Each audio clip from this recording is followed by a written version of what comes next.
Hello again, Stroke. Welcome back to another day of streaming.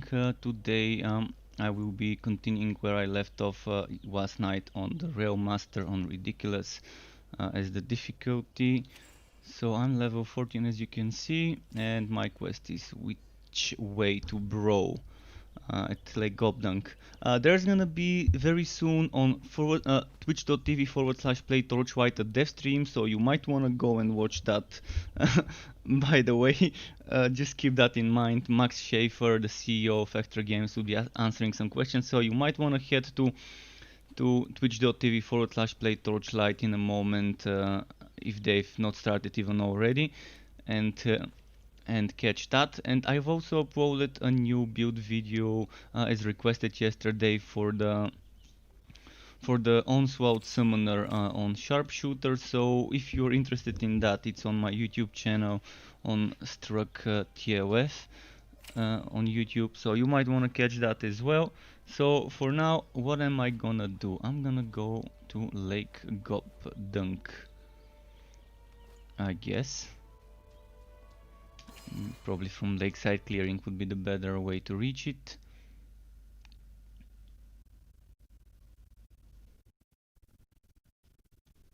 So yeah, if anyone wants to see some other builds centered around certain items, feel free to let me know. I'm happy to oblige and level up a hero which may not be leveled up for that, and just get that done.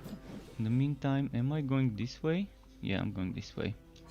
So I'm missing the Lake Gobdunk waypoint, it seems. Might as well grab it now, because who knows when I'm gonna need it next. Okay, voting.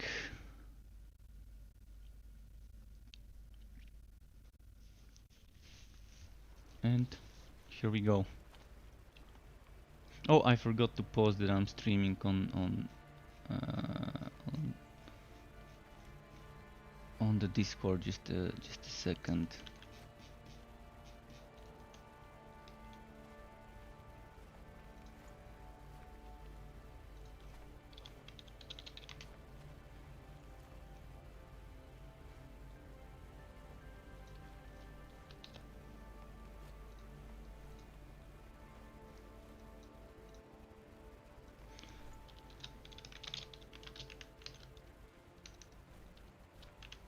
Okay, I just posted to make sure I haven't forgotten about that. Anyways, back into the game now. Back into the game.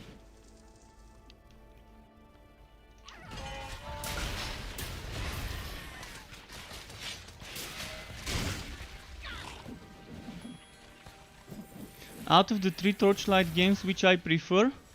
Well, either this one or Torchlight 2 with mods out of the 3 games. I mean, Torchlight 2 with mods has so much to offer, but I'm not playing that right now, am I? I'm playing this one.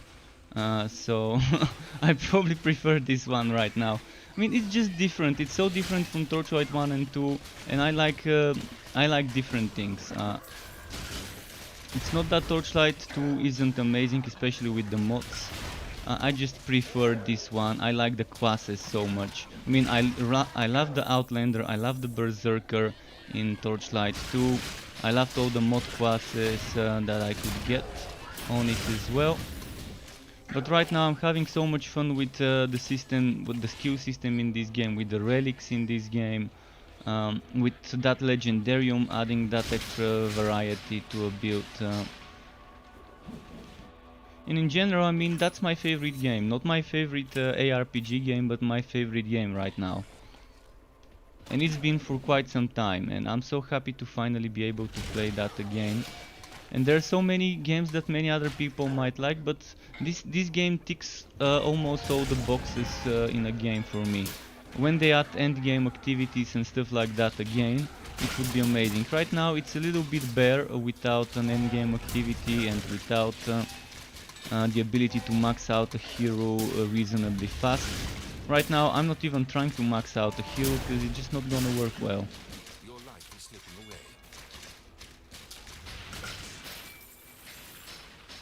Okay, let's go this way.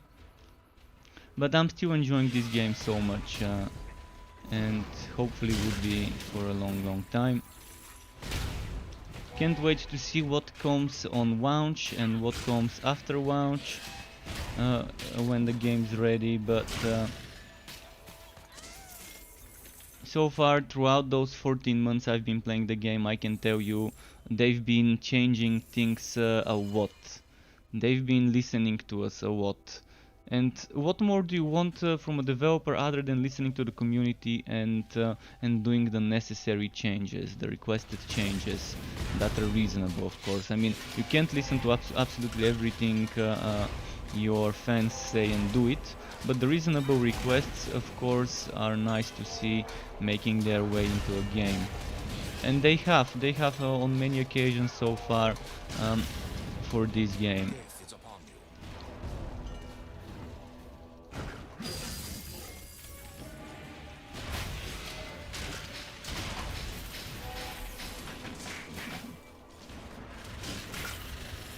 Messiah is out to hosting me on Mixer, thank you again for that, dude.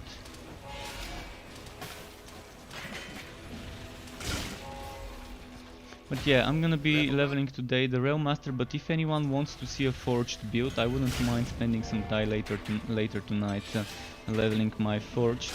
Hopefully I can complete Act 1 and maybe do some Act 2 within the remaining 4.5 hours of this stream.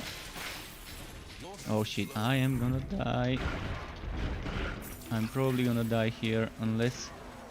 Oh wow, I'm not sure how I survived. Wow. How did I survive this? Did you see for how long my HP stood on like a sliver of HP left? This is some pro saving from my shield car. Shield car MVP. That shield car, man. I guess they must have fixed it yesterday when they patched. I mean, I still don't see the visual bubble around my character, but I'm assuming it's working. Although if it's bugged, I'm probably gonna be getting 90% damage reduction, which I think I shouldn't. I think I shouldn't get more than 10 plus 50% rather than 90% damage reduction. But hey, that's a good thing if I'm getting that 90%. Let's use it while I can. What level was I waiting for? I was waiting for level 17, right? Or no, that's a different hero. I can actually get Torque Swing now. Let's test Torque Swing.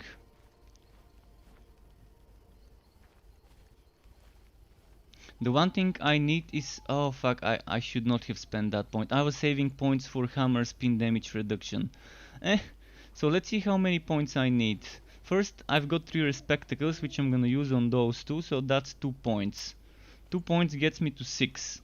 That means I'm gonna need 4 more points, so I'm waiting for level 19.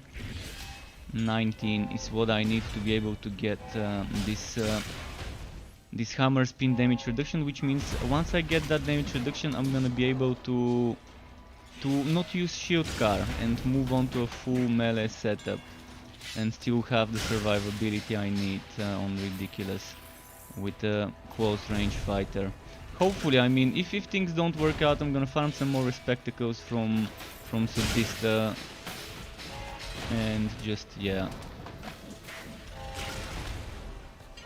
just respec eventually back to shield car. We'll see. Oh, you can't do both. Yeah, when the internet is bad, I can kind of feel for you. I mean, when I used to be in the UK, I know how bad some of the regions are.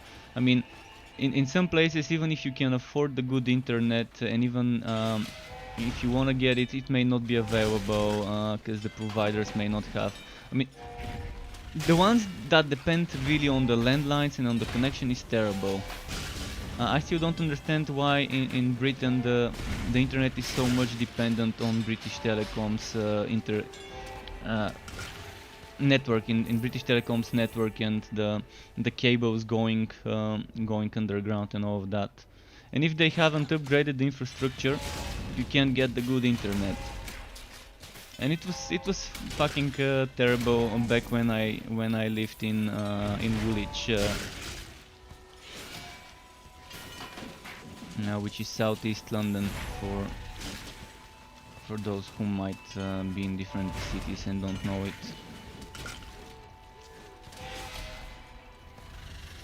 But yeah, in some places there the internet was terrible. Especially the upload speeds. Thankfully I didn't need them back when I was a student, but damn.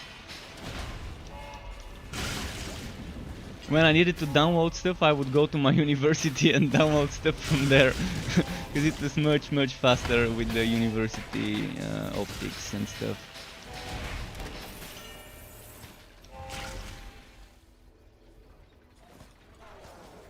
But by the way, I think right now, if it already started, there should be a stream on the official Twitch channel. So you might want to tune into that one, because Max Schaefer is gonna be answering some questions. So twitch.tv/playtorchlight. Those of you who are watching on YouTube and Mixer, keep that in mind as well.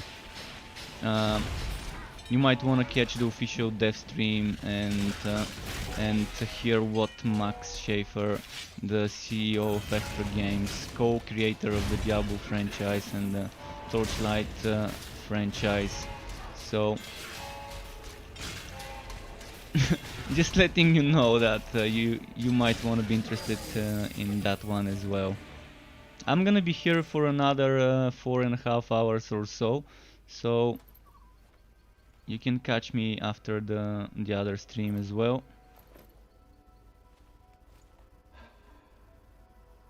Chance to burn.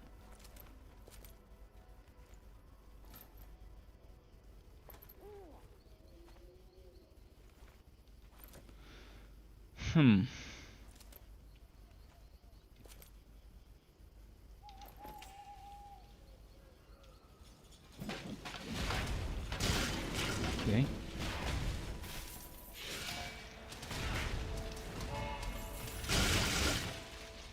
You've gained a level.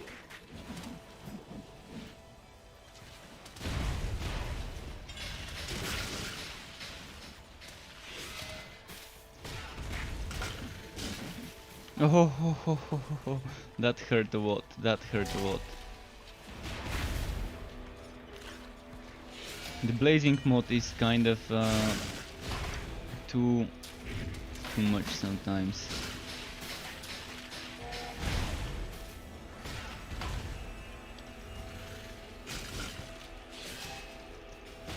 At least those are ranged. Those are not ranged and are melee, so I can kind of kite them and kill them from afar. Oh, then there's the ranged ones here.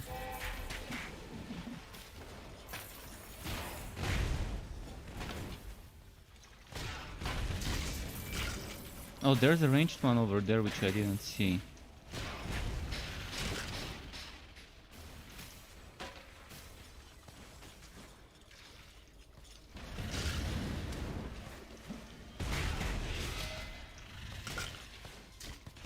Come on, die. Your life is slipping away. There's gonna be some other exploder there, otherwise those would have exploded. And wasting time, nice to see you again. Welcome back. Welcome to anyone else who is not in the chat but is working in the background. Nice to have you on my stream. Again, I'm open to suggestions, guys. If you want to see certain builds for certain classes, I don't mind spending time leveling that class to like level 30 and give you the level 30 setup with the level 60 theory craft. I've got the mage at 32-33, I've got the sharpshooter at 32-33. This one will be soon, and I've already got another forge that I'm leveling off stream, but I will be leveling a ridiculous only forged eventually, but I'm leveling off stream on a hard difficulty, something so I can speed it up. A forged, haven't been leveling it up that much though. It's like level 11 or 12 or 10, can't remember. This would probably hit 20 something today though. I mean, we've got 4 hours, by that time I should be done with this act and maybe go to the middle of act 2. Oh damn, I keep summoning more of them. But we're seeing some good numbers here every now and then. Damn, that's a lot of them.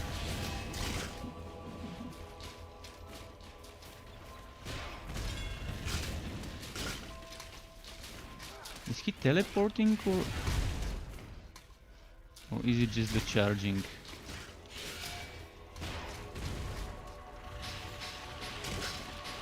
I'm kind of playing it safe because there's ranged skeletons and I've only got 1 potion left, so I kind of need to do it like that.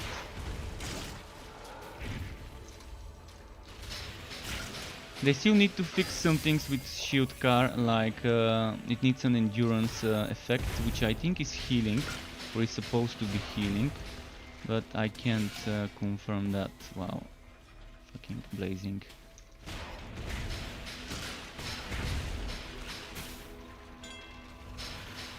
The unblazing monsters. I can burn them too though. Did Irma die? Did Irma die? Irmagerd. Irma swamps here.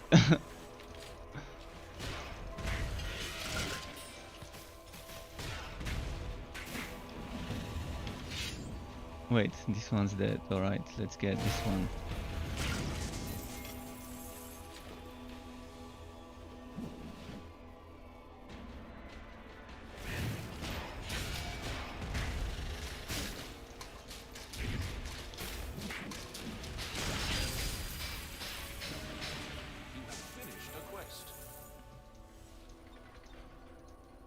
Train, move away, train. I want to open this. Or maybe I've already opened it. You're currently playing custom classes on Torchlight 2. Yeah, man, custom classes on Torchlight 2 are so fun. I mean, try the Synergies mod, and there's also another mod pack, Dracus mod pack, which I used to play. I still have it installed on my PC. Torchlight 2 with the Dracus mod pack from the Steam Workshop. This one includes like 60 or 70 classes that you can choose, and there's so much variety from those classes and from the builds you can get on that. And the Dracus mod pack actually includes the synergies in itself, and it has some weird mods like a Dragon Knight, like a Paladin, and all of that. So the community, when it comes to Torchlight and offline and modding, is amazing, and I've great expectations for once the game is launched and has offline mode, for what we would be able to see from those people who used to make mods for Torchlight 1 and 2.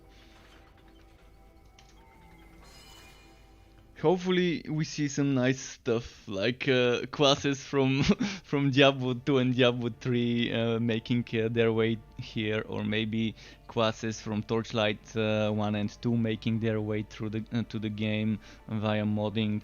It is gonna be fun thing to see. Alright, I'm gonna keep pumping hammer spin because I want that damage reduction, and then I can get rid of my shield car. But I wanna test this one as well. Oh boy. Alright. Alright, I'm gonna test it for a bit. I'm losing invulnerability from blasting charge, but I wanna test it and see how it works. Alright, the perfect test subjects.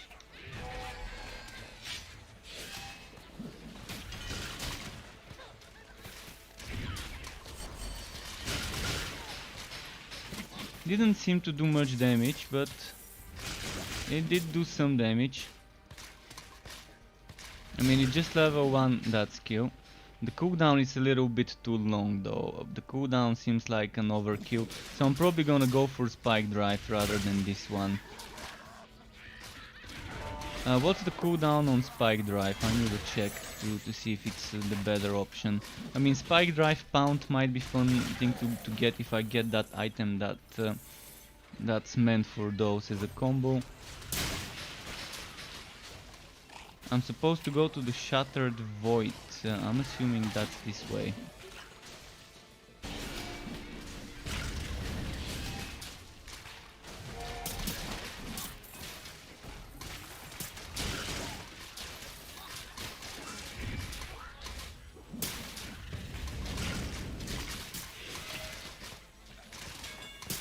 I really need more cooldown reduction for either the relic or the regular skills, so I can kind of have something to fill the void of no cooldown.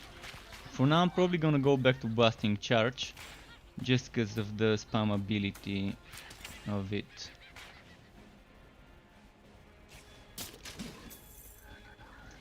Oh, that's not where I need to be. Okay. Might as well just kill those.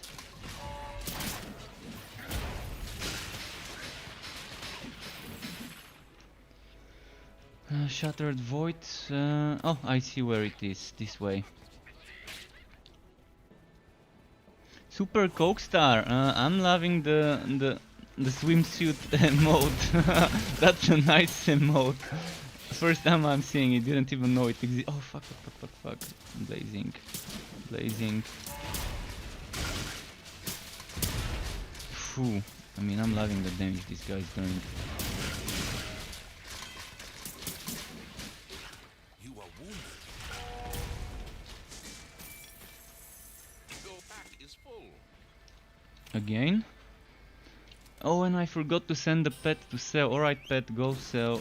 I'm gonna try and not wood stuff for a while. Just wanted to see something. My DPS actually goes down. So 5% bonus fire damage is only worth it if you have a good base. Those percent damage bonuses are worth it at the higher levels. At the lower levels you're better off taking flat damage or crit damage. Or crit chance if you need more. Which reminds me, now I don't have my crit chance because the pet is gone. So I'm gonna have to be a little bit weaker for a while. What's my crit chance right now without the pet? 47 crit chance without the pet? Man, that's nice. That's nice actually. I expected to be something like 30, 25. Then I see 47. No wonder I've been doing so well with the damage. This guy was painful until recently to play on, but then I guess when I got this 65% extra damage bonus, things started becoming easier. Because I'm stacking multiple vulnerability debuffs from Lantern Flash and Blasting Charge.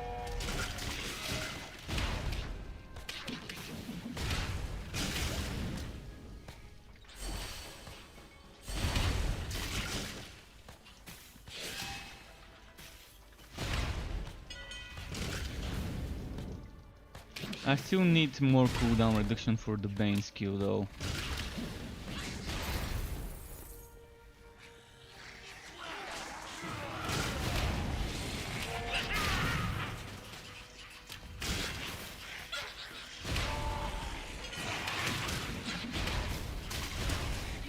Oh, nice. Wait, that's the Trial of Strength? Oh, so we're reaching the final boss of this act. Nice, we're gonna have to be fighting some 5-hit soon. I'm wondering how I'm gonna do against this boss on that setup.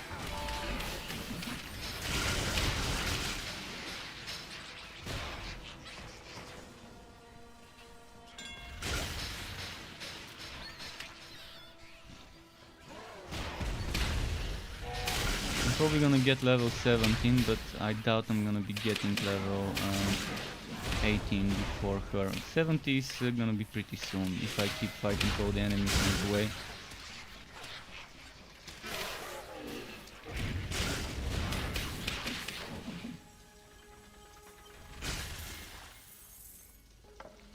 Let's get the secret items here.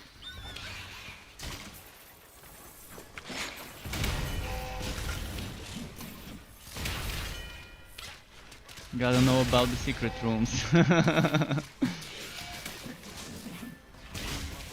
There's actually not that many secret rooms in the game right now.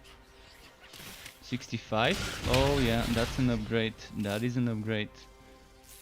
But I'm losing a lot of crit chance, so probably I'm not sure if it's gonna be worth it. Doesn't seem to be worth it. Too much crit chance is getting lost. Wait, where's my pet? Okay, now I'm at 62%. That makes sense.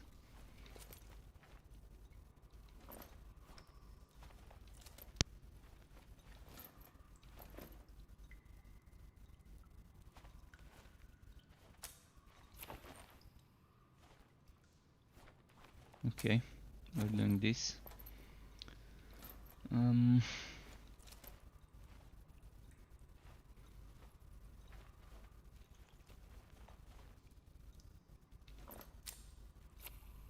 44-21.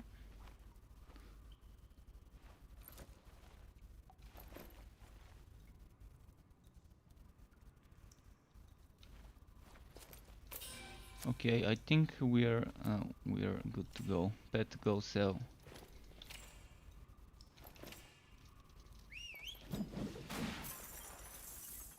Let's keep moving.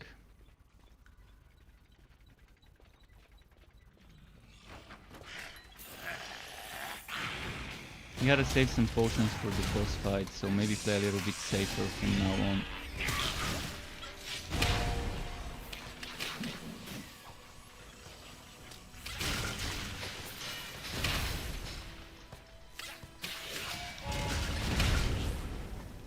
Oh! Nice. 10 potions. 10 potions should do, even if I get down to like 8 potions before the final boss of that act. 8 potions should be more than enough.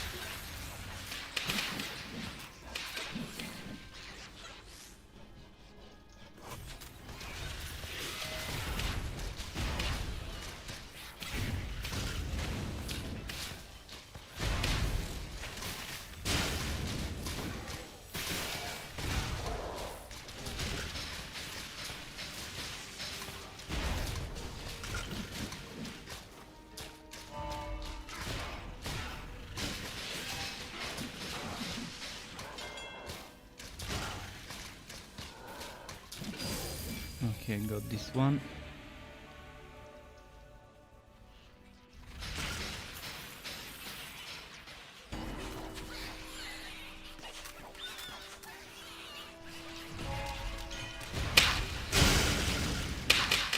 You have gained a level.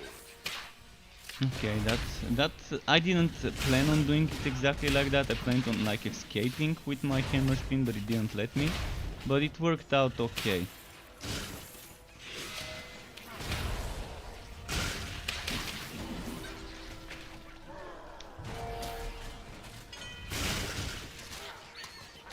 I gotta kill the blazers first. Once the blazers are dead, the rest would fall afterwards easily. Or are they all blazers? Oh, they're all blazers. Well, unfortunate, as I was saying yesterday, like 70% of the enemies are either blazing or teleporting in this act. Not that fun when you're just seeing two different types of enemies the majority of the time. I think they're reworking some of the enemy modifiers, like the double HP enemy modifier. The nether wells is here, so it's not getting reworked. But maybe something else. I think the poison one got reworked because it looks much different now. It's easier to tell it's there.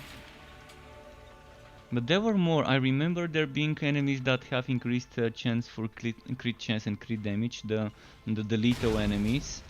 Maybe those were removed and they're getting some sort of rework.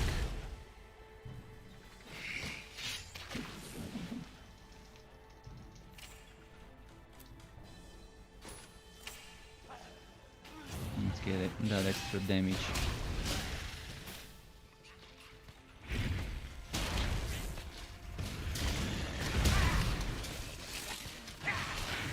That extra 20% damage is coming at a very good time, right before the boss. I'm seeing a shrine. Maybe let's take the shrine for this fight.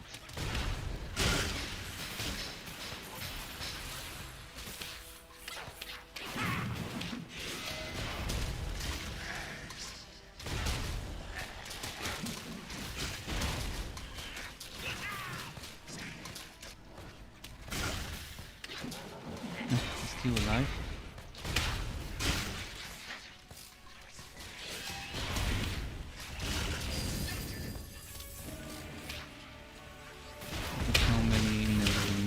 Here.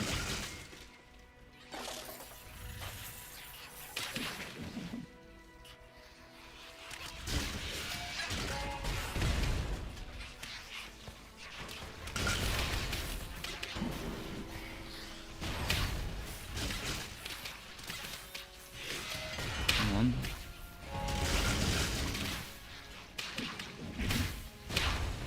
Eight potions. Okay, 8 potions. Hopefully those drop me potions and I don't end up using more. 8 potions would be more than enough.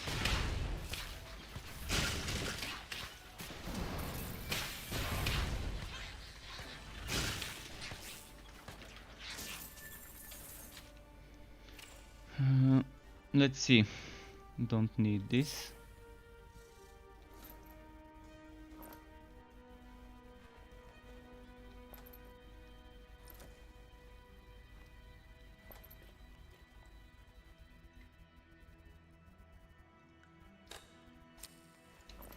Okay.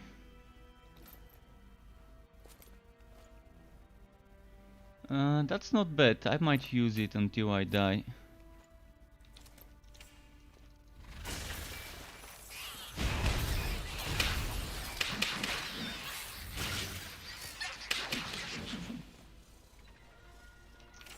And let's get this upgraded.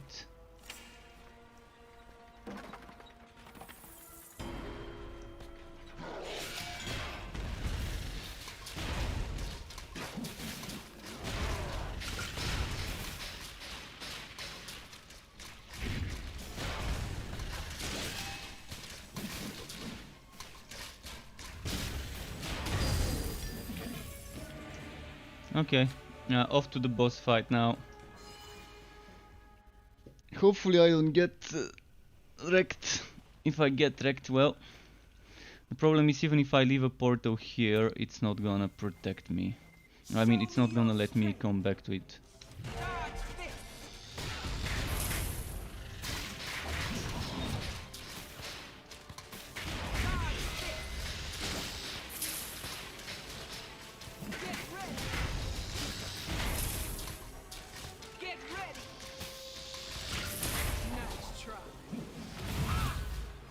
Where did she? Oh.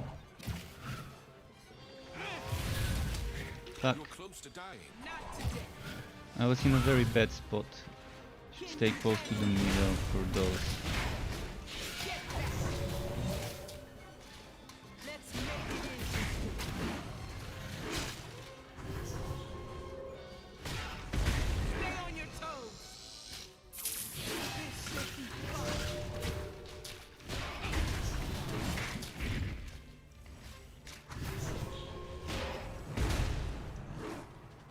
So I don't have as much summons as my other two builds I've been doing the boss on.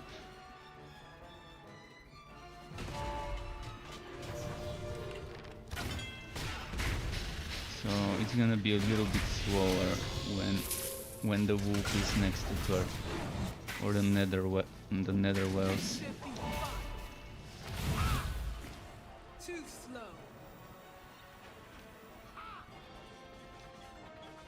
Nice try. Don't hold back.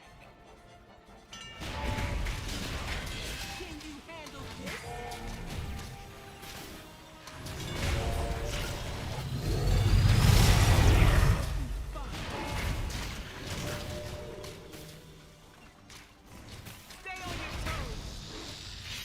Let's do this now quickly while the Bane is active. While the Bane is active, spam the damage.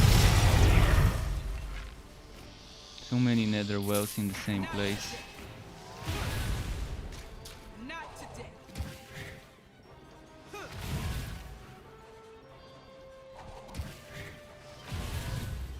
Yes, that's it. More. Get back. Let's make it interesting.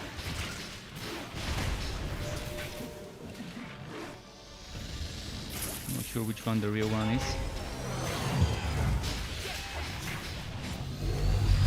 Seems like that one there was the real one.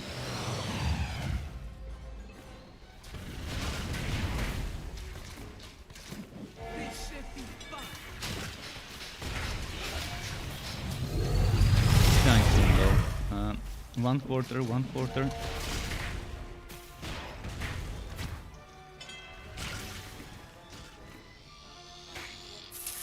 This should be fun. Get back.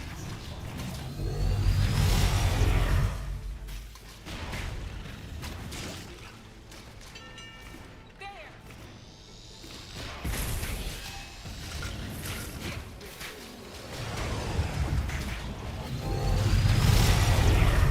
Stay on your toes.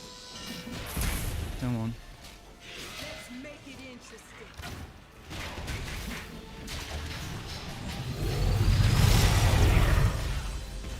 And there we go.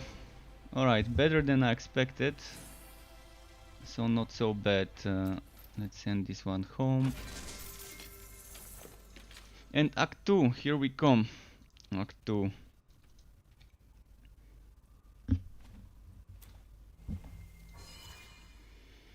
But yeah, again, probably right now there's still ongoing stream, official dev stream on twitch.tv/play Torchlight. So you might wanna catch this one. Max Schaefer, the CEO of Extra Games, would be there, ready to answer some questions from what I found about from Twitter. So I just saw, just a few minutes before I started my stream, I saw that message on Twitter. Just thought it's nice to share this with you. Before I pick, what do I need more? Nobody paid him any mind. Now I wish we had kept him closer. Recruit, I Yeah, need you they're to both find very him. nice. He was last spotted at Great job, Recruit. You continue to exceed our expectations. But we can't stop now. We must discover what this mother is planning. Our only lead is a researcher we lost contact with several weeks ago. He spoke often of the Netherrim, but nobody paid him any mind. Now I wish we had kept him. Right. Alright, moving on.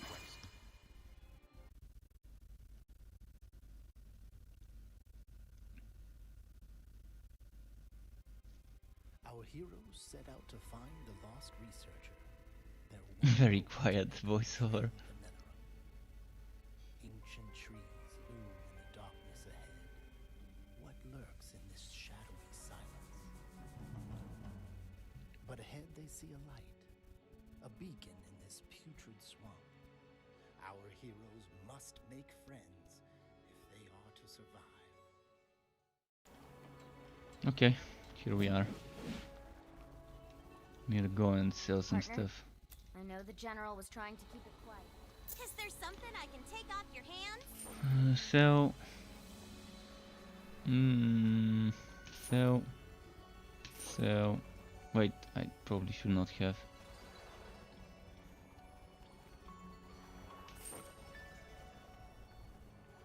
So we don't need the fire defense anymore. This one might be a little bit better. This one might be what we were. Oh, see, now that's a change. That's a big bonus I can't ignore. And this one I can probably go and enchant. See you next time. So losing some crit chance, but too much flat damage to ignore this. Too much flat damage to ignore it. Let's go grab some items from the gambler.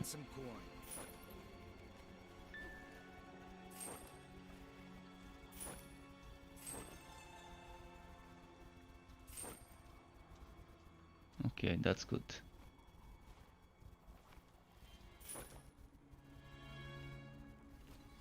Not bad. Not bad.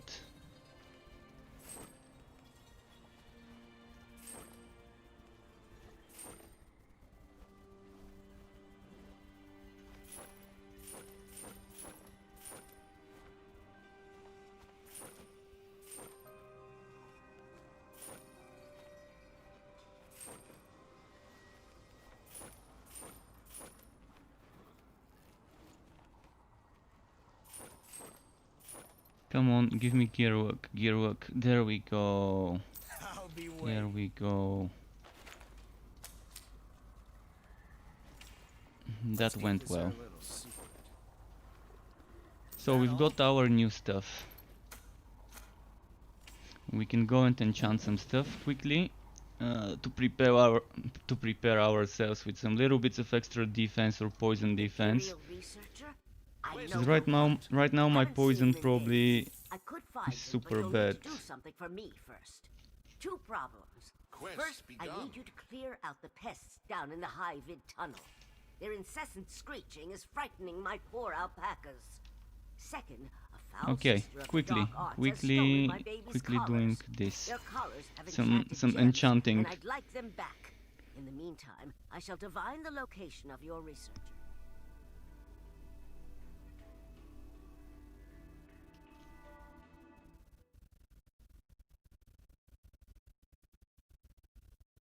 He looks like he's deep in thoughts about life. This guy, Captain Quive. I'm gonna feed my tree with that.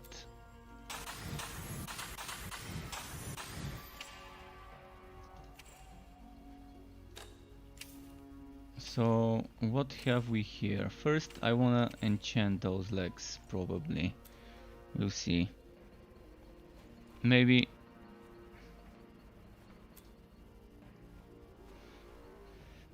crit chance.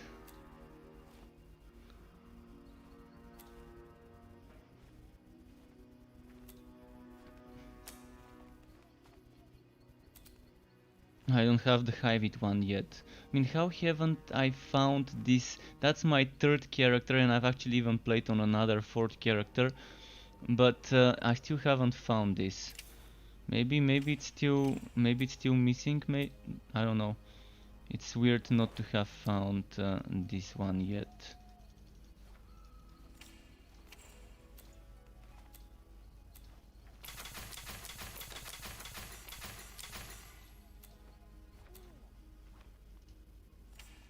But yeah, those legs don't seem like something I want right now, because I can't get good stuff on them. I'm still gonna try to get those legs to give me regular defense. See, regular defense. Not so bad. So if I end up needing it, I can replace my current ones.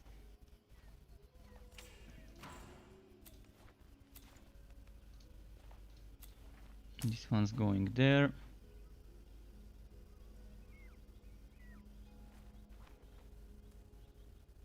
This one's going there. This one's going there. And I think we are probably ready. I'm gonna see if there's some gear that I've left here from my previous heroes I can use.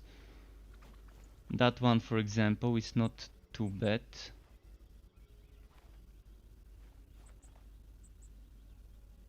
This one's definitely something I'm using.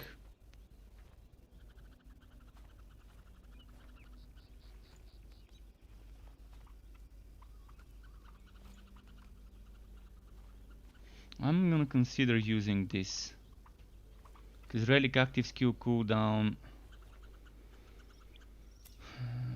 Let's test. Poison defense and 6.8. Yeah, I'm gonna use this.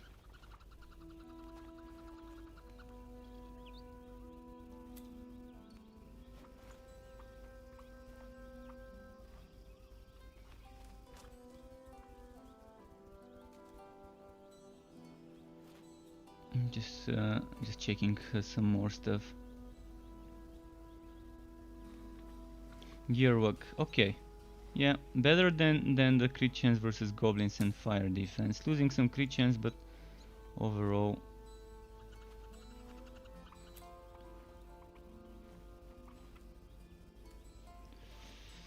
This one. I actually want that one. Level 22. I'm gonna wear that one here, just so I don't forget it.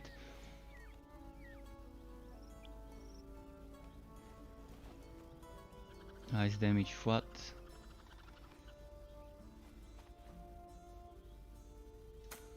Even better. Okay, I think we're ready.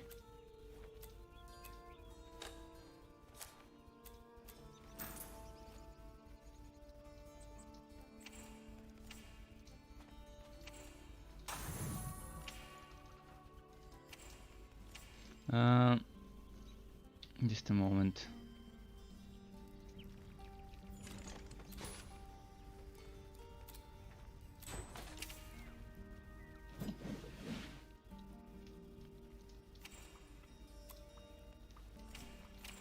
Now what we care about is if my DPS suffers, and it doesn't seem to suffer from that one, so I'm just gonna get rid of this. And we're good to go.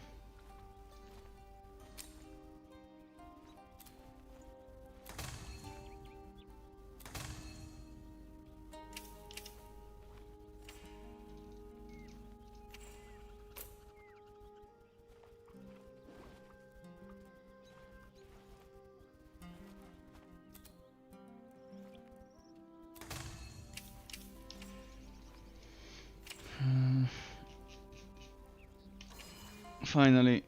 Sorry for that, but I'd rather do this now before starting the act instead of in the middle of my questing, just to kill my momentum. And I think we're pretty good now with the stuff I got from the stash.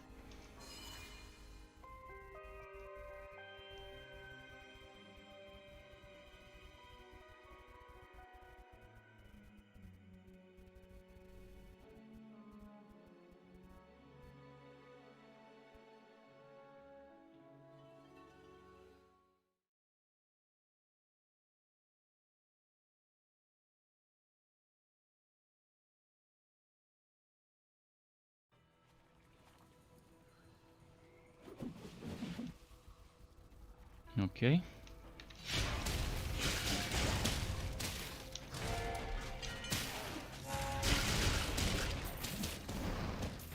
We seem to be doing decent damage to those, but that's just the beginning of the act, so it would have been bad if we weren't.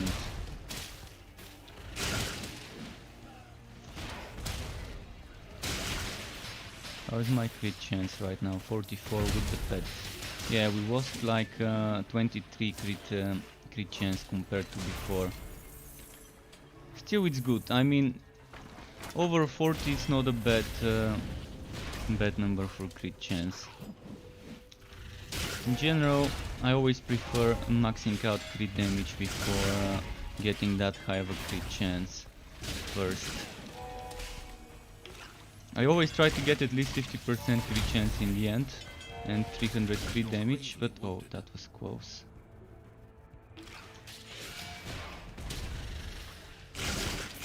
But I prefer to get 300 damage before the 50 crit chance or the 60 crit chance or whatever I get in the end.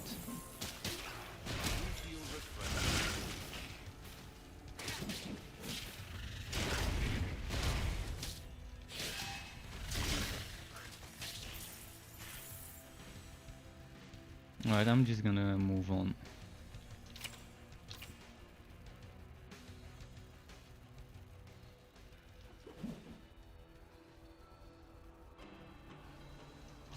And 2 more levels. At level 19 we are switching from the train setup to a pure melee setup. How good that would work out for me remains to be seen. Wait, am I getting disconnected or was there really no enemies all the way to this part of the map? For a moment I thought I was gonna get disconnected, not seeing that many spawns at all.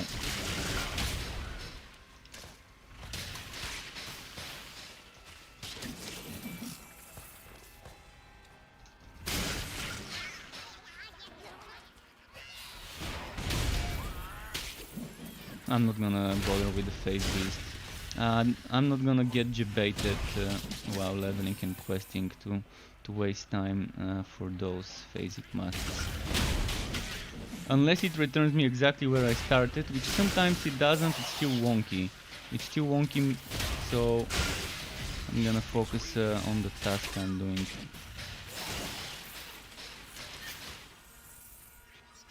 Bane 16, nice.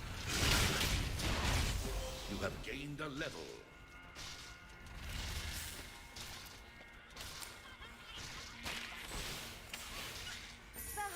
I have 2 spectacles I need to use next level to get this maxed out. But I killed their queen, and now they're content to obey me instead. I could get used to this.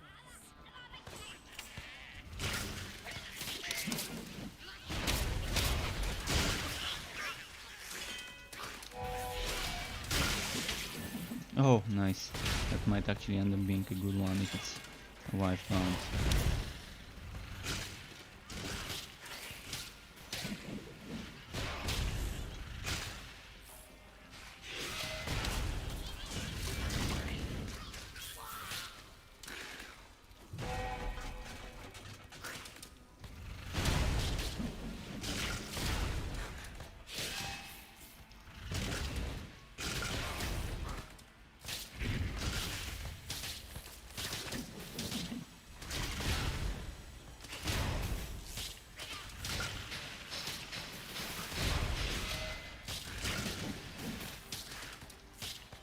Come on.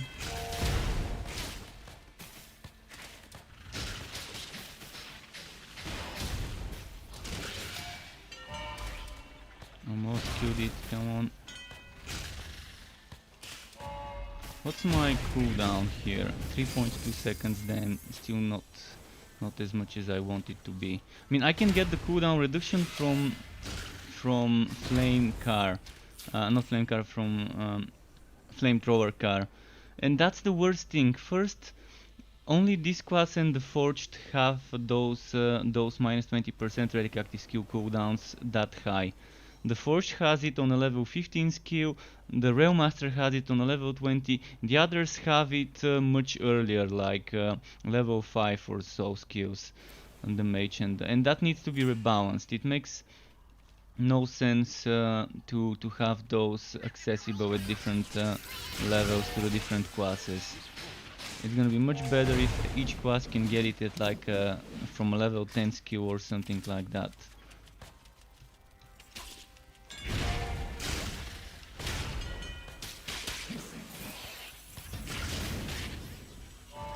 Also, putting it on flamethrower car, another thing that doesn't really make much sense. But I guess they just randomly picked some skills on which to attach those. Now when it came to the cooldown reduction and so on. Ooh, 59, but that's pet crit damage, never mind. For a second there I got excited seeing the crit damage. Okay, I'm gonna use that. Your pet has run away.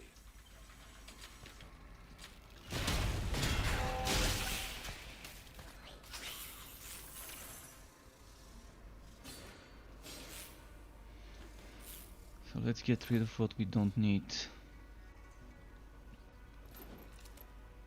Ah, fuck, my pet is dead in the worst possible time.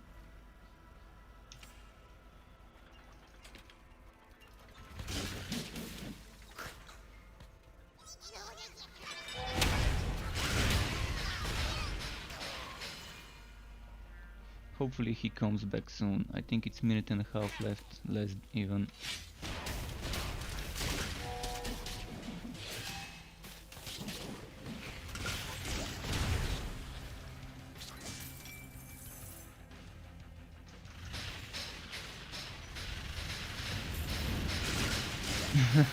Best shrine ever, eh? Let's abuse it while we can.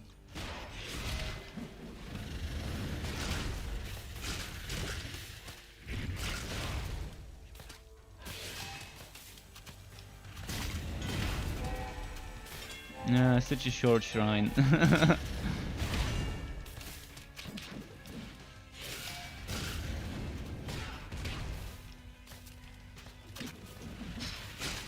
Come on, pet, 30 seconds until you're here.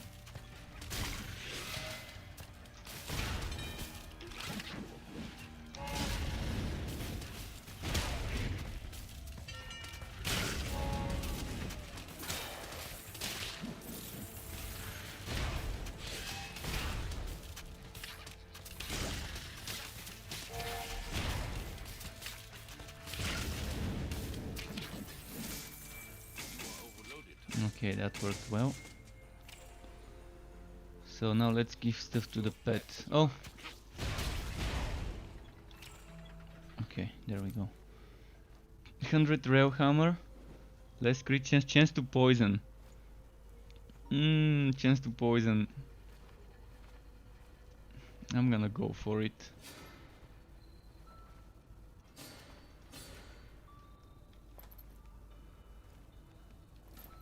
Maybe get rid of that. 70 wife bound sword. We don't need this. Now I have to reconsider this. Chance to swow means extra damage for us because we do 65% extra damage to swow, blinded and stunned targets. So chance to swow is an amazing stat to go for on that build I'm playing right now.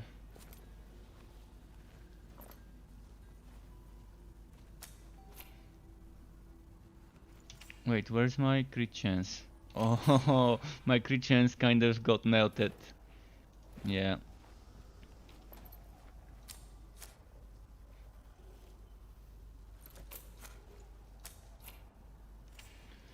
Well, 34 is still okay for this stage of the game.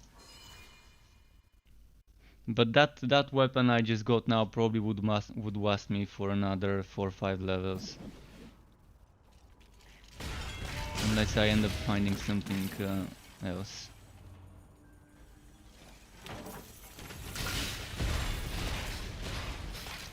You can already see what's happening to some of them. Just look at the damage. They're just getting 1-2 shot.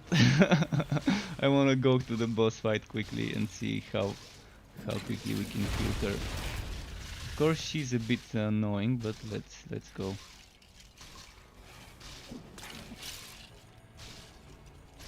Is it here? No, that's not it.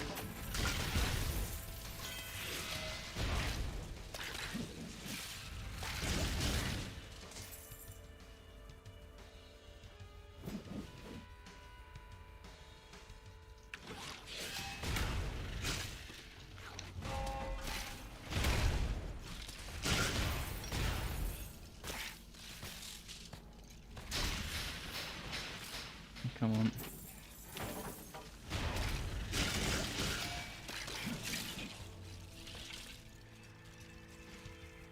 And the boss is here.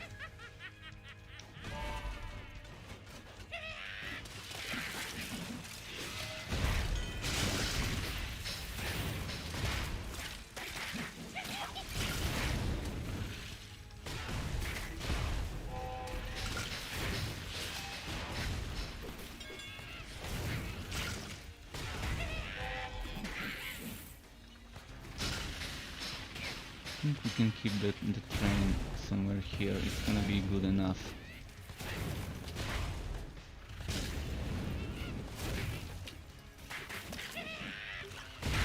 Wow, I almost despawned her, thankfully it didn't happen.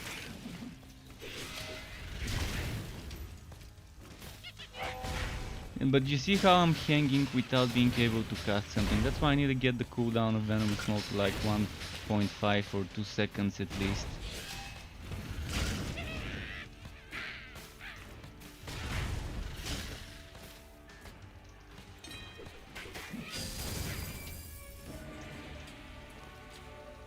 Oh, Phoenix token. That's the one that revives him 90% quicker. Okay. I'm gonna have it in case something happens to the pet. 37 chance to walk. Okay. 83. I'm not sure if it's better as an option. But this one is downscaled, so it's gonna end up being better probably.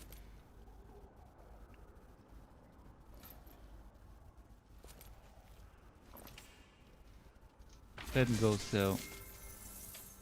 Wow, it's not letting me send the pet to the town. Wait. What happened? I think I glitched my pet by equipping this on him. Ah, man. Hopefully when I travel it gets fixed. I'm gonna go grab the next waypoint before returning though.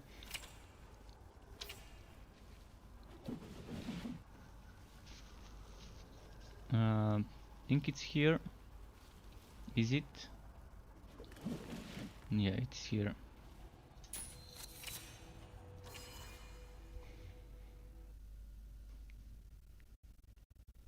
Getting there close to level 19, and 19 is what we need to change the build. And after that I'm gonna need 6 points for the flamethrower car. You've returned, traveler. Yes, good, good. The one you seek You have awaits completed the within quest. this nest. Beware, something sinister. Let's go lurks sell and maybe gamble a little. I've got some books saved up, right? I don't have any. I've procured fresh stock. That's nice for a one-handed. Another one nice for a one-handed.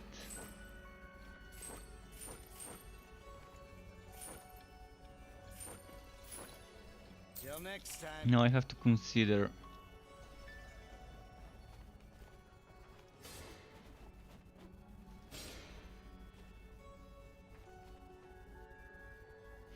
I mean, losing that crit chance would be a bit too much, wouldn't it? 74.7 relic cooldown though. What's the cooldown? Where can I see my relic cooldown? I used to be able to see it someplace before. I guess it doesn't show it anymore. Right, I'm gonna use it just to see the cooldown. From 120 seconds, does it go to like 30 seconds or something? Because that's too OP. if it goes to 30 seconds, that weapon. Let's see.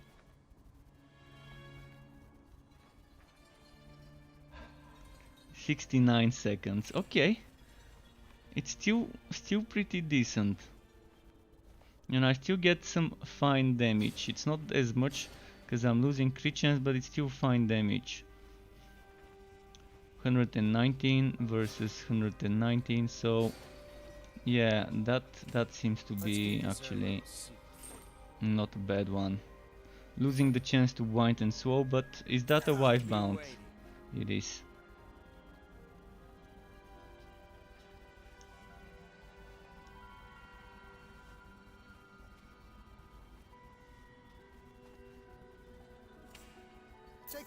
Alright, let's see what I need. I need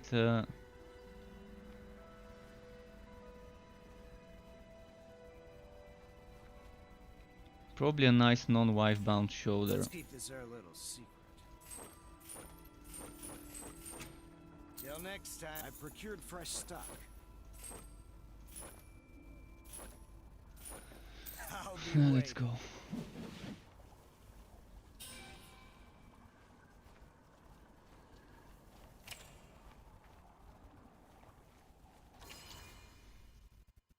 I'm gonna have to go to my fort soon to do the respectacle thingy.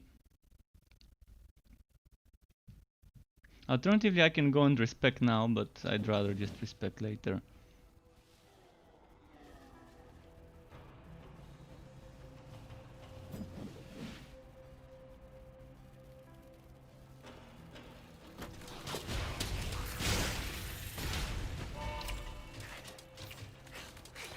And I might have glitched it. It's no longer showing me the entrances on the map.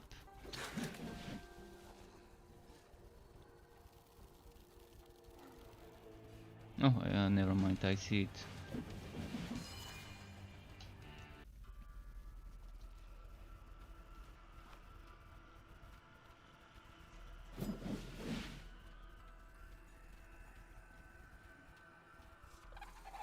And why does it say heart? What? Wait, that shouldn't say heart.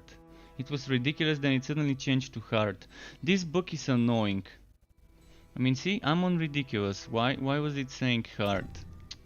Sometimes it puts me in someone else's map and changes the difficulty to the other person's difficulty.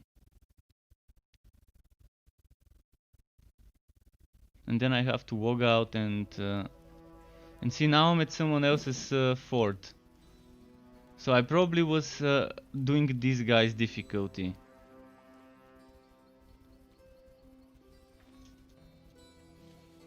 Most likely that's what happened. I was doing his difficulty. All right, let's do this then. Let's go to my fort. I'm not gonna be able to teleport. It thinks I'm in my fort already. Oh man. All those traveling books.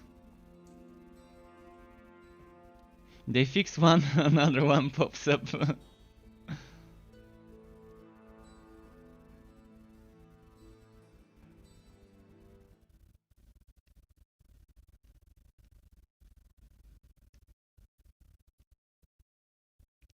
Come on, come on. So, okay, now I'm on the right difficulty. That makes sense now.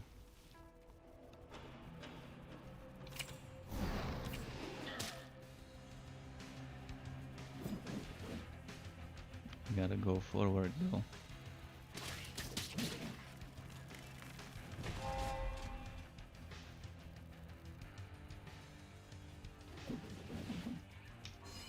Over here. Now please don't be on heart. There we go.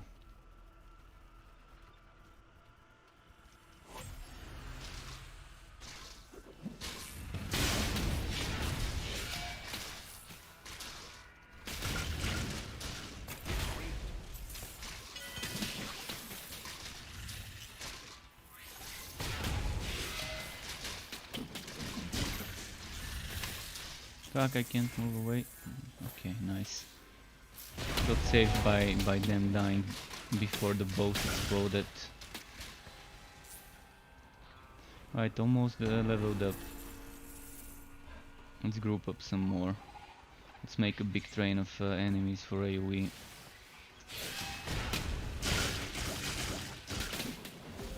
Level up. And no pun intended. But yeah, I like fighting them on trains with the AoE master build setup.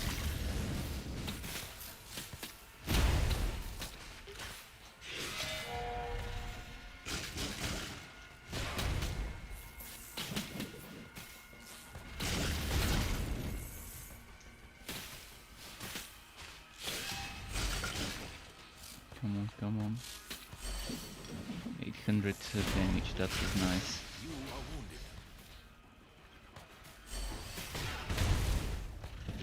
Oh. I didn't notice those exploding fields, do you see? And the little ones on the ground. Alright, we leveled up here. After this map I'm gonna go and respec, remove those 2 points and get this one here. 6 seconds. In theory I should be able to get this recharged in 6 seconds, but it's 10 seconds. But with the cooldown of 16.4%, which would end up being probably 18, it's probably gonna be 19% and reduced cooldown. Would that be 19% removed from the 10 seconds, or is the 10 seconds right now with the 14? I'm gonna have to find out. There was something out there, there was one hammer I think, or a mace, that gave me additional charges for this hammer spin. which I'm probably gonna really want in the build to have that extra cooldown reduction.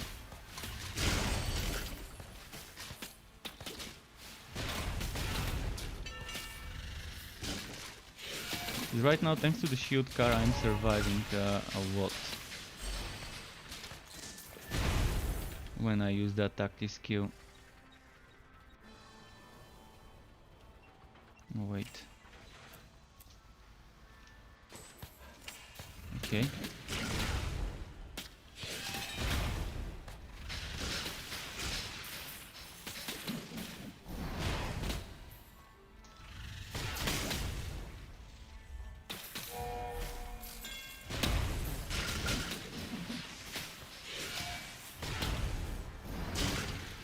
And those teleporters.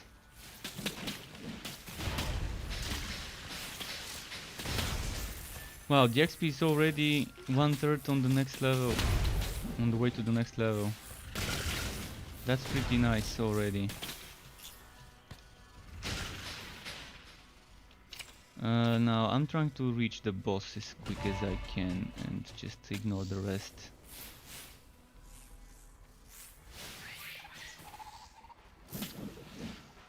Are those teleporting? They're not, so I can just focus on Spindy and get her killed.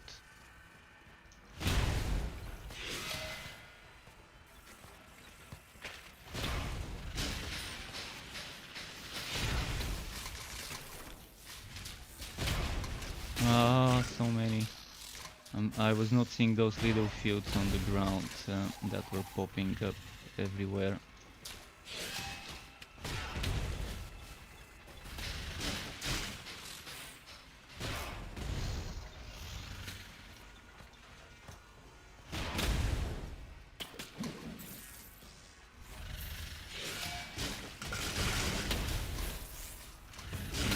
That's gonna be a little bit of kiting until I get rid of all the little guys.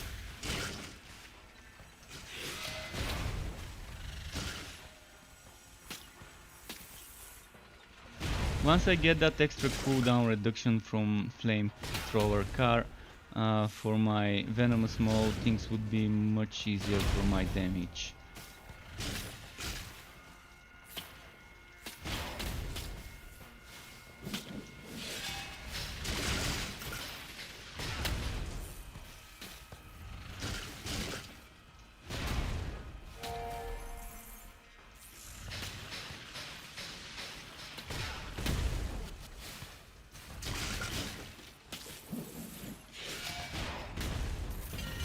No, some more spawn behind me, wow.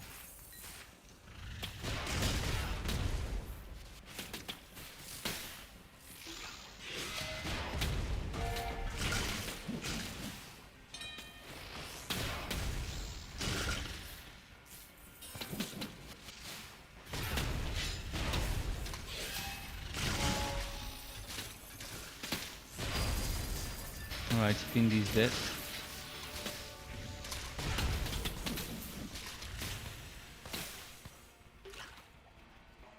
Who's left? Just this one guy there hiding in between the poison pools.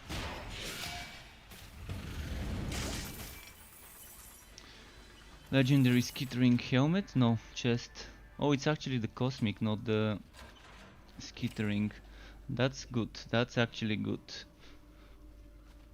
Unfortunately, this one's broken, but I'm still getting the bonuses and it's not wife bound. Also, a level 23 item, so it's gonna get stronger once I'm in a different zone.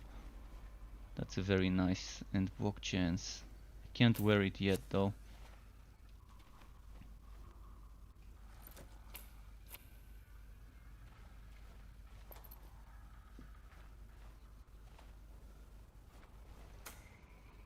Spare two-handed weapon in case this one breaks.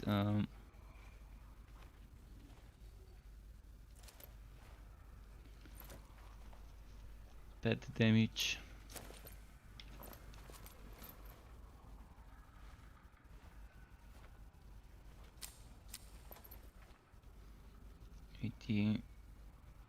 Chance to shock, chance to shield, chance to knockback.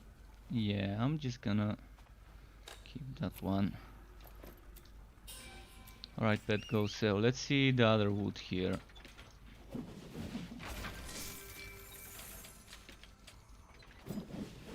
We killed quite a few of Thank them. you, adventurer. That spider almost made a morsel out of me. Ooh, let's hurry off to town now. I wish to be as far from here as Before I possible. talk to Post him, haste. before I talk to the NPC in the town, I'm gonna go grab the passage waypoint, because it's just right around the corner here. Totally worth grabbing it while we can.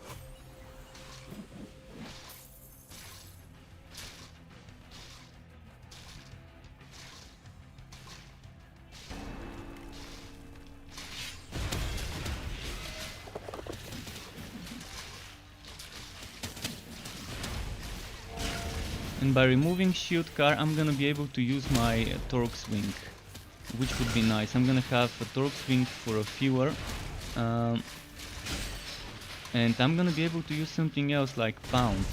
And it's gonna be nice having that much damage stuff on the skill bar, because I'm freeing 2 slots by removing one thing. That's why I always thought the trains don't need the build train to be on the skill bar there. It's just one thing that's taking a slot that you can replace for something much more useful. The shield car build was fine in before we had so many skills, before we had damage reduction on the slammer tree. But now with that damage reduction on the slammer tree under hammer swing, it's just much more viable if you don't take shield car, but rather max that one to the necessary level, to tier 3. Or was it tier 2? Let's see. Tier 3, yeah.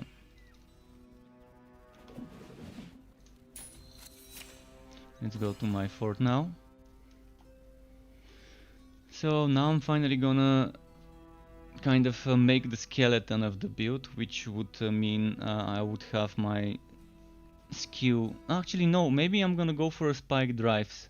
Maybe I'm gonna go for pound plus strike drive combo.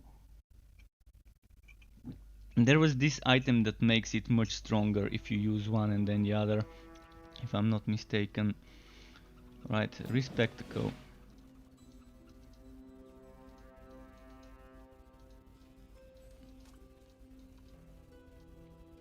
Oh, I'm clicking on the wrong.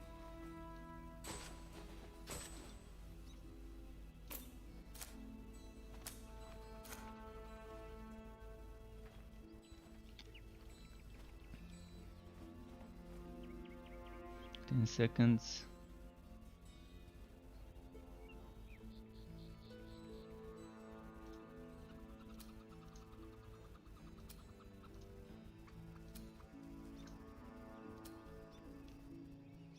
But yeah, what was that item called? Let's see it. It was a hammer. Berserk Crusher. Spike drive and pound gain an additional charge. No, that wasn't it. There was another one where you get extra damage. Maybe they removed it. They might have changed it. But there was this one item. I'm gonna show you some screenshot of old stuff. How they were initially planning an item. Maybe that item was kind of too overpowered and they reworked it.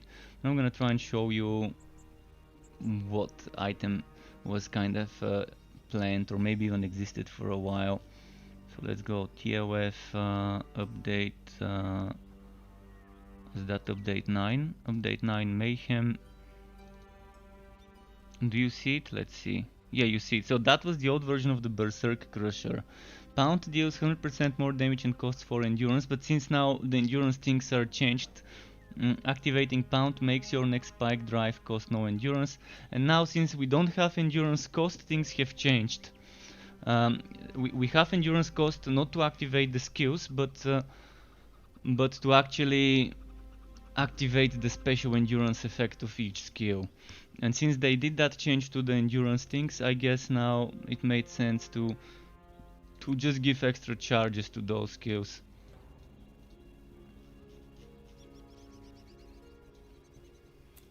It's still nice. I mean, having extra charges is nice, but the worst thing is I can't combine Berserk Crusher with Centrifugal Demolisher unless I use the Legendarium, and that's probably what I'm gonna be doing eventually for a AoE Master Slammer setup. I'm probably gonna equip Blast Breaker, Centrifugal Demolisher, and Berserk Crusher. One of them I would be wearing, the other one would be in the Legendarium. Ideally, I probably would be wearing this one-handed mace and wearing Egg of Wonder, so I wouldn't have to put Egg of Wonder in the Legendarium. And I don't think there's any shields or offhands that I might want on such a build. Oh, maybe Ghost Train. If I don't use that spinning hammer skill, not the one for the movement speed, but the other one, the new one. Might as well use that Ghost Train over there. I'm gonna be experimenting, but that's far away from now. Far away from now, until they make leveling to 60 worth actually doing, worth your time. That one's also not bad. Stacking block chance with a shield and having that thing 250% weapon damage, because you're gonna be in there near the enemies. Then that's also something I would consider, and then I would need another one arc powered. So probably this one, arc powered chest, boots, and pants would be what I'm gonna go for eventually if I'm making the build.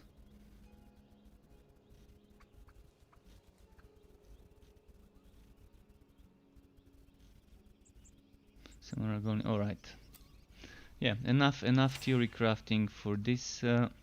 We do have a new build already. Let's just see what we can donate. This goes here. Oh, wow. Okay. that was a big increase, big damage.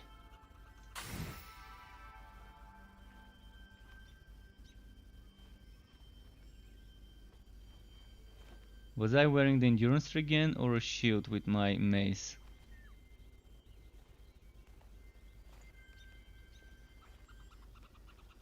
Anyways, I'm not gonna be wearing that mace anymore.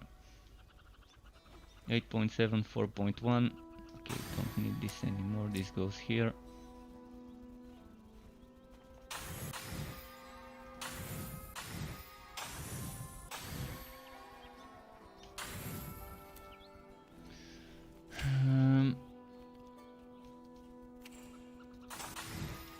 Okay, we're good to go.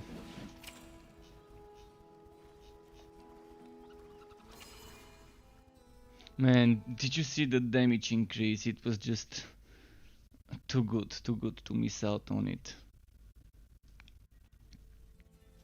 My problem now would be, am I gonna be surviving as much as I want to?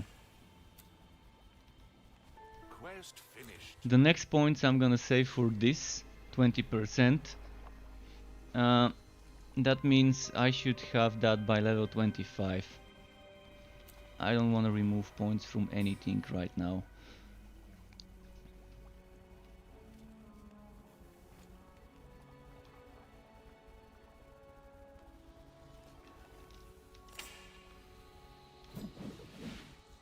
Thank you again, adventurer. Okay. I hope I can return. I think we're good.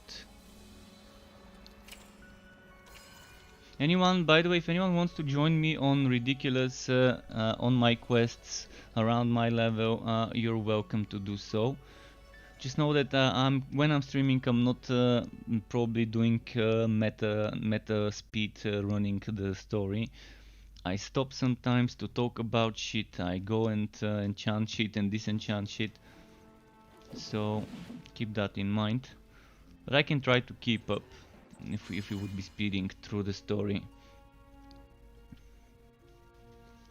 But I cannot do lower difficulty other than ridiculous on this character. I'm gonna be making 4 more characters, one of each class, for non-ridiculous running, but those I'm gonna be keeping ridiculous only characters. So in the end I'm gonna have 8 characters for that reason. 4 for just the highest difficulty and others for just farming gear and money on the lower difficulties where it's better to farm with a nice setup.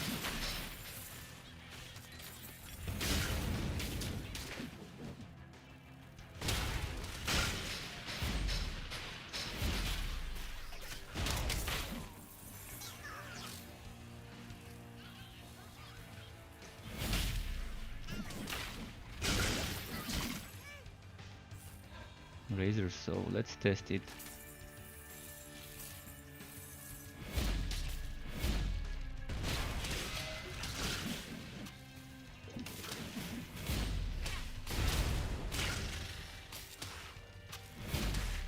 Alright, and the introduction is now over. I need to do it again.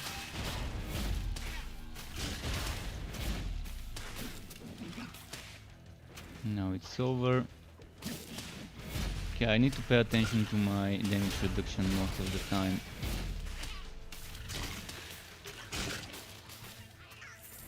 But I'm face tanking a little bit, not all the time, but at least I can afford to face tank some stuff.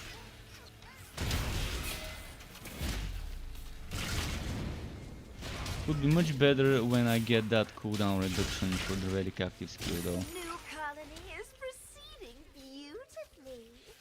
Who knew how well a little Level up. darkened ember would work on highly minds?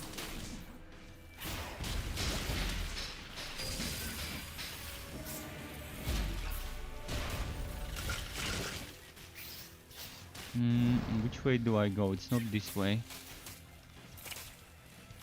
I see.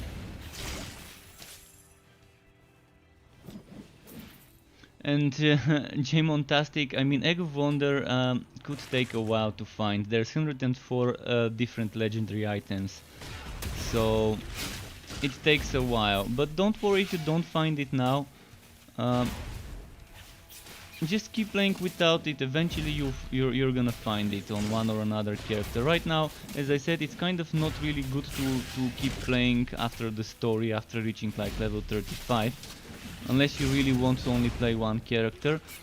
It's probably much better to either start a new build of the same character on the completely opposite direction, like for example from this guy it would be a train build rather than a melee build, or just try a different character.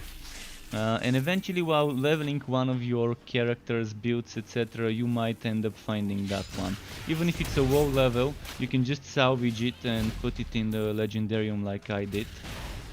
But 104 items may not seem like many, but there are gonna be times where finding that exact item would be difficult. And this is why I suggested for them to add an option when they include the upcoming endgame mode, to make it so that certain stages of the endgame mode would have higher chance to drop certain items. And maybe each stage of the endgame mode could have 1, 2 or 3 items as increased drop chance for it. Still have and not increased drop chance, but increased chance that if you get a legendary item, it would be those items. So that when you beat the stage and kill the boss at the end of that stage, you would have kind of the option to keep spamming that stage and keep killing that boss and keep repeating it to get that one item or those 2 or 3 items that it drops.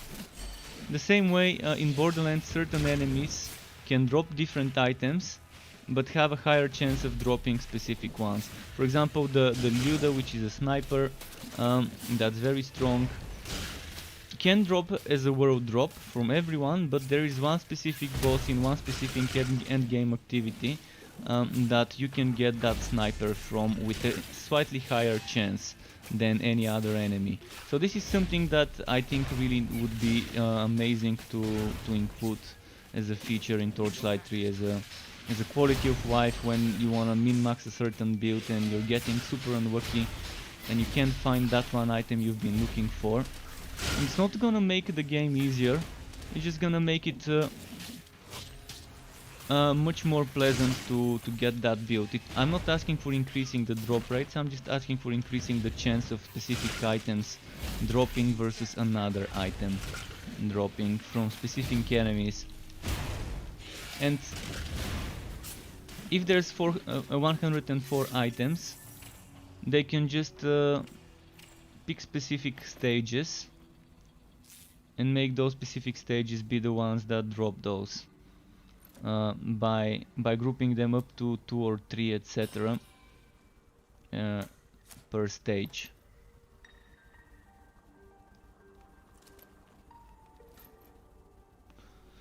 Ooh, okay. Upgrade.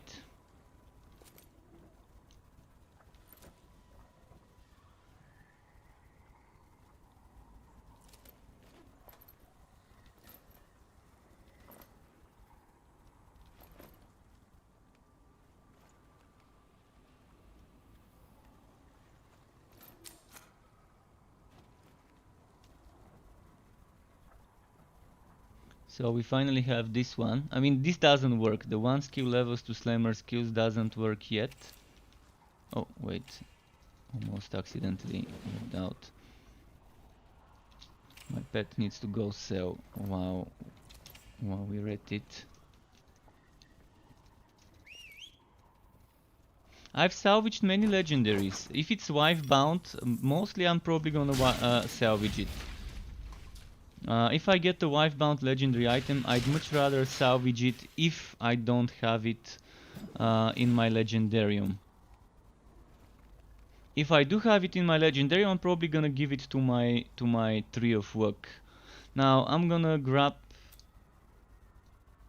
I have to invest into this. I really wanted to test Spike Drive, but I only have one Respectacle, and we'll see. I mean, maybe with the next level I can try Spike Drive, and if I like Torque Swing more than Spike Drive, I'm gonna Respectacle Spike Drive. If I don't, I'm gonna Respectacle Torque Swing. This is good for the sucky effect, so you can kind of be the one pulling enemies, and the crit chance. We'll see. I still want 6 points invested into this one though. It's crucial for an Egg of Wonder build to get that cooldown as low as we can.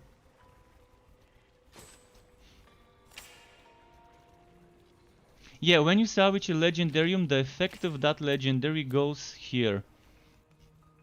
So all those legendaries you see that are not the default, you start with 5 items. You start with Frenzy Blade, Godbeard's Glove, Headhunter, and Quicksilver. So those items are items you start with. You can't find them, I think. I think those don't even drop. They might be just legendarium items. So the rest you see here has been things I've salvaged by finding the item and just salvaging it.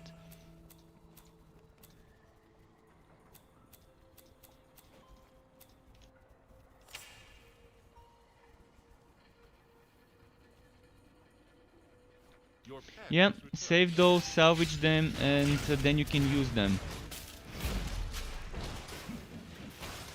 There are some things I know the system can be improved and be made better.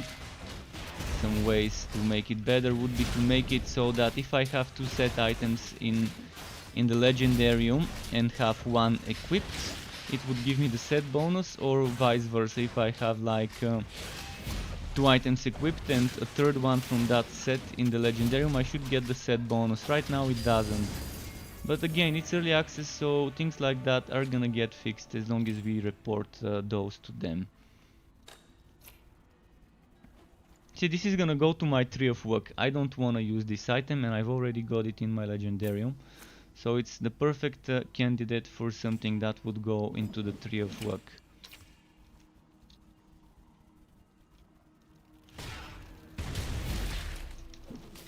Once my tree of luck is maxed out, this would have been salvaged just for for the legendary essence. But for now I do try to spare the legendaries for the Tree of Work, because legendary gives you 600 points to the Tree of Work.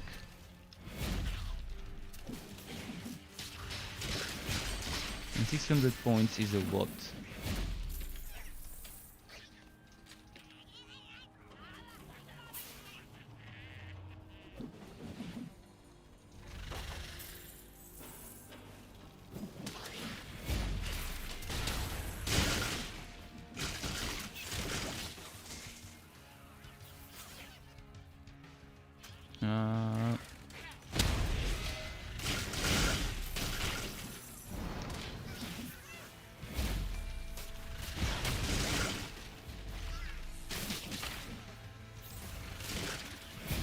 But yeah, this Railmaster seems to be working out pretty nicely.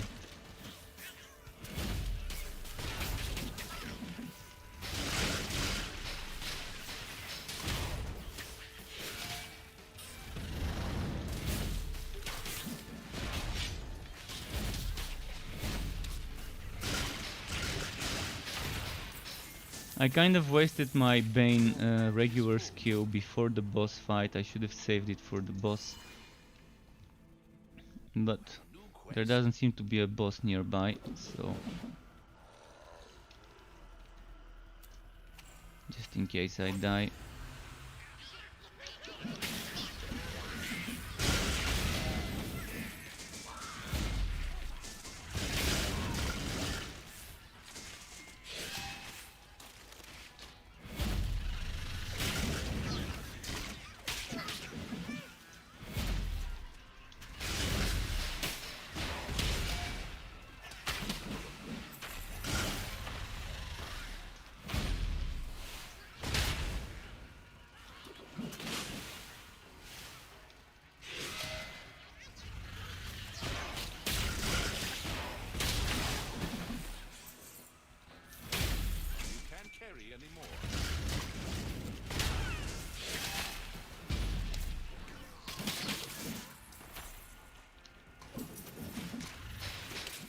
We killed a lot of them here. Hi Ritkito, nice to see you again, dude. Welcome back. How have you been?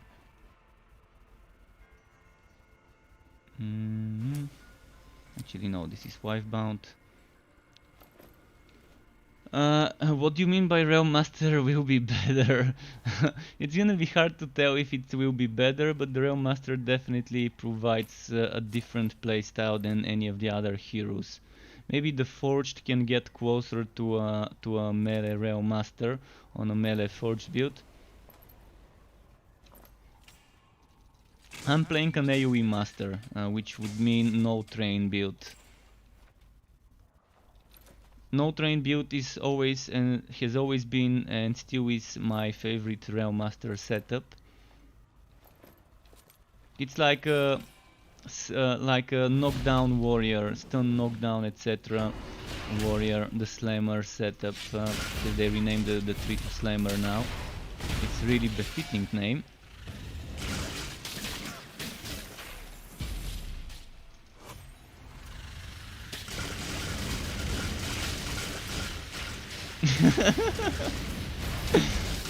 When we get this shrine.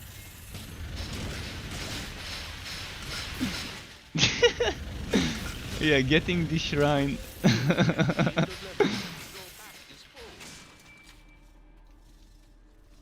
Chaos Bane Tower is nice, yeah, the Chaos Bane Tower is nice for challenge, not for wood unfortunately, but for the tower, as just to check if a build is strong enough and so on. It is not a bad one.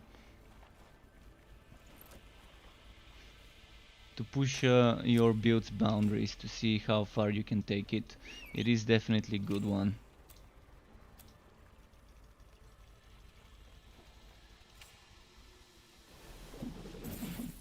The hatchery is a fascinating place. They nurture their young and protect them until they're ready for battle. No, that was a close one. I keep forgetting that I need to be using my camera swing to to get that damage reduction. Without that damage reduction, things are not that great. And I'm not using poison build, but I'm gonna try to be using poison build eventually. Let's try this skill to see after the rework how it feels. I still like it the way they reworked it. It's not so bad. They made it like the old energy spikes, slightly different. I'd much rather have that one than the other big spinny skill. So I'm gonna respectacle this point and put it here, because I need to get that relic active skill cooldown. But yeah, ideally I would have poison, but it's too early to talk about elemental builds. I try to get the proper things like chance to poison and so on when I start doing endgame stuff. Right now I'm still leveling, and every few hours, like an hour or two later, I'm gonna be finding a new item. Sometimes I would just wait 10-15 minutes and then find a new item. So things change a lot while leveling, and that's why trying to get the poison chance is kind of not the best thing to try to do until you're like late end game, when you know you're not gonna be out leveling your gear as much. But ideally, yeah, I would be using either chance to poison, or I would be poisoning with this one and try to stack chance to bleed and chance to burn, so I can have all 3 damage over times on an enemy. It's always nice if you can stack all 3 damage over times on an enemy, but poison again stacks up to 3 times. The others don't stack, it's just 1. They reset their timer, but they don't stack. And with this setup, I'm actually sometimes doing 2 of them. You see, this guy had poison and bleeding, now he has burning, and he has a shock on it as well, but shock is not damage over time. There's gotta be another egg yolk nearby, I need to check where.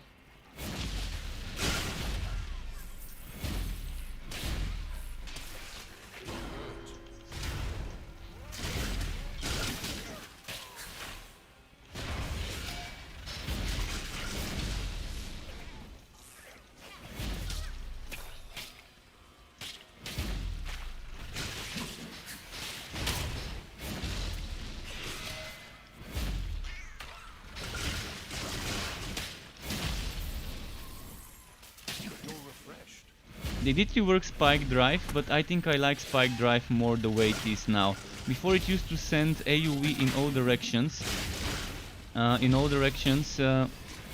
but it was like 5 or 6 different missiles. Now it's just 3 missiles, but it sends them in one place. That means you can end up hitting one boss with all missiles. So I'm really big fan of Spike Drive, the way they did it now. That's why I'm probably gonna be doing the pound spike drive combo, as I mentioned earlier.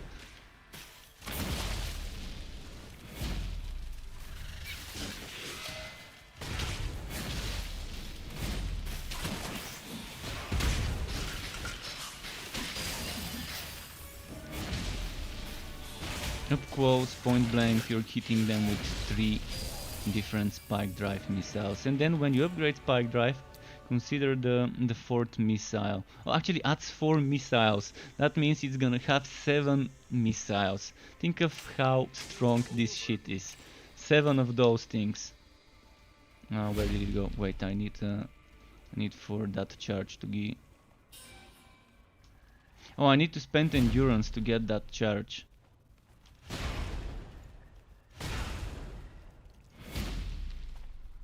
Wait. I've spent endurance multiple times already. What's happening? My endurance is glitched. It's not recharging. I broke the game. My endurance doesn't want to recharge. That's a nice glitch, by the way. It's pretty annoying because, I mean, without endurance, that's pretty shitty. And that's putting it nicely.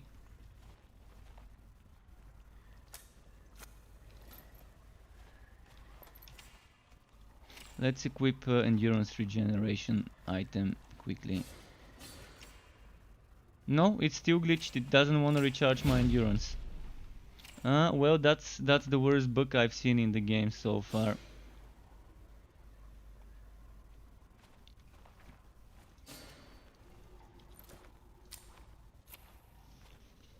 It's gonna fix itself after we leave this map, but for now I'm not gonna be able to use that skill.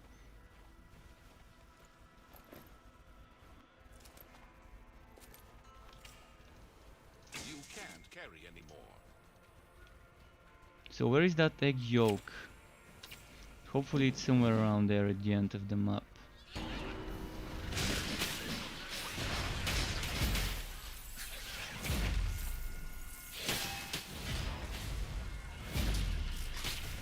Oh, it's fixed now. So you see how it does those spike drive missiles.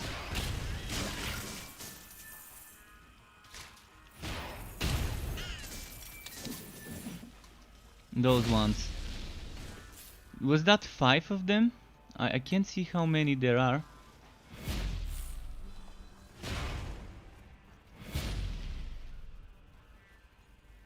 I think when I'm standing still and not fighting, it doesn't want to recharge endurance. And that's pretty shitty. Why it doesn't recharge endurance, I don't know, but it needs to start recharging it when I'm doing nothing. Did they make it so that you only recharge endurance?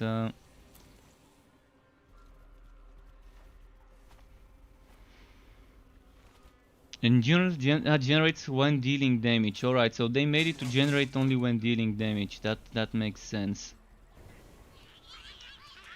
So it's not regeneration, but generation. So this endurance per second seems to be wrongly worded. You can't carry anymore.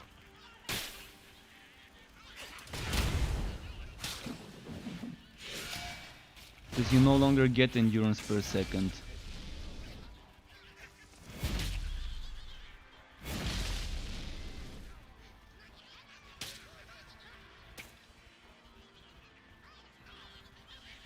I still want to see how many of those spikes I've got. I think it's 4 or 5, and adding another 4 would be amazing.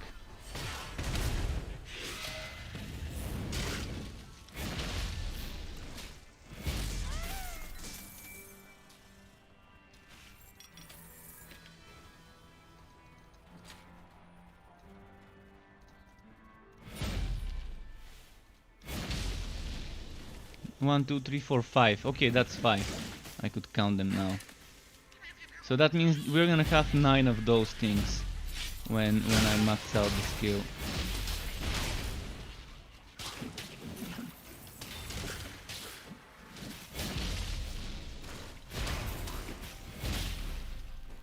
The spike driver back in full swing.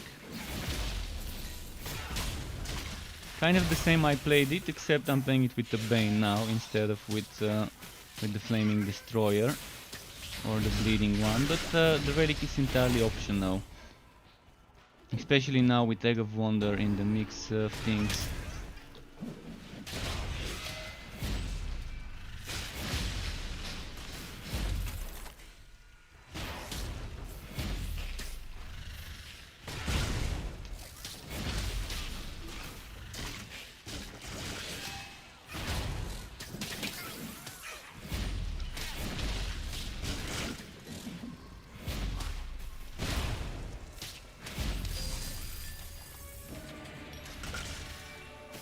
Let's see what boots we've got here.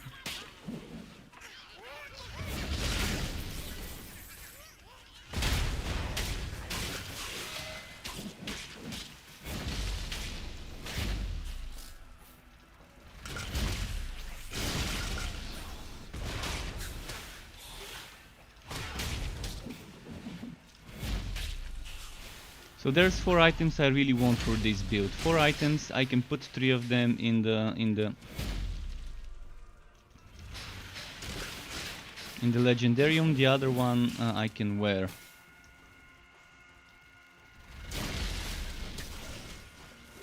When it comes to weapons and offhands. I want the hammer that gives me hammer spin charge. I want the hammer that gives me pound and spike drive charge.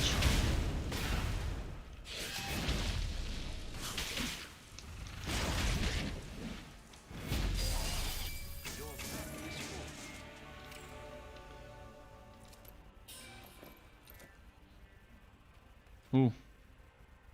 Okay, we got a new one.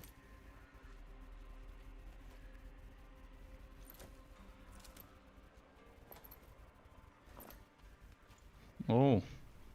Okay, bonus crit damage. Yeah, I want that. Pet. Go sell.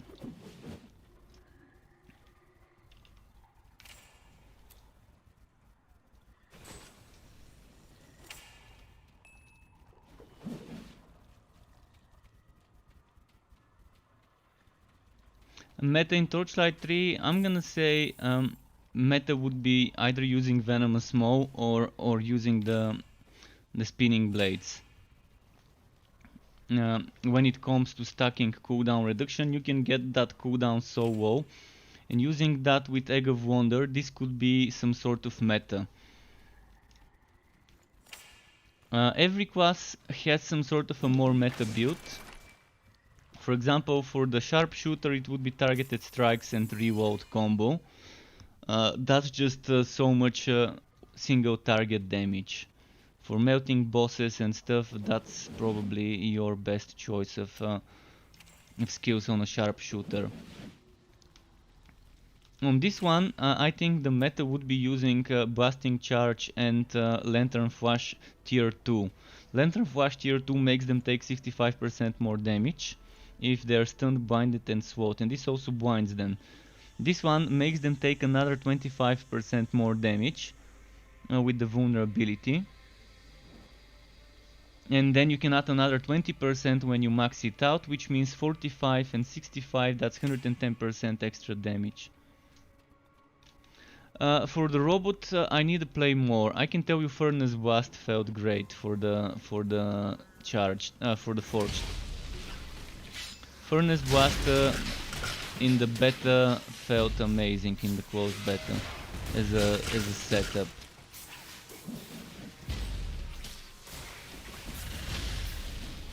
I think right now the Forge has many viable setups. I think it even has a viable spin to win setup, which I need to test out eventually. I'm gonna be playing Forged after I'm done with this act. I would start leveling a Forged. It's gonna be tough. Forged is very weak at the first few levels. I mean, even on hard, not on ridiculous, but on hard, the Forged felt harder to level than my ridiculous mage and sharpshooter. And that was with the crit chance pet, with the Egg of Wonder and all of that. It's just because it needs some more levels to get the most you can get from it. You need certain skills and you need levels for those skills.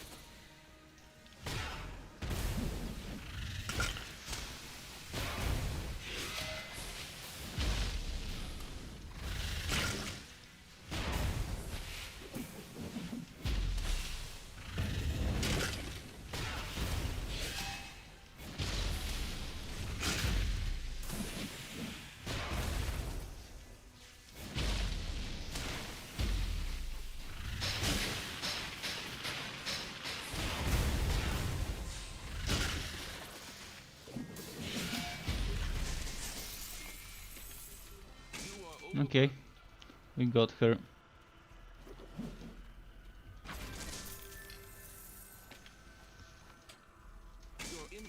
But any hero can be strong. I'm telling you, any hero can be strong as long as you have the right items. So it's not as much about the skills that you use, but more about the items, whether they're within the right level, whether they're wife-bound items converted to non-wife-bound. Because a wife-bound item converted to non-wife-bound at level 60 would be 20% stronger. And eventually that's gonna be the meta. You would want to replace all your items for wife-bound versions of them. But it's gonna take some time before you can get wife-bound versions that are with good stats for every SWAT. And you're gonna need Scroll of Unbinding for every one of those to make them non-wife bound so you don't lose them.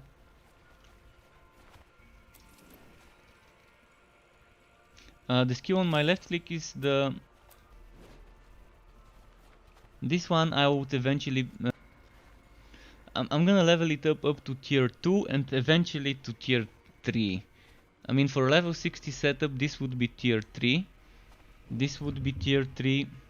This would be tier 3. This would be probably tier 2. Tier 2, we'll see. This one, I don't think it's worth the points for the other one, but it's still not bad to maybe make it tier 3.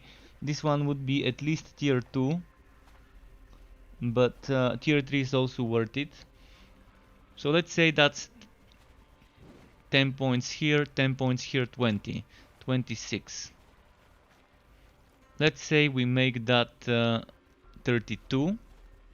Let's make it 36, 36. And then that's 42. And that's 50. No, that's 48. 48. Wait, anyways, I think yeah, I think I messed up with the calculations, but 10, 20, 30, 42, 48, and then we have 54, and then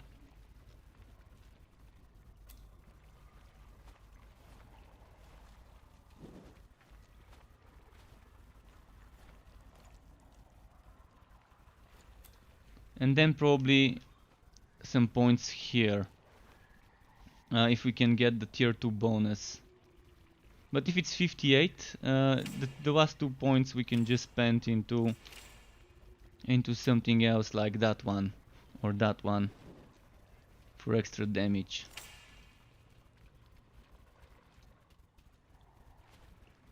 I didn't get that high with Eggpot side quest, but that's good. I can just disable it from my tracking. Finish it some other time.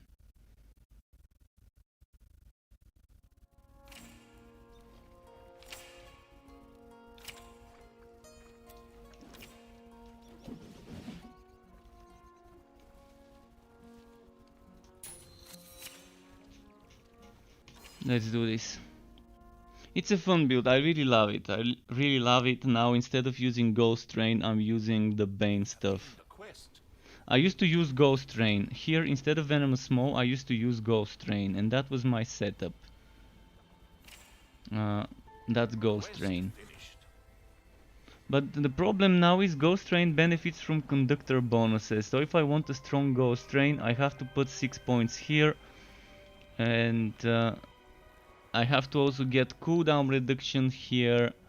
Which that cooldown reduction is good because it's gonna work on other things that have cooldown. So I might consider those 6 points in this one. I might consider it. Instead of getting the endurance recharge rate or something.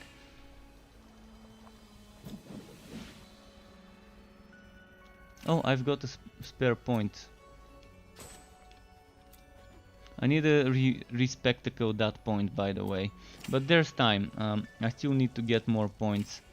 Basically, I need 1, 2, 3 more points, and then I can get this respectacle and then get the relic cooldown done. Take a chance, spend some coin.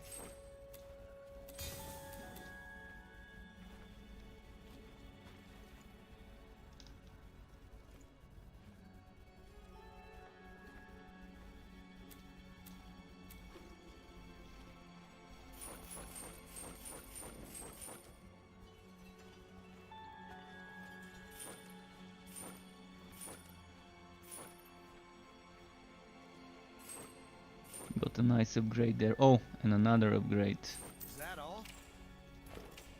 Let's keep this our little secret. Till next time. Let's try and upgrade the helmet. Is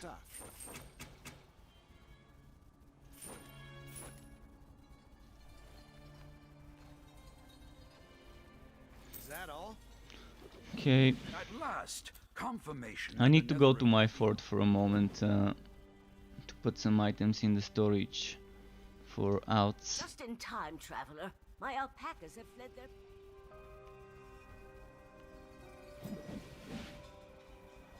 You are overloaded.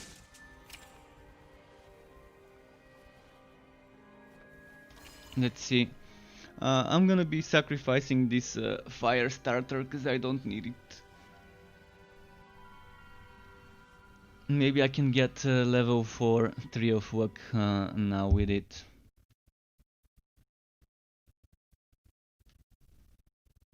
And no, the Lantern Flash skill bonus, by the way, and other such skill bonuses that don't say anything about Lantern Flash, like for example this one. See, Lantern Flash now blinds. That means it's only for Lantern Flash. Bonus damage versus stunned, blinded or swallowed. You can see it probably even in your stats. See, bonus damage versus blinded, bonus damage versus swallowed, bonus damage versus stunned. Meaning you get that all the time. It doesn't say with the skill. It's permanent bonus for any skill. So you can see if it's something just for a specific skill, you can see it on that side. If it's not for a specific skill, then you know it's gonna be for everything. And that's why it's so strong to have that combo. Alright, let's donate stuff to the tree. Boom.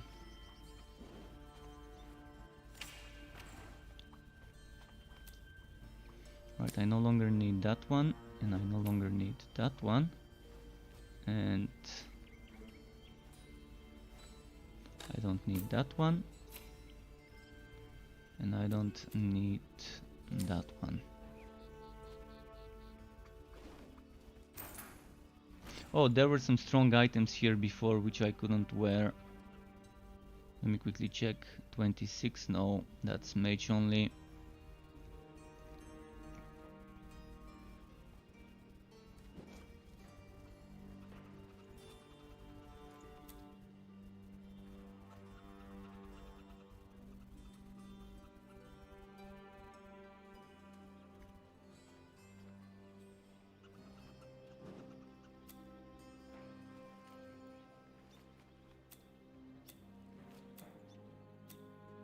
Alright, I gotta get rid of some more stuff here, cause that's full.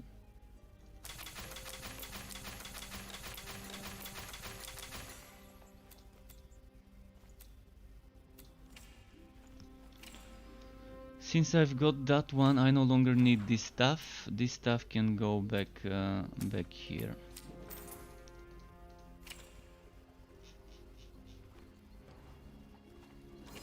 Alright, moving on, next quest. Yeah, that flash is amazing. I mean, the flash is one of the best skills the Railmaster has. Even if you don't use it, even if you just use it for the passive and apply slow, stun or blind from other places, it's good that it itself applies blind. It applies blind for 1 second from the tier 1 bonus. So for that 1 second you are gonna be benefiting from this one, even if you don't have other sources of it. Ideally you would have some nice sources of either stun or slow, and spike drive slows. That's why it's so good with spike drive builds. That's why my spike driver build back from update 8, I think it was, from the end of alpha, close to the end of alpha. Shortly before the name change to Torchlight 3, I had that build slightly different. I think I was using the ghost train here, but the synergy is still here. This slows, and this does that passive bonus. And for how many seconds does this slow? First it can stun, no, not this one. Spike drive slows by 50% for 6 seconds. So you have that 60% slow, and you have that that extra damage for those 6 seconds.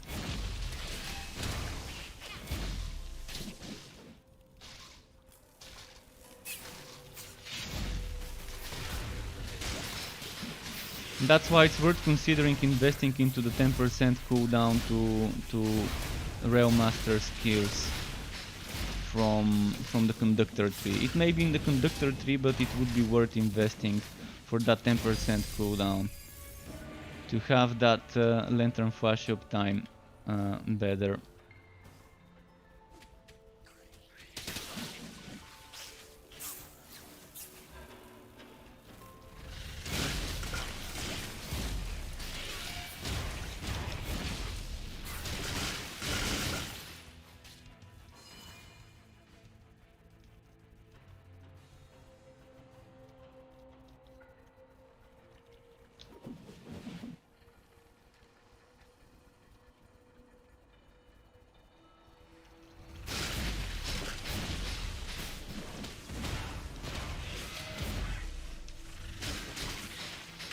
Not gonna go there though.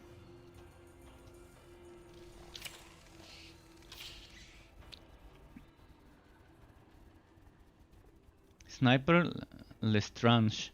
Let's see how we can kill this guy. Oh wow. I took some damage, no idea from where, but it was a lot. And the sniper had his back to me, so it must have been one of the other ones. I'm gonna keep my distance just in case.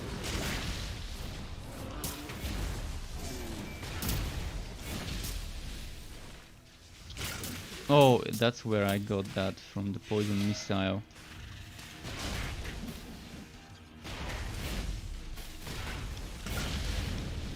I wish I could stack 2 dynamites to do 2 stacks of vulnerability. But you can stack the vulnerability from one class with the vulnerability from another class. From one ability to another. So with the mage you can apply, I think, was it 2 times? No. It wasn't with the mage. With this one I apply 1 vulnerability and I stack it with Lantern Flash. I can apply vulnerability with Goose on the Sharpshooter, and with the mage you can buff the damage of others, and then you can stack all that. You can also apply vulnerability with Sonic Blast on the Forged, which is amazing.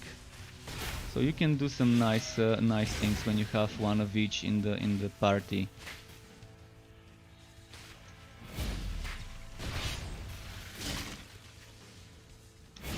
Nope. Fuck.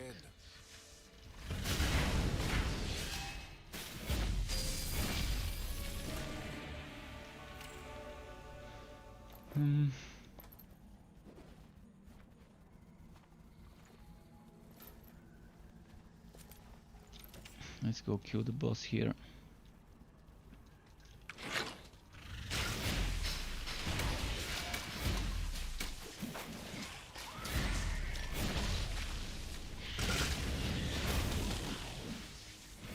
And the best thing about this is you don't need to have Lantern Flash ready to be benefiting from that extra damage to Sword. It's all the time. As long as you do that spike drive, you are good.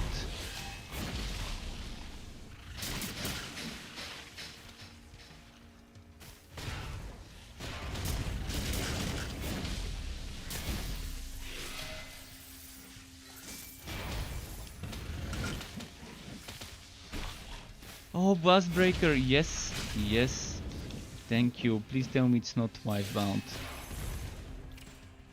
It's not wife bound, yes, so I don't have to worry about losing it if I die.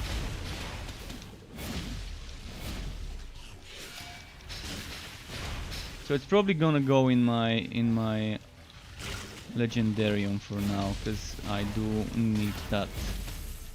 Oh, that reminds me, I've got a Legendarium slot which I'm not using yet. I forgot about this thing. At level 20 I unlocked one more slot, which should be used.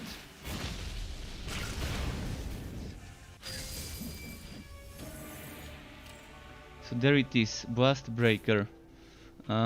It's pretty shitty. I mean, 2 times gold work and 1 time attack speed.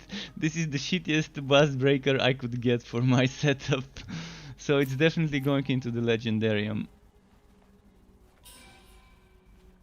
Damage with pound. Yeah, 36 crit damage is just not something I'm gonna sacrifice. I've already almost got the max crit damage.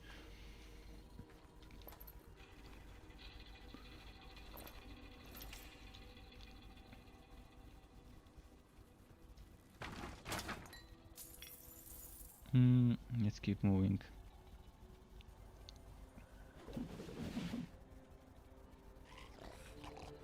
Killing Small Tusk before Strong Tusk is kind of weird.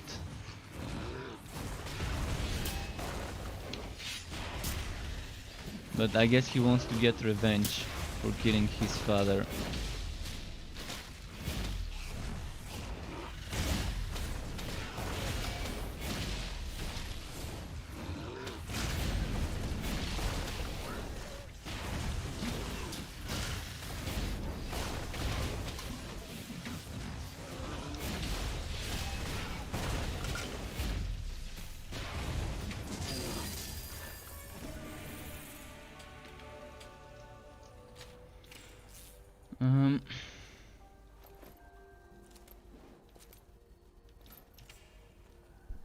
Oh, there's a chest. Almost forgot.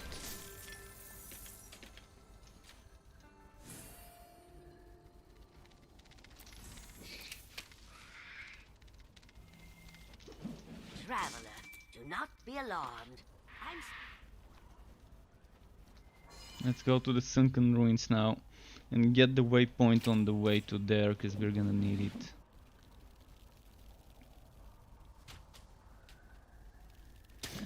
With this tempo, I'm probably gonna finish this hero by the end of today's stream. If we keep going with that speed of clearing stuff and doing quests.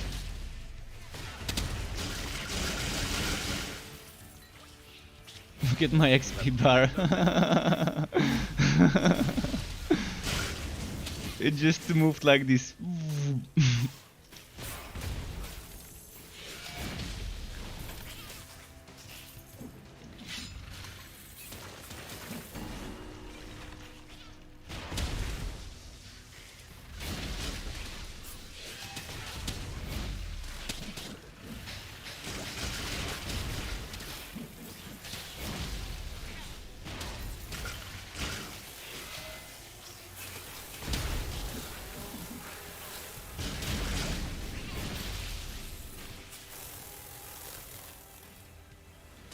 Need to go find the waypoint.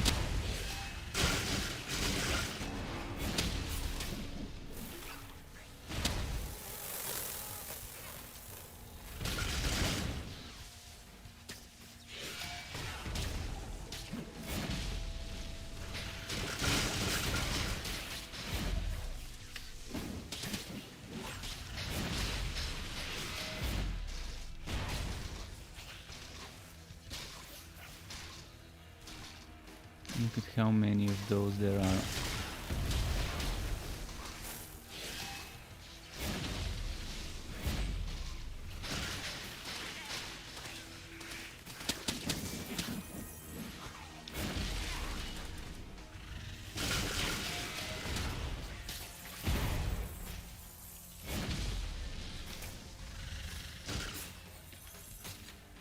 Come on, 1, 2, 4. This and this one. Oh!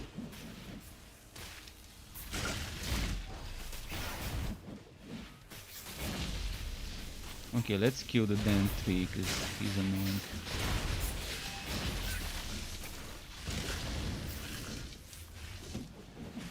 One.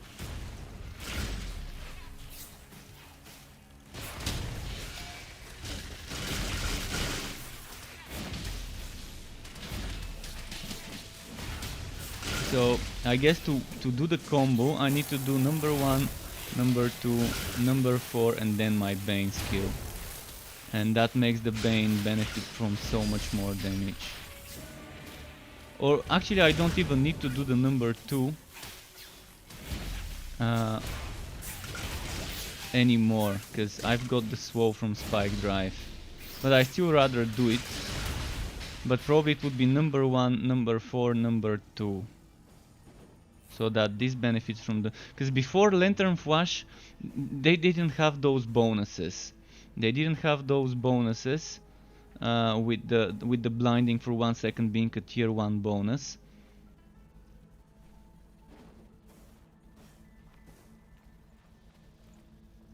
So probably I might change this to be number 2 and this to be my number 4. We'll see. For now, let's keep pumping this one. And this one's ready. Next we are gonna start pumping deadly most damage.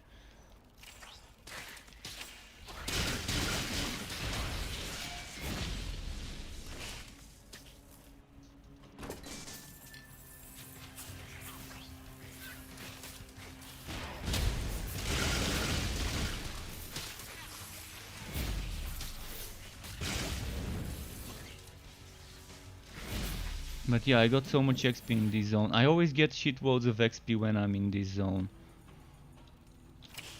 when doing playthroughs.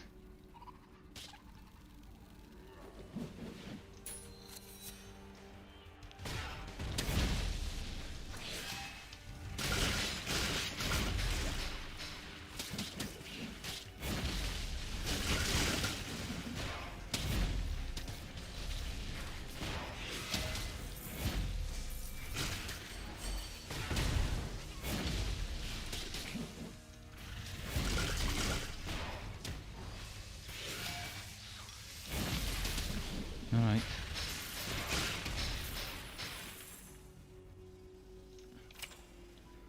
I'm looking for sunken ruins. Would that be there?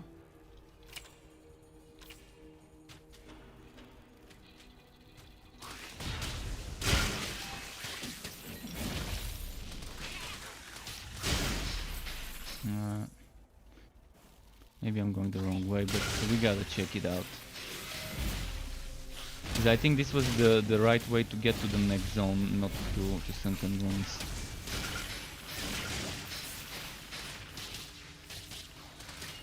Couldn't move for a moment. So let's see. Oh, fuck. Kind of blocked my way.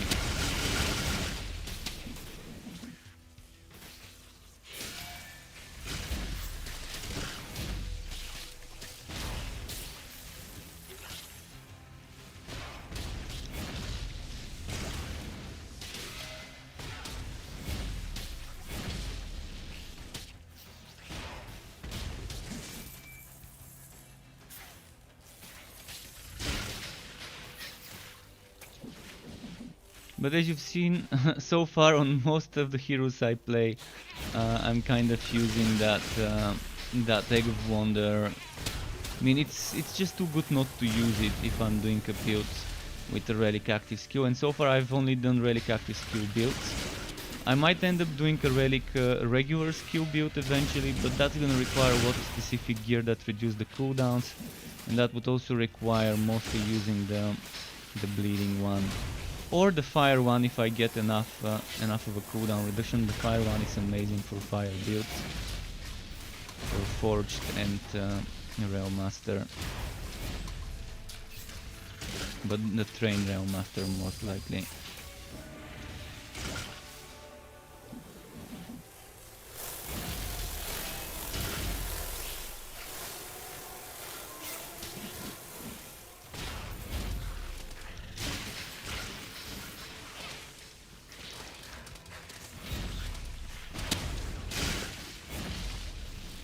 Already getting close to 24.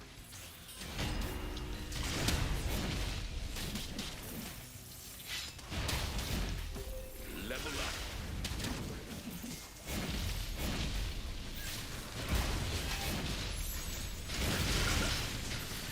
Oh, there was a second tree.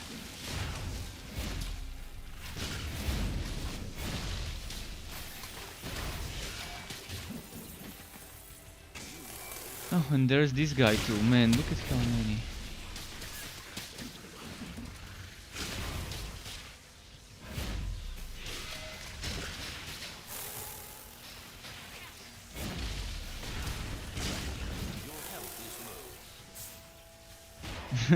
Coach heals. Gotta love the coach heals.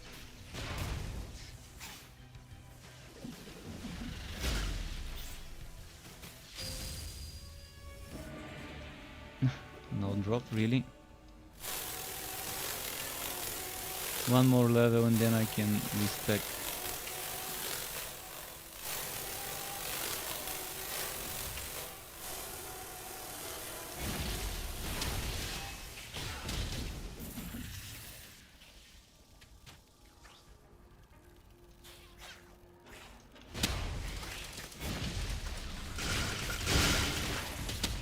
Look at my XP down there now.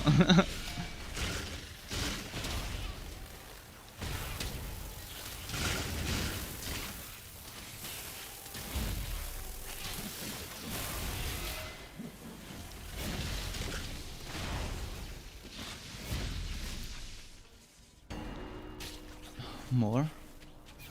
There's no end to them. Okay, I'm gonna put them in the choke point.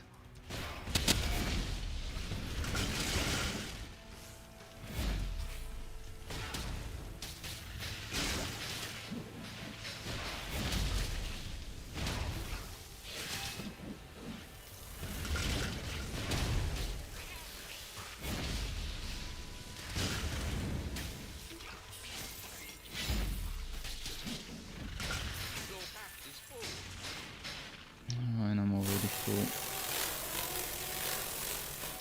Not these insects in the wrong place.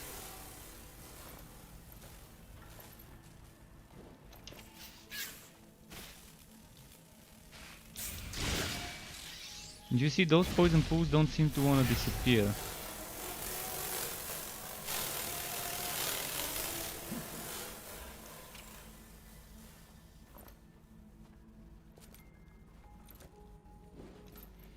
So, pet, go sell.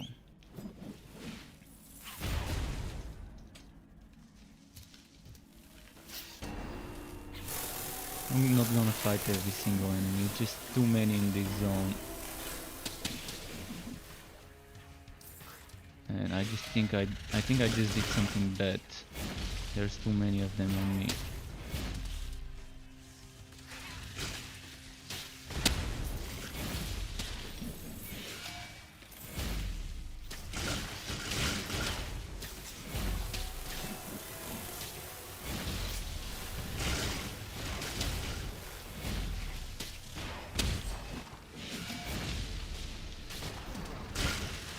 Ah, teleporters, fuck. Please survive, please survive. I couldn't survive this, they kind of teleported around me. I need to change my weapon now because I don't have anything equipped.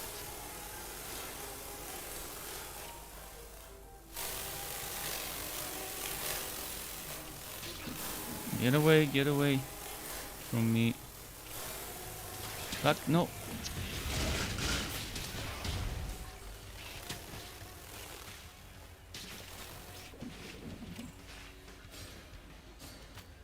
Okay, there we go.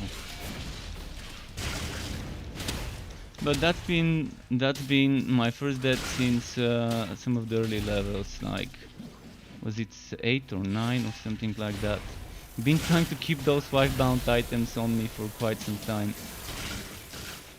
Oh, and I got rewarded for dying as usual. But with a shitty item that's gonna go into the legendarium.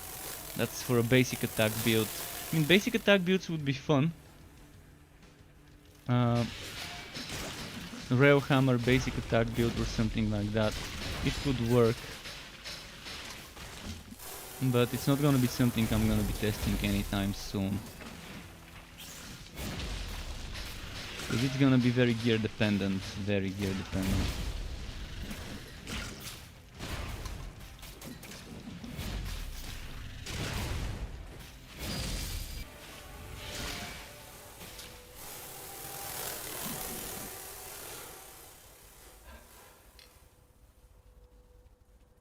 Let's keep moving. I'm not gonna be even killing this guy. Oh, maybe I can kill him now with this shrine. In the mix.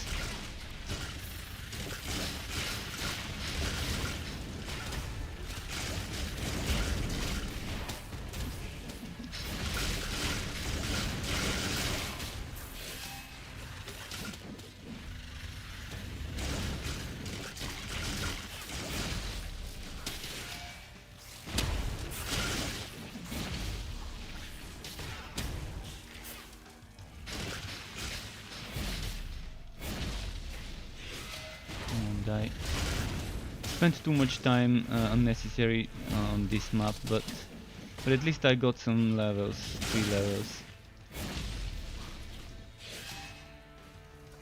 Now I'm out leveling the content by a bit.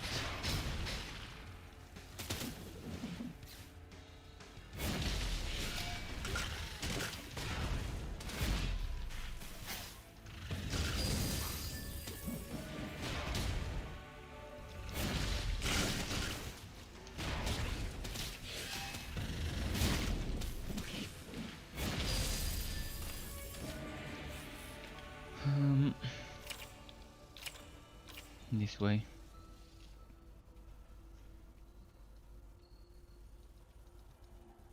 But yes, WoW is one of the best debuffs from the non-damage debuffs. It lasts for quite some time, so it's not like stun just for 2-3 seconds. It can last for 6 seconds, even for more, I guess. And yeah, makes all of it super slow, not just movement.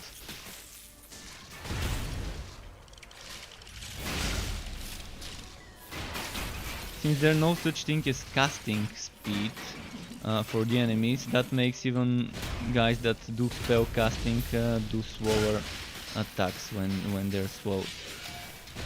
Actually, on this map I always run through it, so might as well do it again.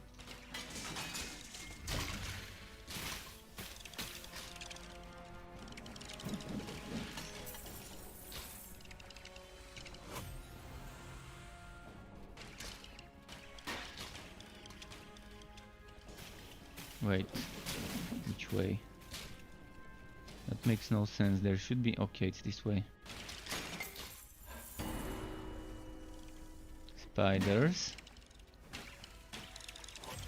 Speed shrine. And speed affects movement, affects basic attack speed and movement speed. That's speed shrine. So that's another thing to keep in mind again.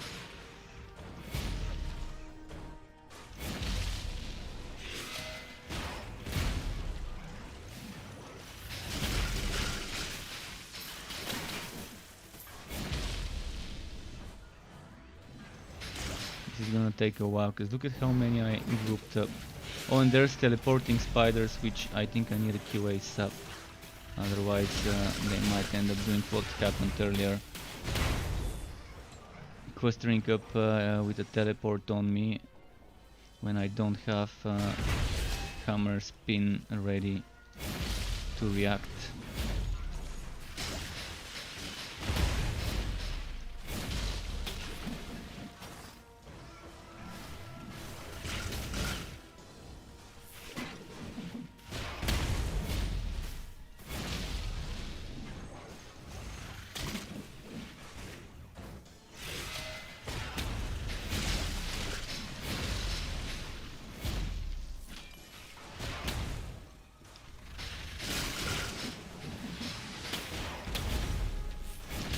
Come on.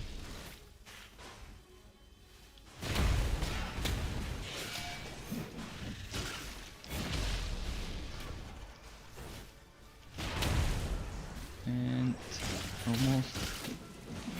almost killed those other ones, the little ones. Oh, and my bane's ready. That means I can just maybe try and get them a little bit closer.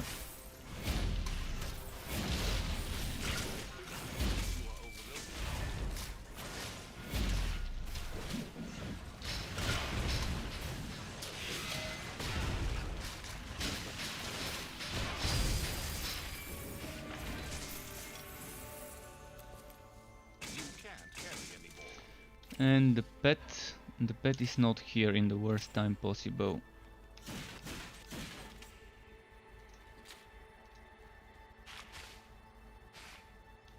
You are near death. I was taking poison from an invisible... There's one of those pools here, but the boss is covering it with his body and we can't see it. Oh, the damage. The damage. Your pet is fleeing. That's the damage I need. Alright, let's destroy some stuff.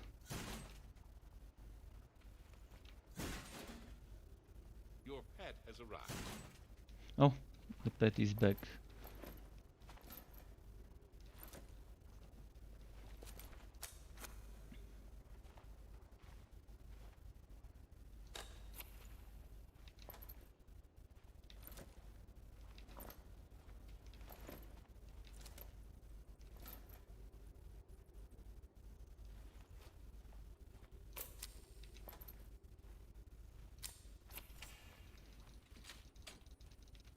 How am I doing with the ember? I've got 51 ember cores. Wow, okay. What have we here? An empty pedestal. Alright, moving on with the quest. Oh, not this bug again. This bug happens to me every time when I'm in this zone. Every time. Let's see if I can fix it. I think I'm not gonna be able to fix it, but let's test. Every time I'm in this zone, I need to log out and come back and just run through the enemies so I can go into that bug swat barrel.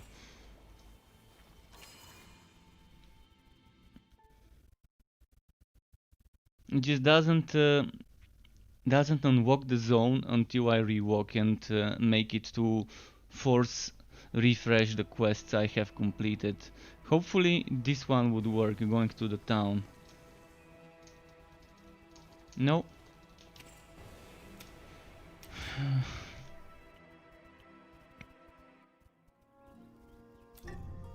I'm loving how it looks with that great sword.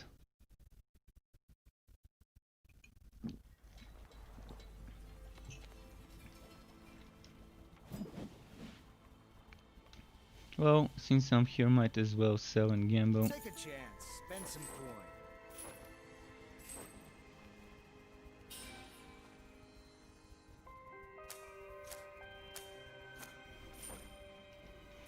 And since I've rewalked, might as well go to my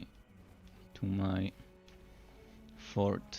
Just gonna quickly try and get better shoulder armor.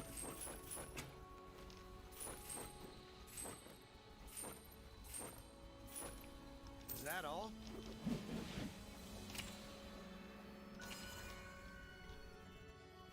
Need to put those 2 items in the legendarium.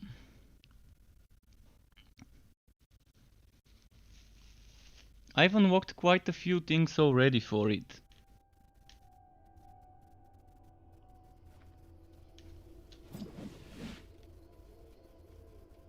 What? Fuck.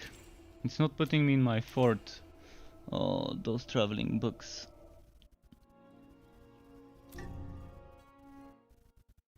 They're just making everything harder.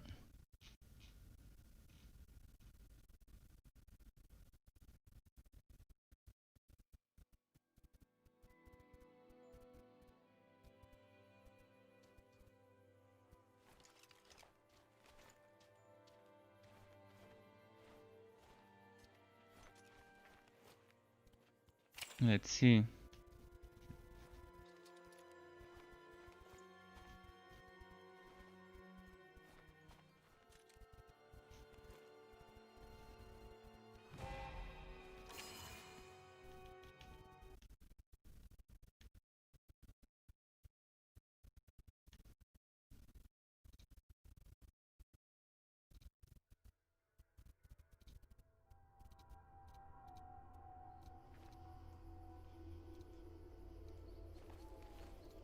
Just a moment, I'm fixing one of my overlays.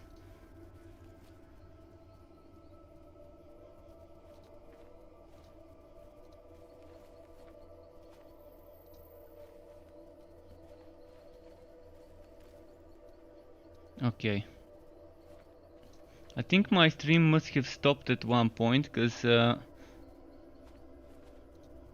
I saw some errors. Right now I accidentally opened a link from Discord about some screenshot competition from Torchlight, and yeah, I've noticed my stream must have stopped at one point because my dashboard was showing some sort of error, and it's still not letting me to go into my fort. This is fucking annoying.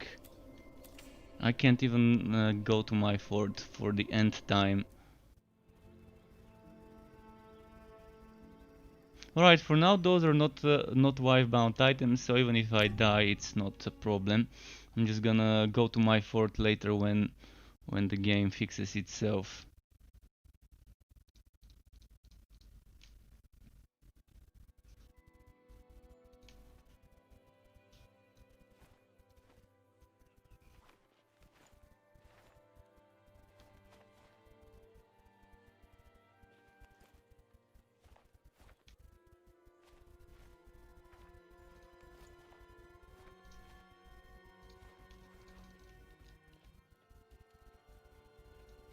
Potions for you, potions for your little...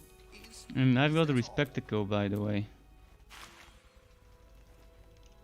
You look frail. Can I offer you a drink?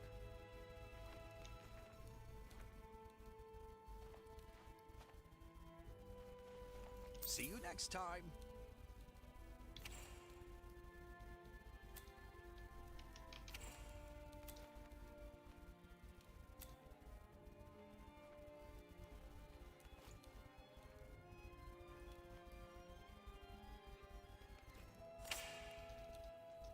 Oh yes. Oh, I'll be seeing you soon.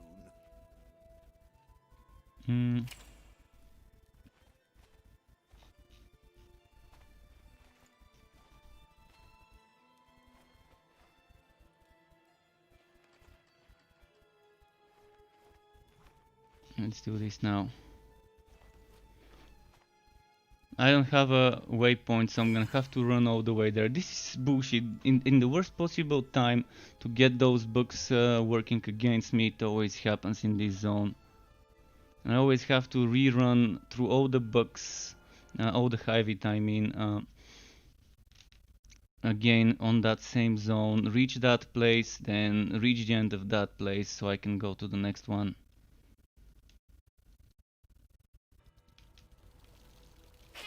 Hopefully I don't die on the way to there. But I'm gonna try to run.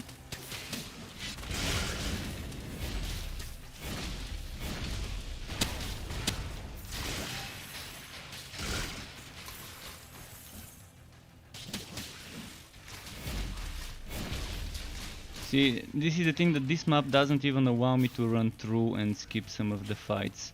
I mean, some of the fights I can skip, but most of them end up kind of keeping me in place. Like with this one I can probably go here. And let's do that quickly. Maybe I need to go this way. Okay, this was hurling arrow. That means we are close.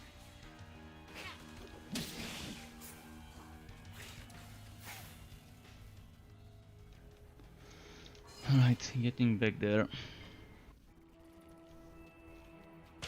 Hi Terry, welcome back Terry.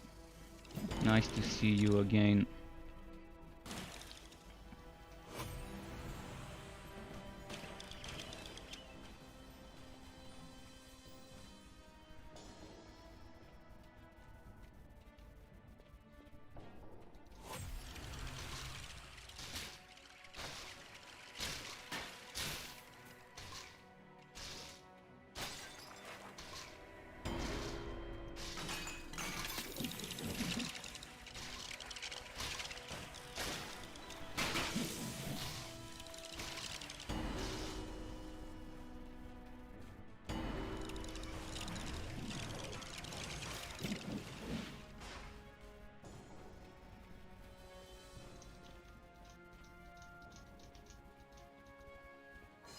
Alright, finally it let me go in there.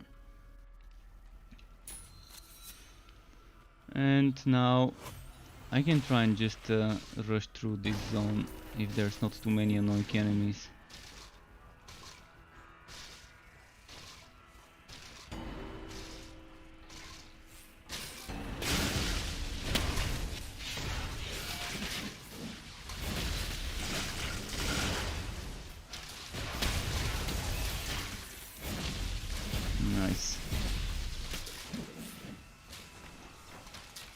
By the way, you have Tower of Chaos on Xbox. I heard the news. That consoles got updated with the Tower of Chaos update, so you can now try all those builds I recently made for Chaos Bane and have fun farming those green items in the upgraded relic hunts. It's definitely gonna be very fun for you folks to test all that stuff. Alright, I'm gonna have to go next after this map to my fort and respec, but since there were bugs, might as well just level up without respecing and remove that one point I want to later.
Okay, come on.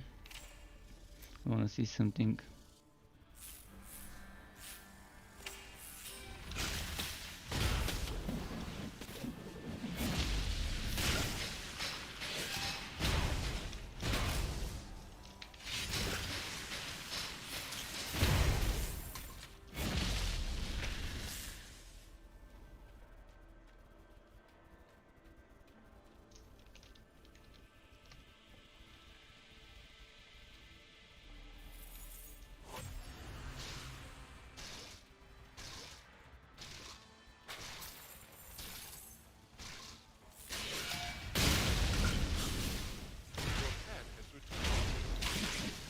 Come on.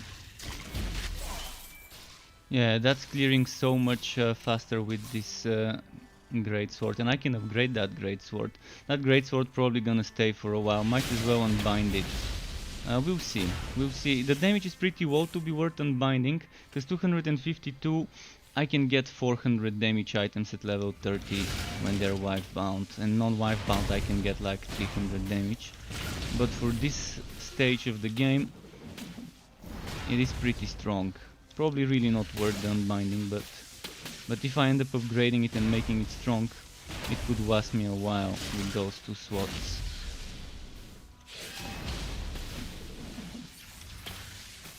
We'll see. For now I don't think it's gonna be worth it. The investment, knowing how difficult it would be to get that investment back in the current state of the game.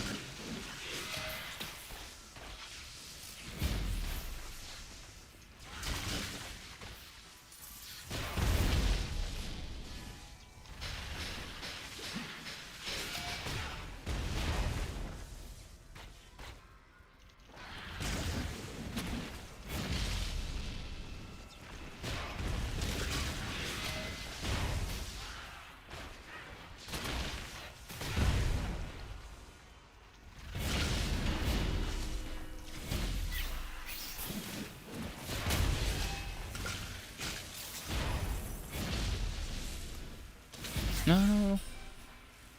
Okay.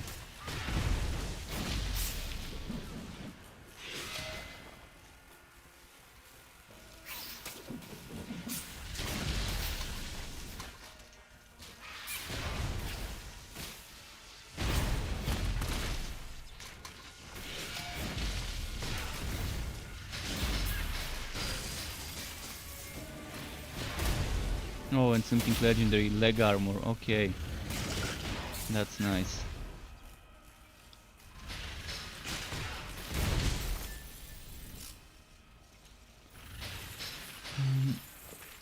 Enter a spectacle.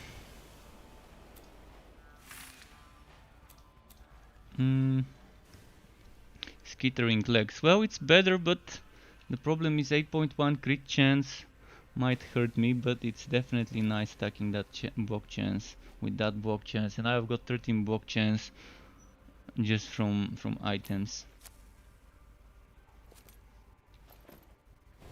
without even needing a shield.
Where is it?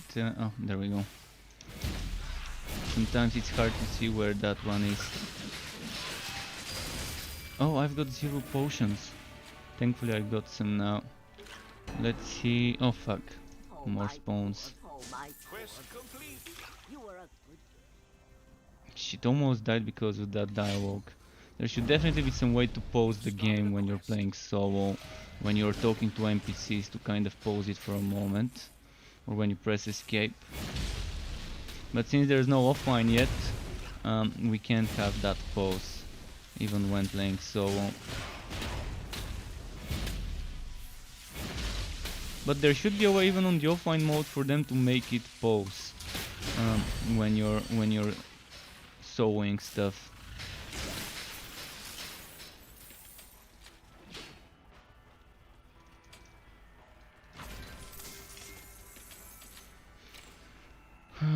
Yeah, more materials.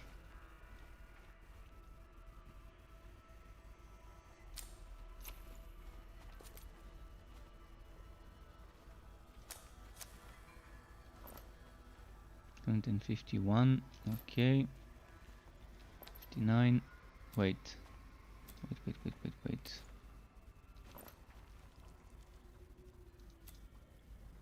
Oh, that was the stuff, never mind. I thought it was a one-handed for a second. Yeah, let's keep moving.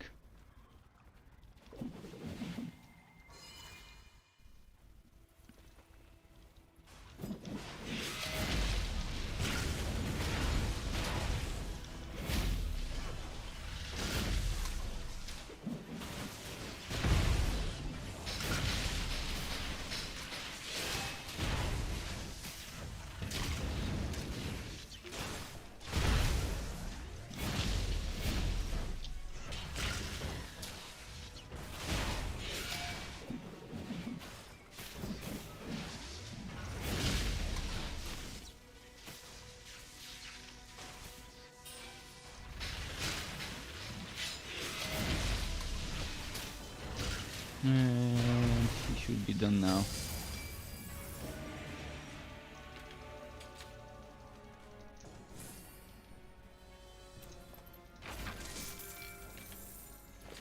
Alright, let's go turn in. That was some quick boss fight, just to test something. Because the item I got gives me, when I use Bane for a few seconds around me, I'm spewing some stuff.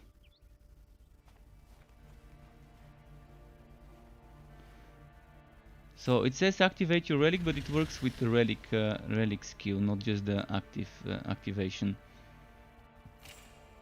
Or does activate your relic mean this and not that one?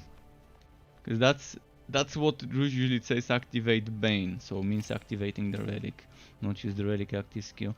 But yeah, now I can't even go to the town, so gotta go back to character selection again.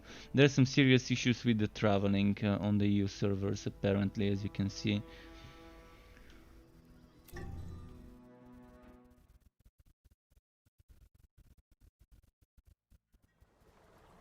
But yeah, that OP offhand is amazing. Juba. And yeah, Juba Brofisho, thank you again, and I'm happy that you will be checking the video. Through my spyglass, I'm always I open to observed suggestions. If someone wants a specific build video, I can try and make it when I level up a hero and get those skills needed for the build. If someone wants to see something, just feel free to tell me at any time. Let's try and get to my fort. Hopefully I can actually get there this time and I don't get teleported to another zone again. So far so good, it's not changing the loading screen.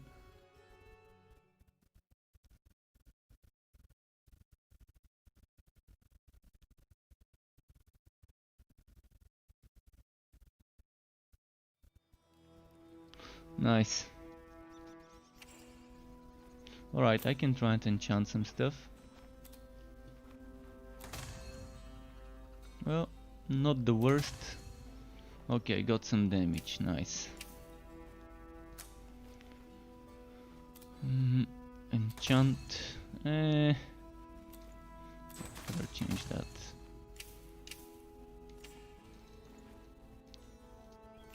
Now let's disenchant stuff.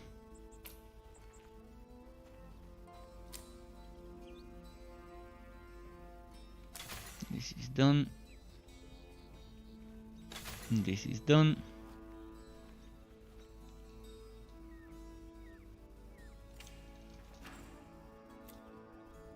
So this one goes here and this one would probably go here along with that one.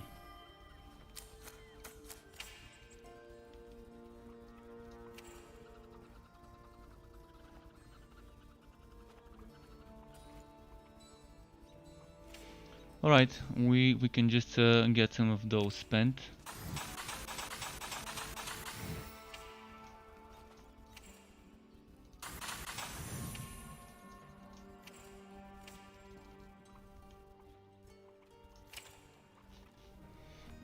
Now we need to go to the protected trail.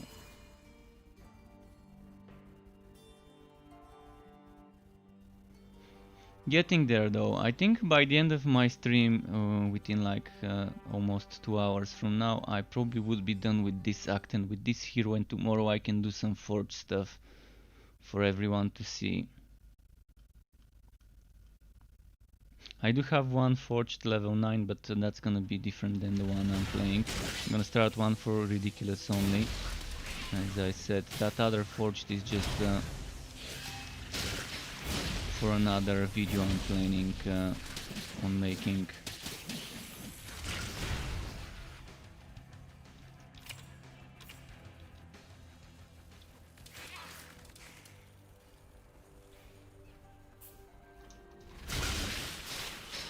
Those won't give me much XP here anymore.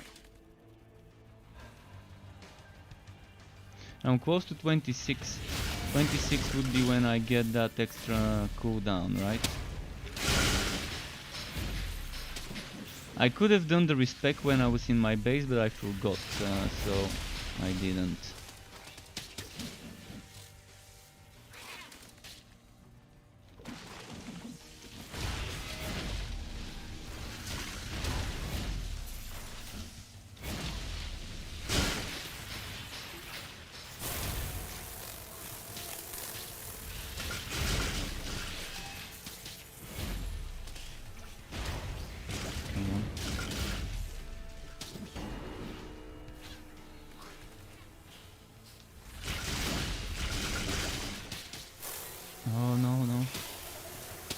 get to this side where I can actually kite.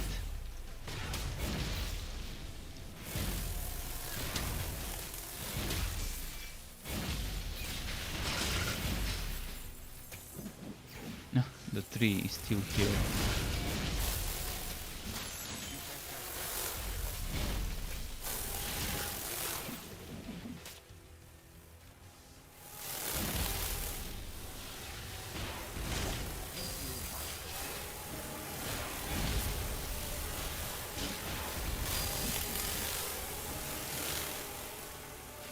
Okay, we got some stuff, but yeah, we gotta keep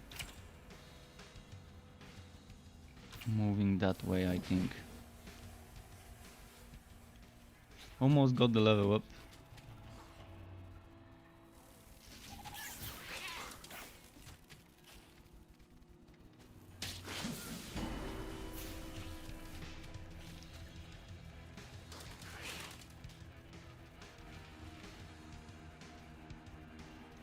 And yeah, that seems like a nice place.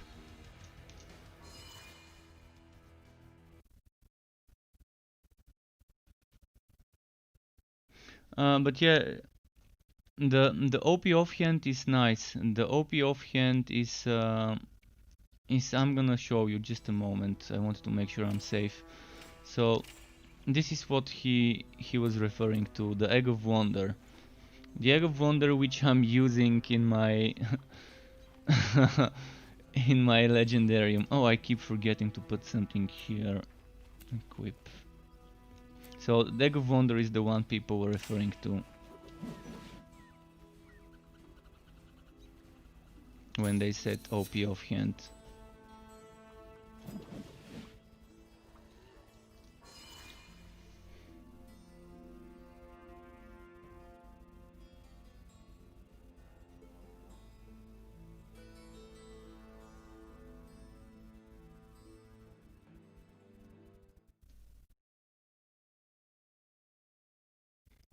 Voting. That egg is amazing. It's probably the best item in the game right now for relic active skill builds. Of course, if you're not using a relic active skill, it makes sense to not go for it.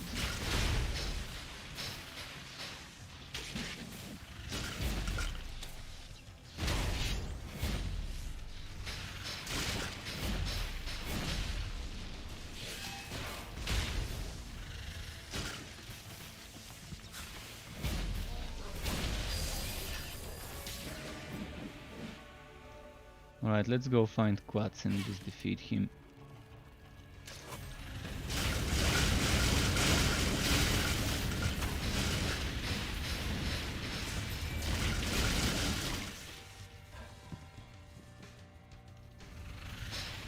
Oh, there's no enemies to fight. Almost wasted shrine.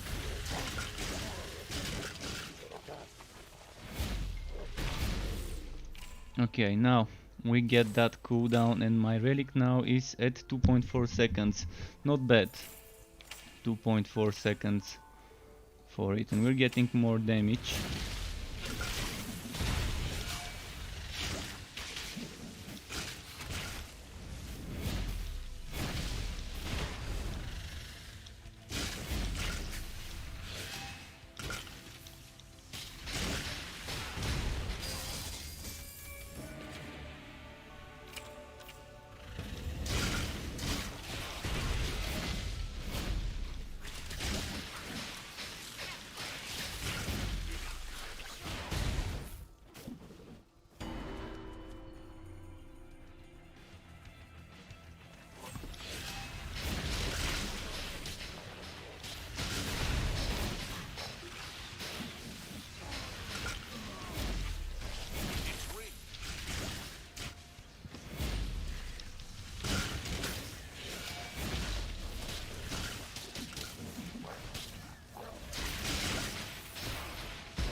So nice.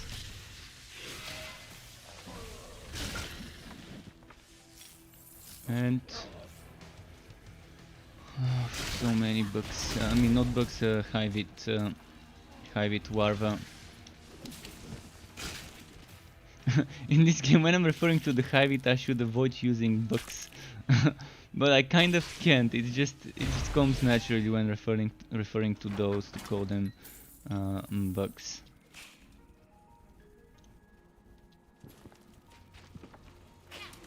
But it could be misleading calling them bugs, of course.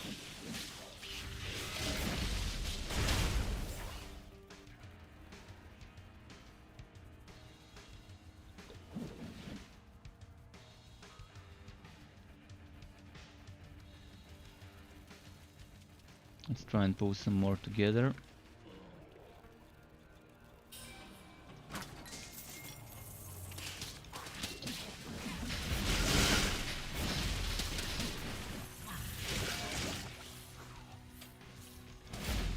Just making a portal in case I end up needing it.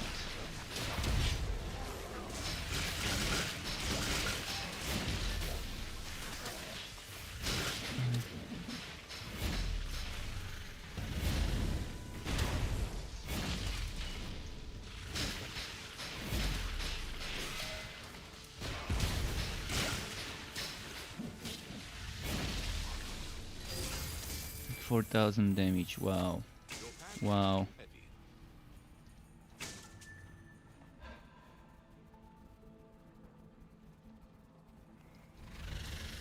Your pack is full. You are overloaded.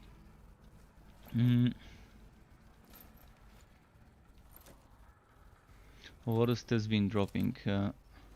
Just need to quickly check. Thankfully the pet's not dead, so he can just go sell, and we're done with that. Moving on to the next map.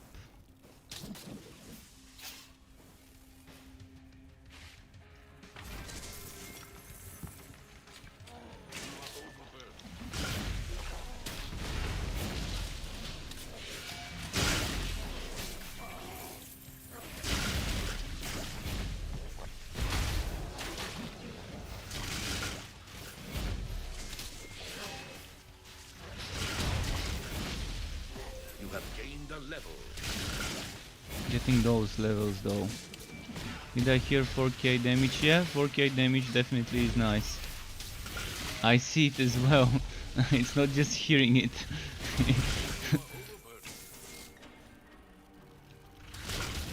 But I'm stacking a lot of things to get that 4k damage to proc. I'm not even sure what did it. You have received a quest.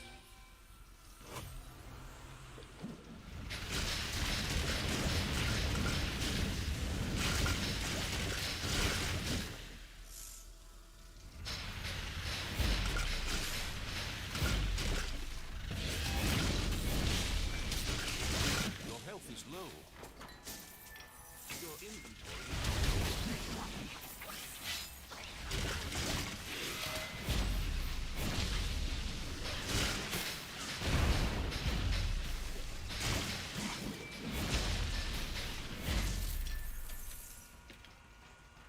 Your pack is too heavy. Right.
I'm loving the fast mobility and the playstyle of this guy and the way I've set it up right now.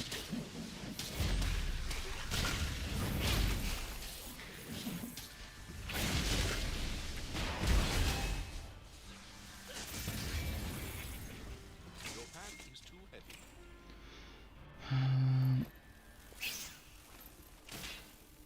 Stop shooting at me.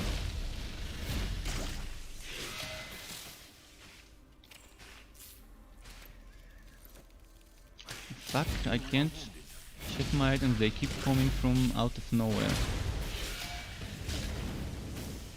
Really want a post game option for online.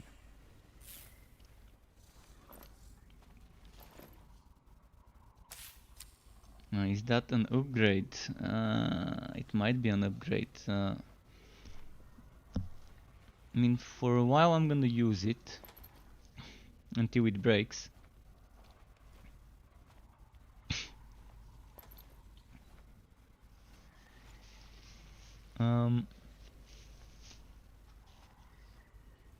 Yeah, no, wrong button.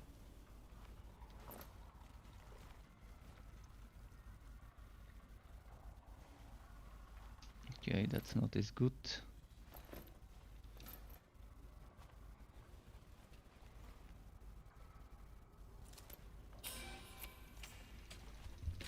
How's my crit damage now? 257.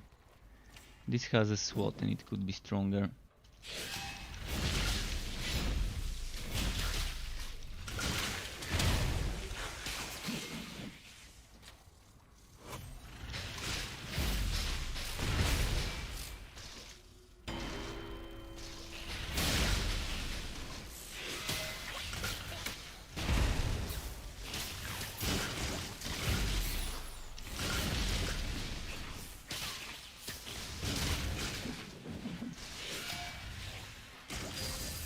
Alright, good. I'm wondering where the nether boom could be. I'm gonna go all the way until the end of this one just to check if it's not hiding somewhere here.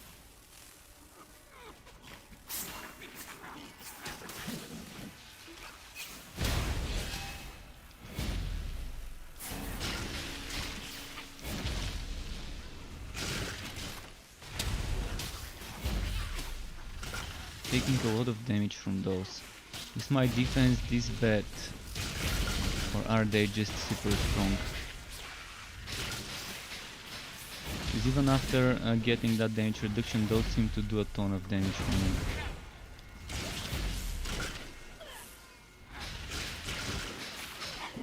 Death is upon you.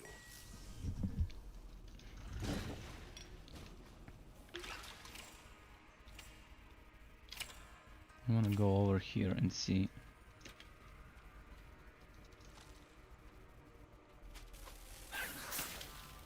Alright, it's not here.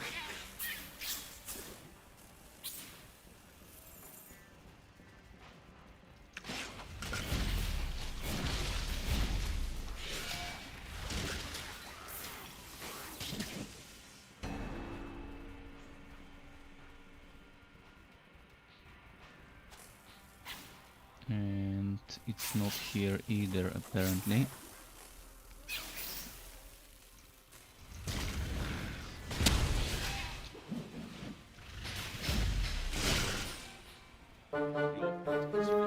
Face Food hosting me. Thank you, Face Food, for the host. Welcome to every one of his viewers in my channel, to the Struck Club. And thank you again very much for the host.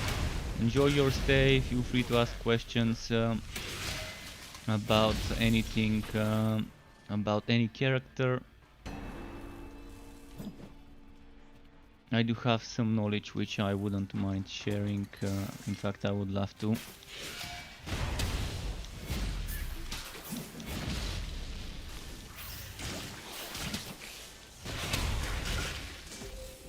Alright, 28. I need to go and spend some skill points after this map.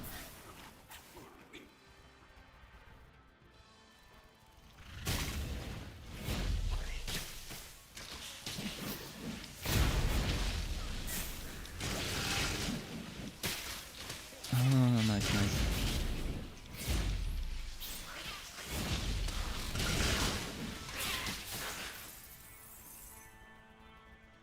We're going this way. So, okay, let's get some skill points now. What am I investing first? Maybe damage reduction would be better than the damage for now. Or the crit chance, or maybe spike driver. So I can get a large missile instead of 5, and then add another 4 missiles, which would mean 5 large ones, which probably won't be a bad idea.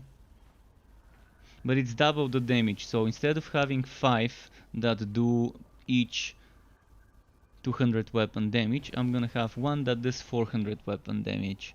But it's gonna be, I don't know, I'm probably gonna go for the vulnerability to do more damage and then more damage reduction.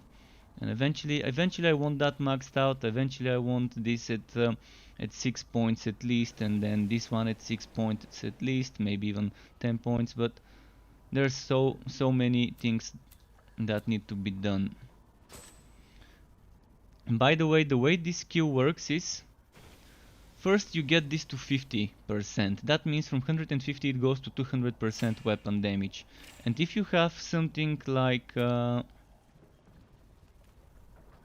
relic active skill damage, that 20% applies on top of the 200. So it's gonna be 240% relic active skill damage. Not relic active skill damage, but weapon damage that you're getting from this one. Because you see right now, I get that 20% on top of this one, which is 150 base with another 20. So 170% ends up being 202 instead of 190.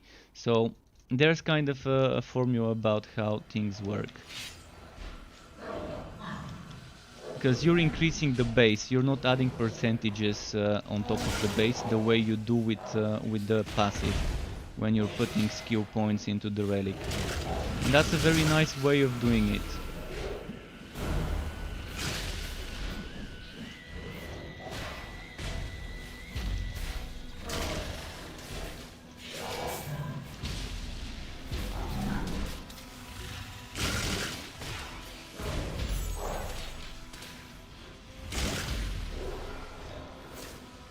Wait, I can't use my... It was wagging. It wasn't letting me use my relic active skill, my venomous maw. What's... There's invisible damage over time fields where the boss is. Okay, hopefully... See, my pet is taking damage there. Invisible stuff. You gotta be careful, I guess, with the High-Vid Frontier. There's some invisible poison fields that are buggy. Okay, let's see what we can do here. Did I wood this? I think I did. Alright, moving on.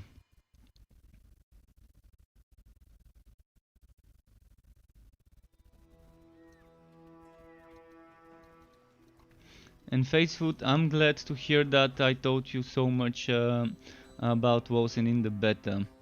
Torchlight 3 has been going well. I'm kind of happy that they've...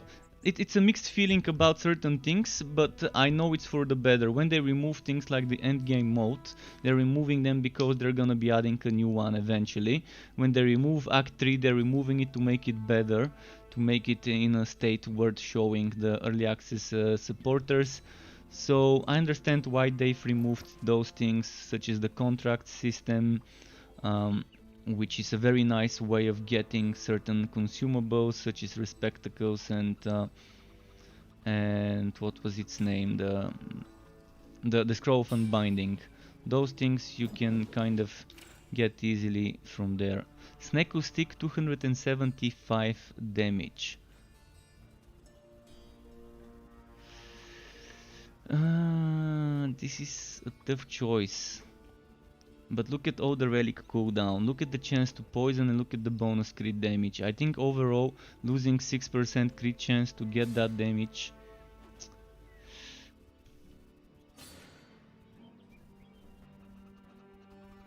Why does the other one show me that much damage per second? Probably due to the shock. I think the shock is what's getting that damage. So I've got 215 and 37. So 200 and let's say 50. 289, yeah. So I think it's just misleading. This damage here is misleading compared to this damage, and I can enchant this one as well, and it's not wife bound. So I will actually save it and get rid of some of the other stuff. Might just put some stuff into the warehouse for other heroes, for when I'm leveling the Forged, for example. This is not for the Forged, this is for dismantling.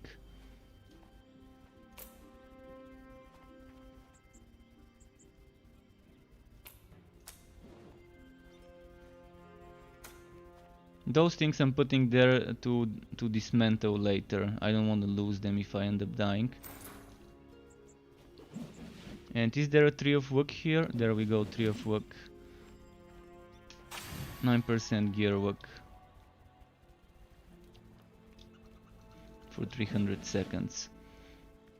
Always worth it if you have a spare blue item, or even actually legendary item probably is not worth it. And I think this buff needs to be longer. It's only 300 seconds. It needs to be 600 or 900 seconds, because just the loading time might take you like 60 seconds if you're on a slower PC.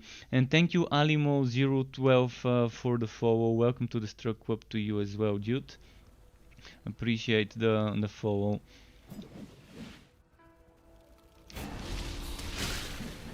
But that gear work is nice if you have some spare stuff. You're helping someone else grow his own tree of work, and at the same time you're getting a little bit of extra gear work for 300 seconds. By the way, I want to check quickly, did I get the waypoint or did I forget? Did you see what I just did? I forgot to click on the waypoint. That's like a brain fart moment. Now I wasted some more time. now I have to waste 2 more loading screens and this buff would just run out. We lost that buff. Oh man. Yeah, should have clicked on the waypoint when I had the chance.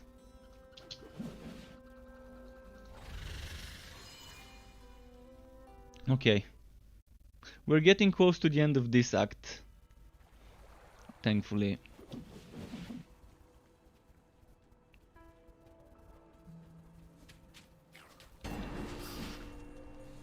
Yeah, the damage is definitely nice, but as I said, I kind of know what to synergize, because I've got so much time in this game. It's unbelievable. I even can't believe I've spent so much time playing this game in the alpha. But I guess I didn't enjoy playing the other games I could as much as this one. I didn't enjoy playing Path of Exile or Diablo 3 or other similar games as much as I enjoyed playing the alpha of this game.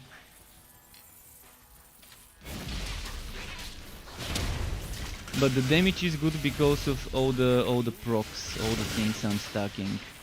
Vulnerability debuff, together with the 65% extra damage to slot enemies, it's just too much. See, this one is now 20% to vulnerability for busting charge with another 30%, so I guess it's actually 30%. It's not 25 plus 20, but it's 30%. And still 30% plus those 65%, that's 95% more damage they're taking if they're SWOT and if this is on them. And on top of that, I'm spamming some other things. Now more damage for this. And I can slow them with Spike Drive, which is the slowing thing.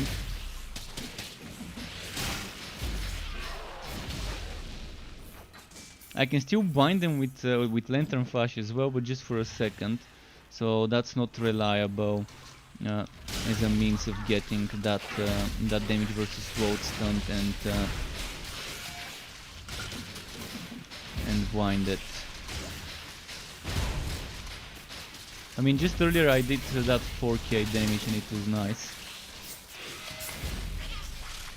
It's probably gonna be hard to get 4k damage to proc again.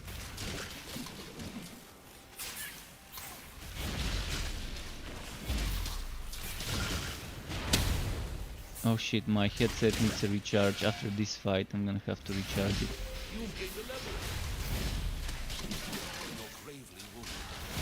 I'm still pretty squishy. I removed shield car, but I think it's for the better, removing shield car. This gave me 2 more swats on the skill bar, so it feels nice. Definitely feels good having those 2 swats. Alright, more legendaries. How's my gear work? 40%. That's why I'm seeing so much drops recently. Oh. Chance to poison. Yeah, I'm quickly getting to the fort. This is not something I wanna miss. Or wait, do I have an unbinding scroll?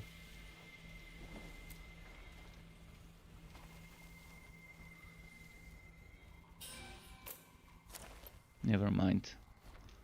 And Maester Sword. No need to go to the fort.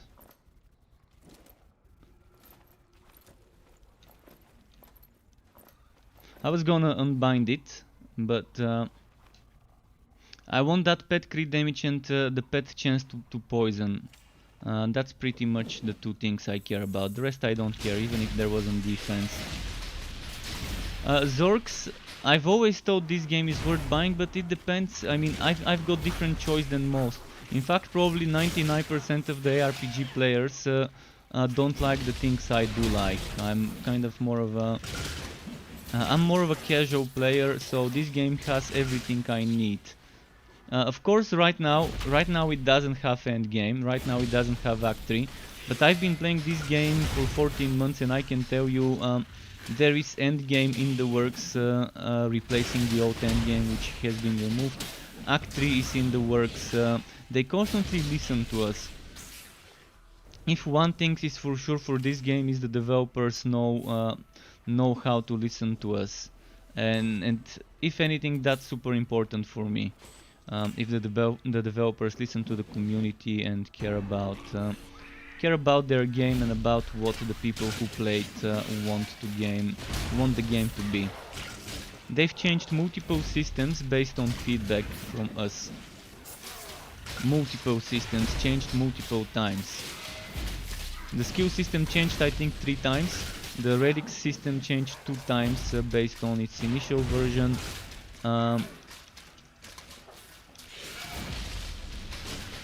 The pet system has been constantly getting updated and feels much better now, but it's gonna probably get another update soon, maybe post-launch, maybe before launch. It's a small team, so you gotta remember a small team has a limited number of things they can achieve before they launch the game. So they're focusing on the more important stuff right now. The things that are core to the game. And I'm probably gonna die, because I'm not seeing potion drops.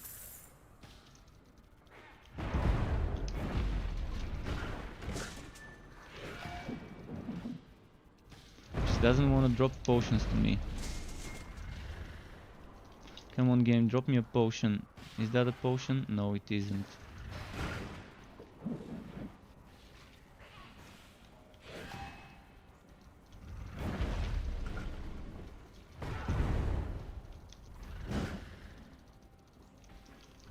It might be better if I don't have a wife-bound item to just die and pay and revive.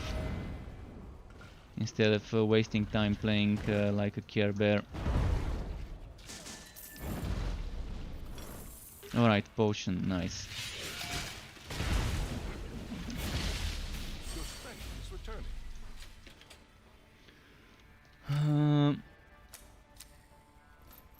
Wait, what did I just put here? Boots? Boots with 21% crit damage, never mind.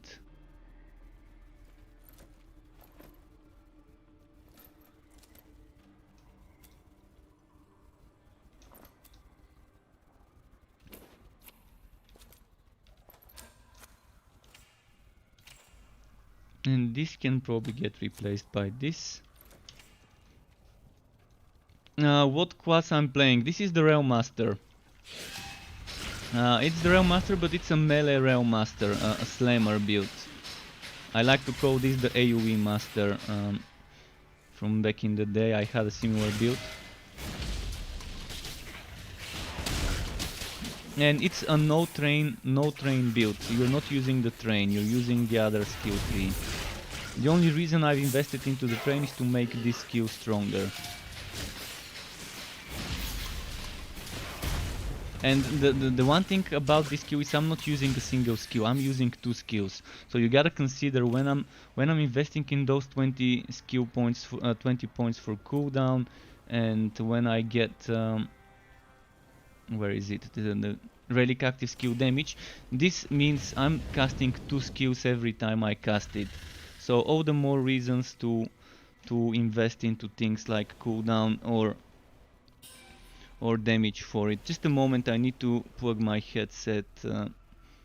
Just grabbing the cable here.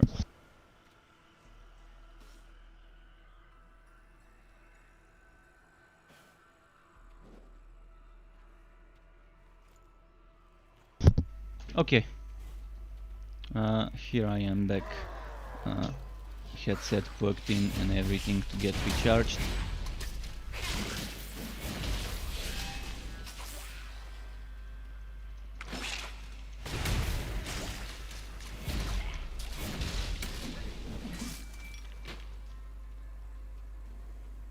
But it's definitely a fun class. I mean, I've got so many builds I can make in this game, and that I've tested before in the alpha that are now much stronger.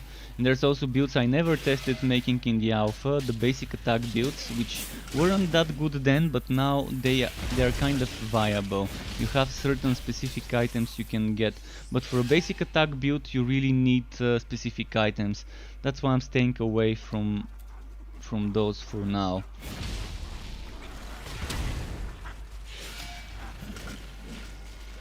I'm gonna have to consider using the potion cooldown thing.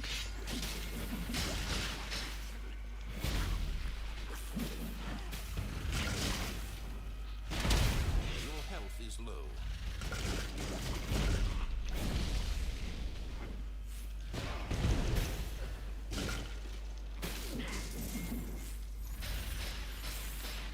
They're not dropping potions, and I think I need to start using my potion cooldown.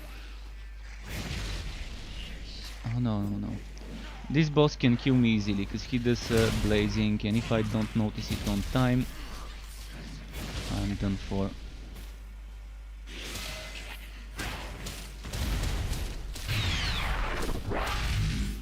But zero potions left. And thanks Zorks for the follow. Welcome to my channel. Welcome to the Struck Club. Oh man, it's getting tough now. Barely got any HP. And the problem is he teleports. That's one of the bigger problems out there. If I don't see him teleporting on time, I'm kind of done. But even if I die, I'm gonna lose 2 items, I think, only. But just what I didn't want happening happened. He got bugged. So it's the second time I'm getting this boss to bug on me and to become invulnerable. Fucking bugs. There's nothing I can do other than relogging and doing this dungeon from the start.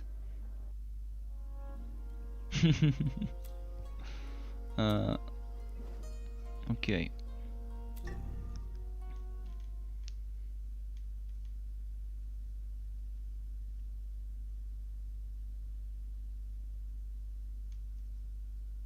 So here we are, and we are gonna have to redo it. And the problem is that's not a zone with a waypoint. Why am I in Bogwald Hollow? And why am I in normal? Wow, it put me into this guy's game in normal. Yeah, right. Of course.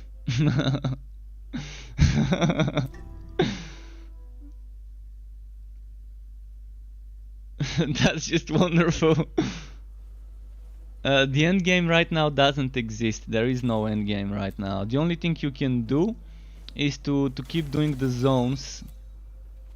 To keep doing the zones of the story, and to try and summon something called a phase beast, and the phase beast can summon a portal to a phasic map, and in that phasic map you can kill some bosses which would be always your level and their adds, and that's a fuck. Why am I still in normal? I'm gonna have to Alt and F4 the game and restart it because it's totally glitching on me, putting me in other people's maps and games.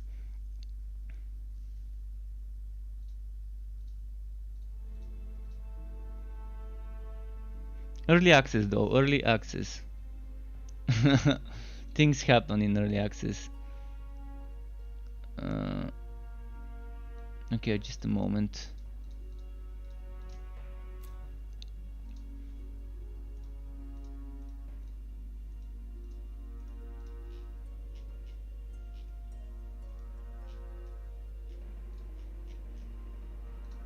And this is the upcoming endgame for Zir Shah's dungeon. So first we're gonna get Act 3, and with Act 3 we're gonna get the contracts returning. So Act 3 and the contracts were taken out of the game for rework, for polishing, and the Fazir Shah's dungeon, I cannot tell you much about it other than that it's an endgame activity and it's replacing the old map works. Map works used to be you buy a map from the NPC and you select that map and then you use it, it makes a portal and you go inside.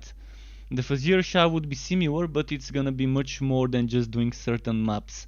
There's gonna be different things, different mechanics. So it's just an upgraded version of it, I guess.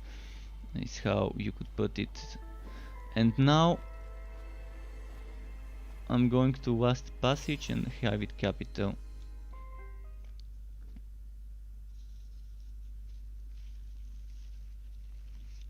The game is supposed to come out. Within the end of this year, unless they were referring to the early access as the estimation when they were saying this year. But I'm telling you, this content, this reworked content, would probably take another 3 months from now. But Act 3 and the contracts, they were ready. We were playing them during the alpha and beta phase, the closed beta phase.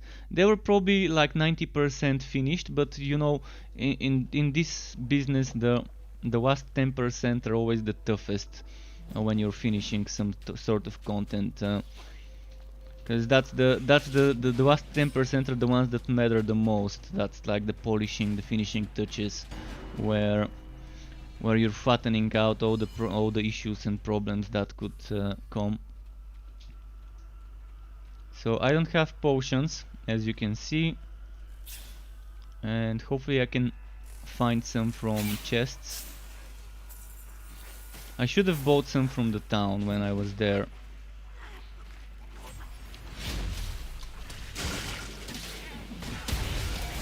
So hopefully those bugs, not bugs, those insects, charge bugs, is what they were used to be called. Hopefully they drop me some of that red juice for healing.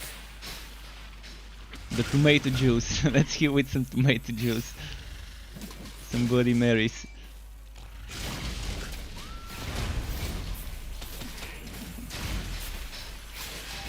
Oh, that's what I was talking about. This is the current and only end game you have. Those portals. I'm gonna show you. You kill a phase beast, it spawns a portal, you go into the portal is always your level plus 1, I think. So if I'm 29, it spawns a level 30, and then you have a boss fight. You go in, you kill the boss, you get the wood, and then it returns you in the zone you started from. It's a random boss. We got Strong Tusk apparently.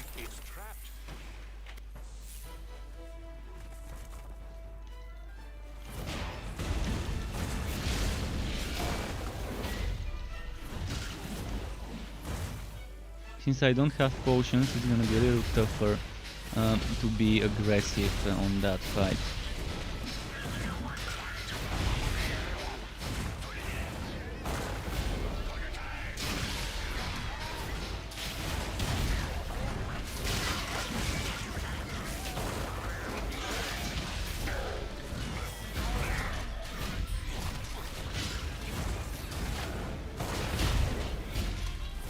Fuck, move. Right, I gotta be a little bit more careful now.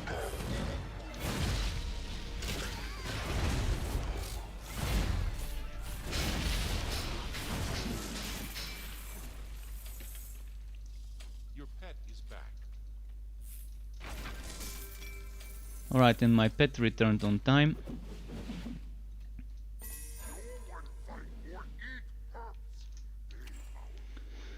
So what did we get? Nothing too good. Oh, and also those dungeons are always 100% a chance to get wife-bound items. So anything you get in those dungeons would be wife-bound items, which, as I said, are 20% stronger than regular items.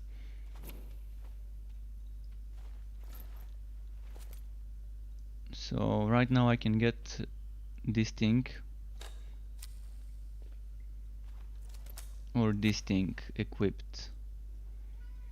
This is one-handed, so it might be actually better to use the one-handed one. And with that I can use the chance to walk. Or the endurance regen. I'm gonna use the chance to walk. I still get a lot of damage with it, so... my pet needs some food. Hopefully I don't die after I teleport. I'm gonna quickly go and give him some. I think I was safe when I entered. There weren't enemies next to me, but it's porting me in a new instance of the map. So just a moment to give him some food. Say hello, Sky. He said hello. But actually he said food. Most likely. Okay.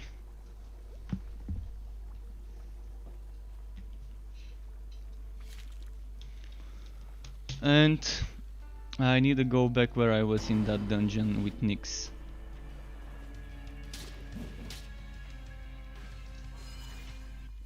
And finally go and kill him. I'm just gonna rush to Nyx. I've got 5 potions now, so let's just go all the way there.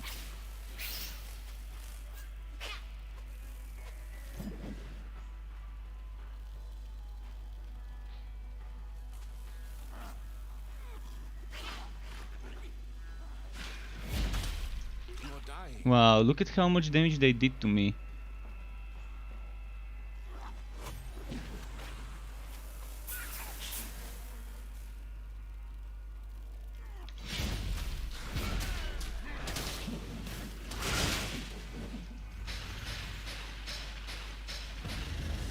He keeps despawning.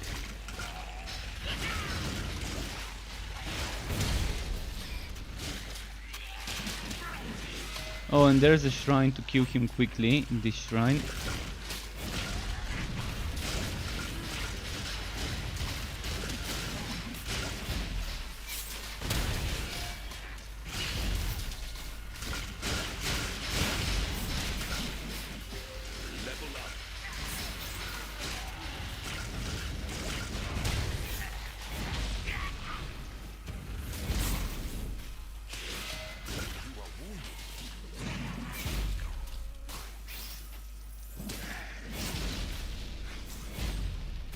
Those do surprisingly more damage than the boss.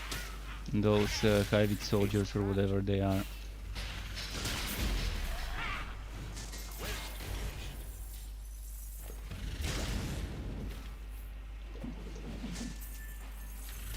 new quest.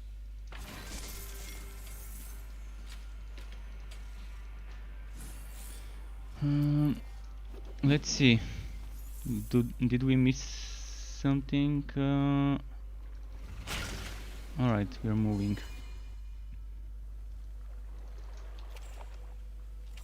And I need to do something quickly. That damage reduction is something I really want.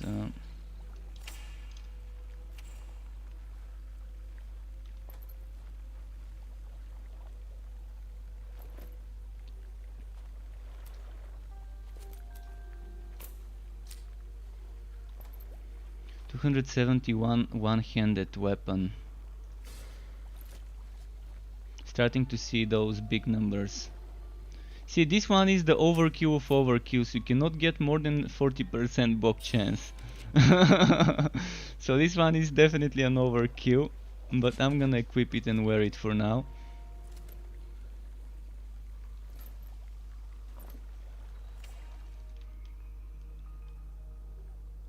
And I need to do this to disable the tracking on that quest.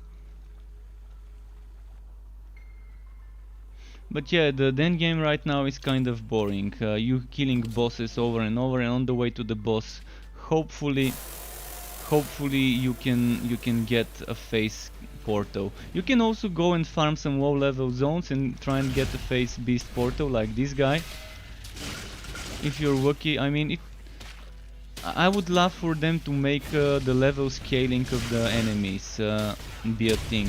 So you complete the story, you complete those 2 acts, and then you get the enemies of any story zone to scale to your level. This would be the best thing they can do. And this would be something that they can keep in the game after launch, except it would be, for example, after finishing the final act, like Act 3, once it's added, to trigger then.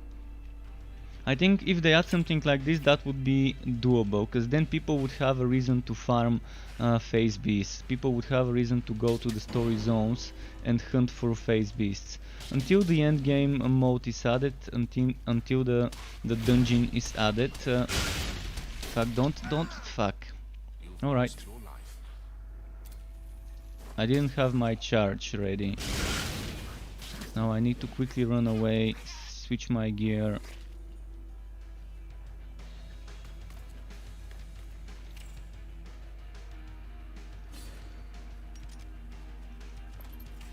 Okay, very good.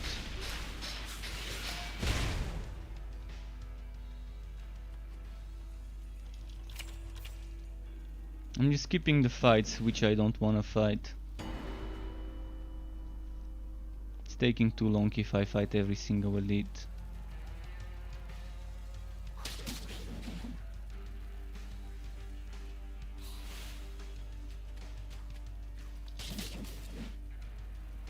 And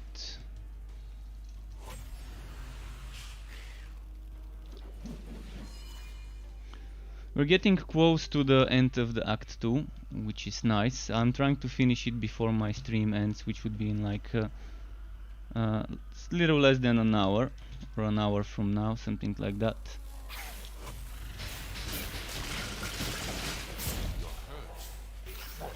They're doing a lot of damage, and I really need to get better with the resistances and with the damage reduction.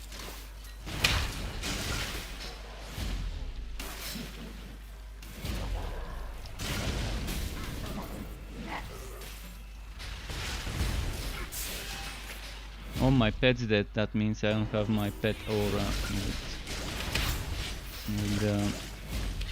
15% crit chance.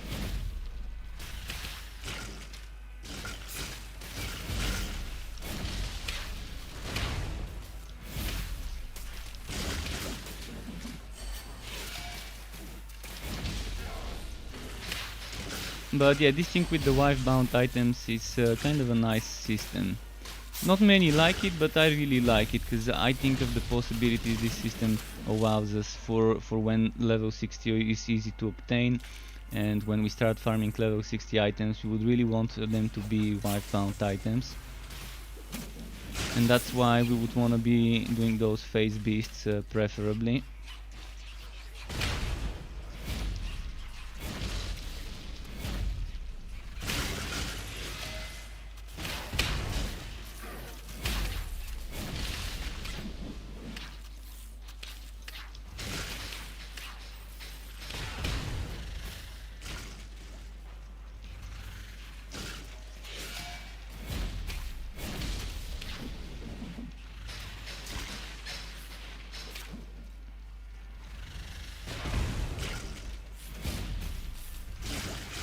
Come on, there we go.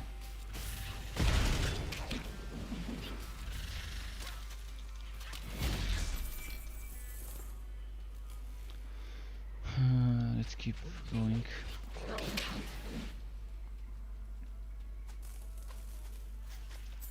Five potions should be enough for now, I guess.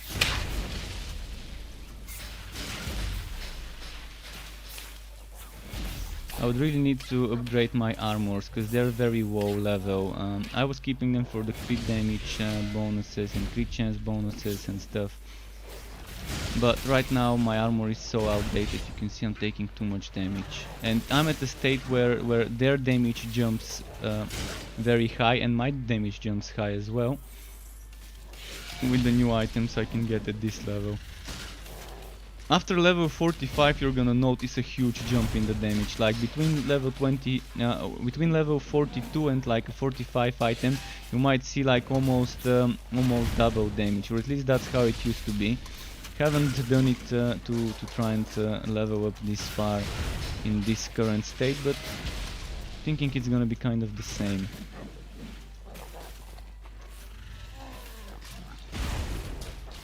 There's people who are already 40 and I feel bad for them grinding like this on a single hero when there's so many other builds you can experiment on the same hero or on other heroes, rather than sticking to just one hero in this, knowing that eventually it's gonna be much easier and faster to level up when they at the end game. I'm gonna get rid of some gear work.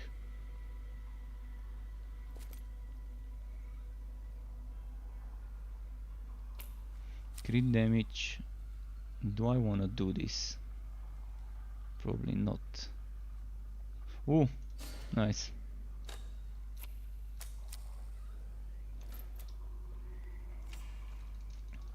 And what was this? A nice one-hander, alright. So I'm going to the part where I'm getting very high damage from items already.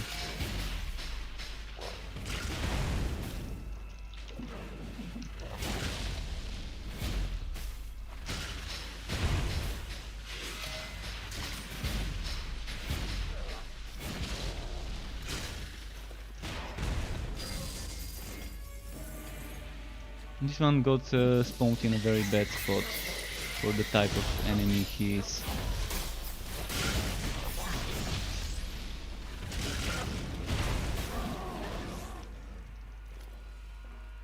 $2,000 something, okay. And no, they will be adding Act 3 till launch. You can see it on the welcome screen. You can see on the welcome screen it says early access roadmap or whatever it is. It says early access, then / Act 3, then not / but arrow Act 3 and then arrow Fazir Shah's dungeon. So they want to add Act 3 before the launch, and they want to add the end game before the launch, because first they need those things tested when they're ready. They're not gonna do Wilson on us and give us on launch untested content. They're just not that type of developer who would do stupid mistakes like that to give their player base on launch untested content. They have early access testers who are paying to help them test, so they have no reason not to give us all that content when it's ready for us to test it and to give them feedback, how they can make it better, how they can fix the bugs and issues that might come with it. I'm telling you, probably 1-2 months and we're gonna be seeing Act 3 returning along with contracts, and probably another 1-2 months after that with the Fazir Shah's dungeon, and then it's gonna be launch eventually, shortly afterwards, once we've tested that dungeon. This is what I'm guessing. I mean, of course I'm just guessing here.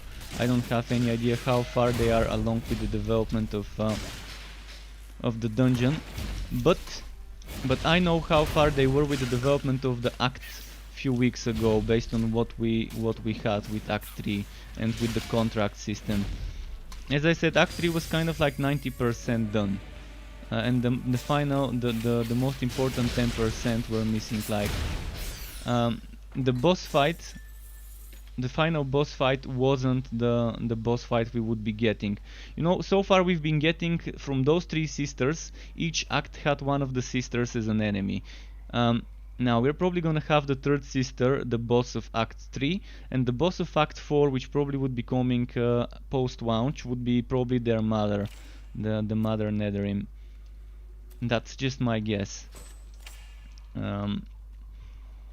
And that boss was not the final boss of Act 3 when I last played it. It was another big spider-like kind of automaton or whatever creature, a robot or whatever. So that's probably gonna be the equivalent of Strong Tusk and bosses that we did like just earlier, being the named bosses but not end of act bosses. So this spider's probably gonna be somewhere there, close to the end of the act, but not really the end of the act. But I had fun playing Act 3. I just had some problem with certain mechanics of certain turrets. There were turrets that can kind of like kill you instantly, and you couldn't destroy those turrets. And that was pretty annoying for me. Some electric turrets, and some bosses had shitloads of those turrets spread around all over the place, and you couldn't destroy them, so you kind of had very limited room to dodge into. And the one on the boss makes sense as long as those turrets are not on the spawn point, and they were on the spawn point, so you're spawning into the boss map, and then there's like 4 turrets instantly leaving you on like 5% HP before you've even started the boss fight. Sometimes they wouldn't be spawned there because it was kind of a random script, so I'm assuming they're reworking this encounter with that mechanical bird boss, the Vultura boss.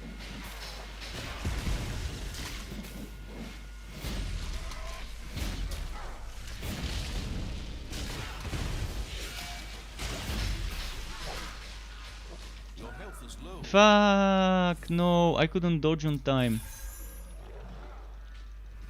Right, now I need to kill him. I need to quickly equip something. Quickly. I couldn't dodge on time. I did dodge, but it kind of had some sort of delay. And you saw me actually dodging, but that was with a delay.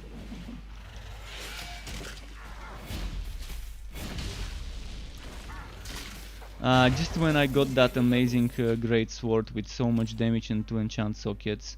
Well, can't have all the good stuff all the time.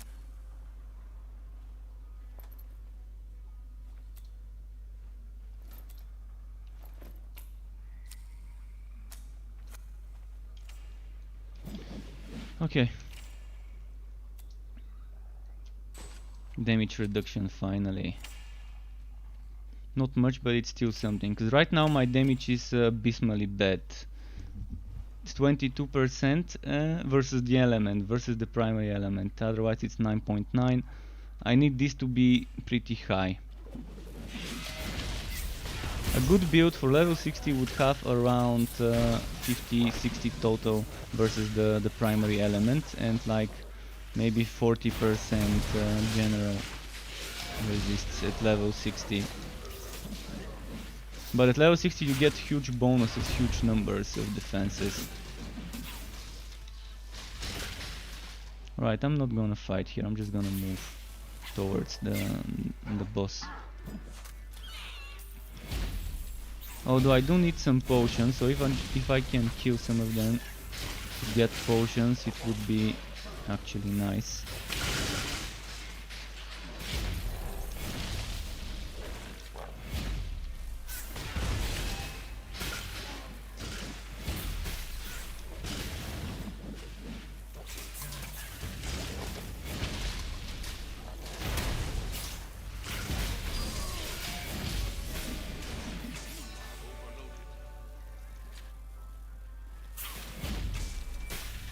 Alright, teleporting.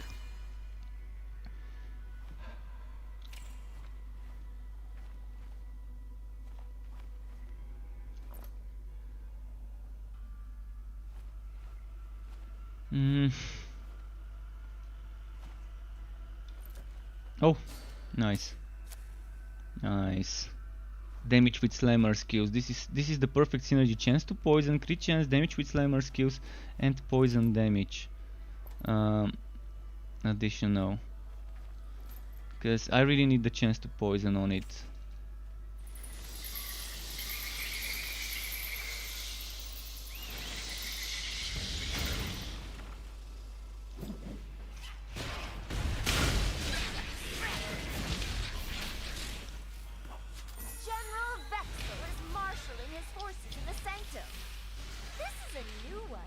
So once I finish the act, I can do a little bit of playing. Instead of starting my forged, I'm gonna be doing the forge tomorrow. But once I finish this game, until the end of the stream, I'm just gonna be playing more on the Railmaster, farming some stuff, I guess, doing boss fights and so on, farming Respectacles, Scrolls of Unbinding, maybe doing some phase beasts. It's gonna be boring having to start over again, so I'm gonna leave that for tomorrow. Tomorrow I'm gonna be streaming from level 1 ridiculous forged.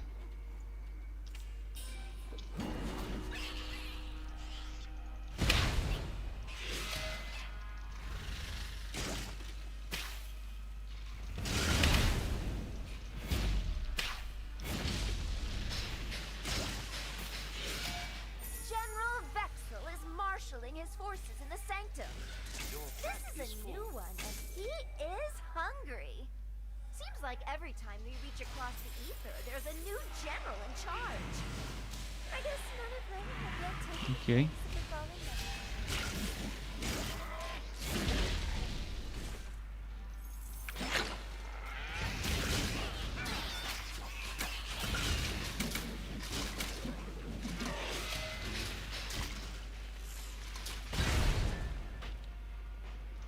Damn, I need potions. Start dropping potions, please.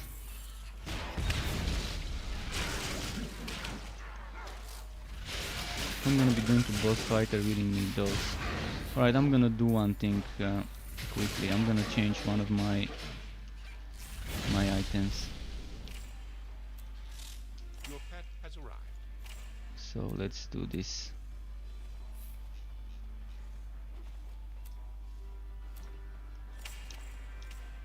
Just to get some potions before the boss, I can change back to the other one during the boss fight.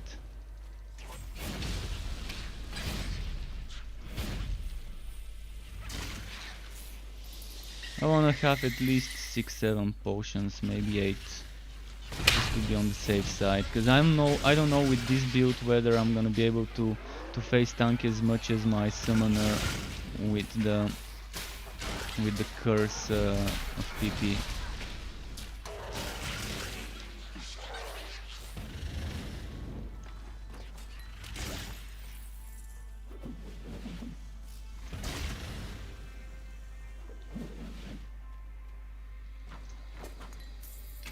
Alright. Wait, why no more room for potions? So here it says 5 potions, but I actually have 20. So I've been thinking all the time I've got 5 potions, and I've been playing safe, not wasting those potions. I guess I'm fine. I guess I'm safe. My potions are more than just 5. Your pack is full. Okay. Fair enough.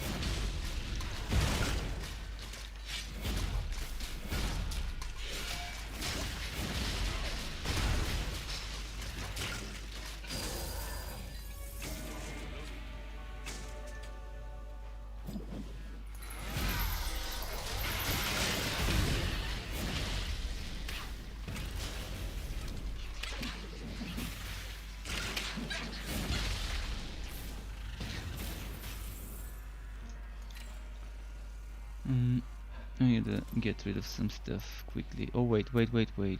This one is my spare.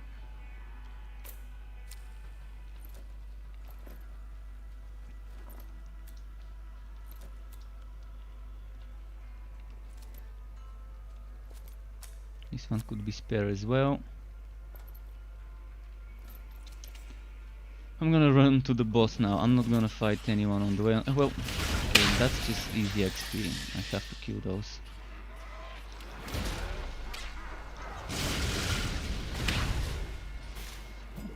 What is the max level? The max level is level 60 by the way, but it's pointless to aim for the max level right now because they've removed the end game content to rework it, to make a new end game mode. They've already started working on that end game mode some time ago, so for now it's just best to experiment with new characters. You finish the story and then you can just start a new build on the same character, or I mean on the same hero but a new character, or start a new hero and just test different builds. I think that's the best you can do if you don't feel like grinding in the current state of the game. And it's definitely gonna be boring for most people to grind in the current state of the game without an endgame activity of a sort.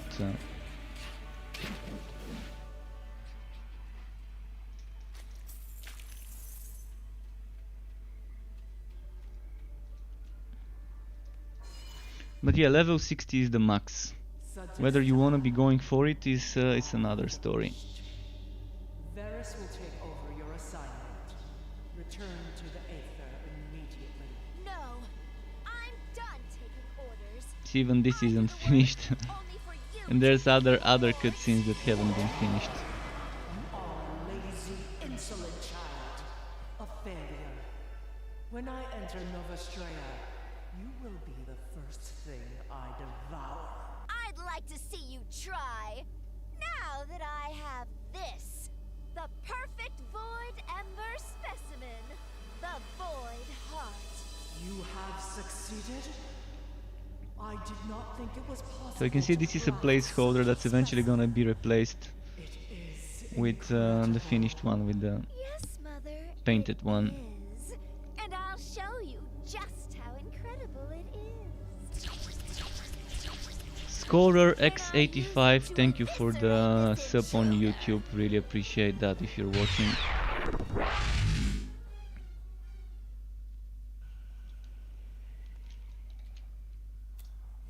Not that it would let me come back here.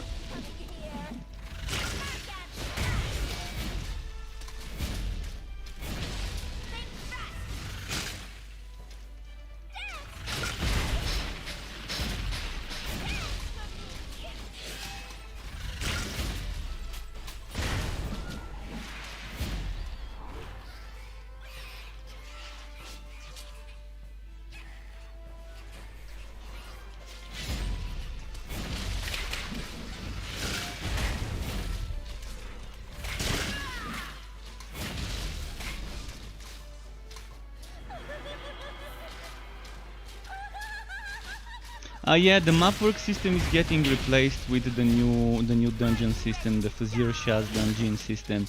So it's gonna be much better and less boring than the mapwork system. But hopefully they decide to make another endgame other than that. I've seen previews, but I can't tell you much about it. I mean, we were kind of told to not talk about it, other than maybe just that there is something happening. I can't give you details. I can just tell you that they're working on a new endgame mode, and it's gonna be replacing the mapwork system. I know what it is. I know almost all the details about it, because they asked us to give feedback. Oh, 13,000, 5,000 damage, man, that's nice. Did you just see the 13 and 5.8 thousand damage? And that's with only 745 DPS, only with the 411 rail hammer damage. Imagine that build when I complete it, when I get all the bonuses, like which bonus? This one extra crit chance, this one extra 20% damage. Yeah, there's some things I can get that would be pretty nice. And this 10% cooldown, I'm probably gonna get it. We'll see. It's gonna be worth getting it.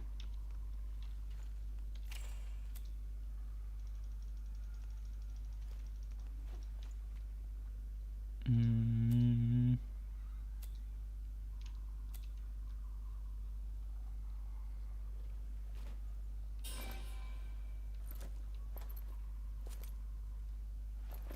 So right now my problem is the defenses, and I'm gonna go and gamble quickly for some items for defense stuff. Scroll of Unbinding, nice.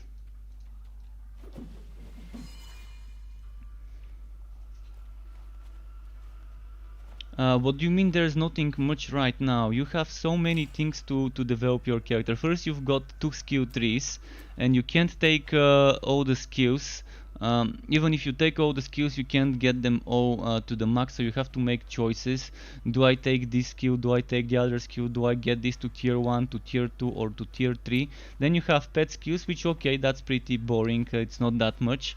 Then you have the relic weapons. There's what, 5 different relics, and with those 5 different relics you kind of make a build, whether you wanna be focusing on relic cooldown or relic active skill cooldown, or on procs, or on some of the other things like the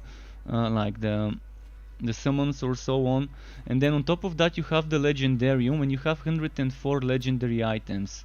104 legendary items, all of them giving you build opening things, such as for example this one, Spike Drive and Pound gain additional charge, Hammer Spin deals more damage, gains an additional charge and a lower cooldown, and this one gain a seismic charge for like basic attack builds. So you have build opening items, and you can combine items you're wearing with items you have in the legendarium, like a Kanai cube system. So that's for me a lot of customization, a lot of choices to make your character built up and decked out. And on top of that you're probably gonna see like one Railmaster being a train build, the other one being a melee build, but then you can see 2 train builds but completely different, using different train cars, using different items, different elements. Good work defeating I mean, it's not as advanced as Path of Exile, but I don't want this game to be as advanced as Path of Exile. I like the way it is with what's this that I can't pick up? That looks like our best bet. General Gray has dispatched Hicks and Wolfram to escort us there. So there is customization. I mean, it's not on the surface, but when you think about the possible choices and things you can get, there are nice ways of making different versions of each character. Dear hero, delighted to see you again.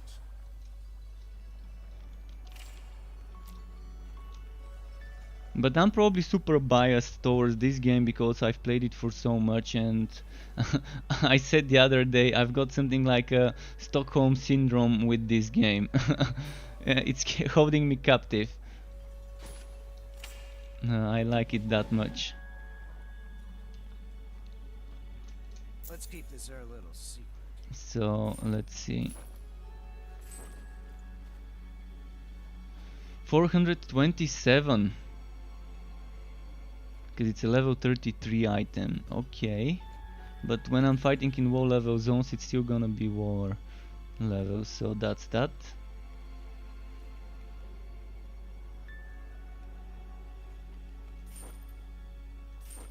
Is that all? So what do I need right now? Gauntlets and boots. Mostly boots. Let's go for boots.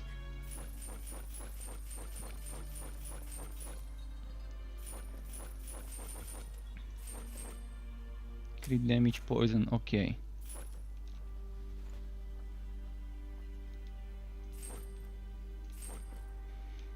Now I needed gauntlets.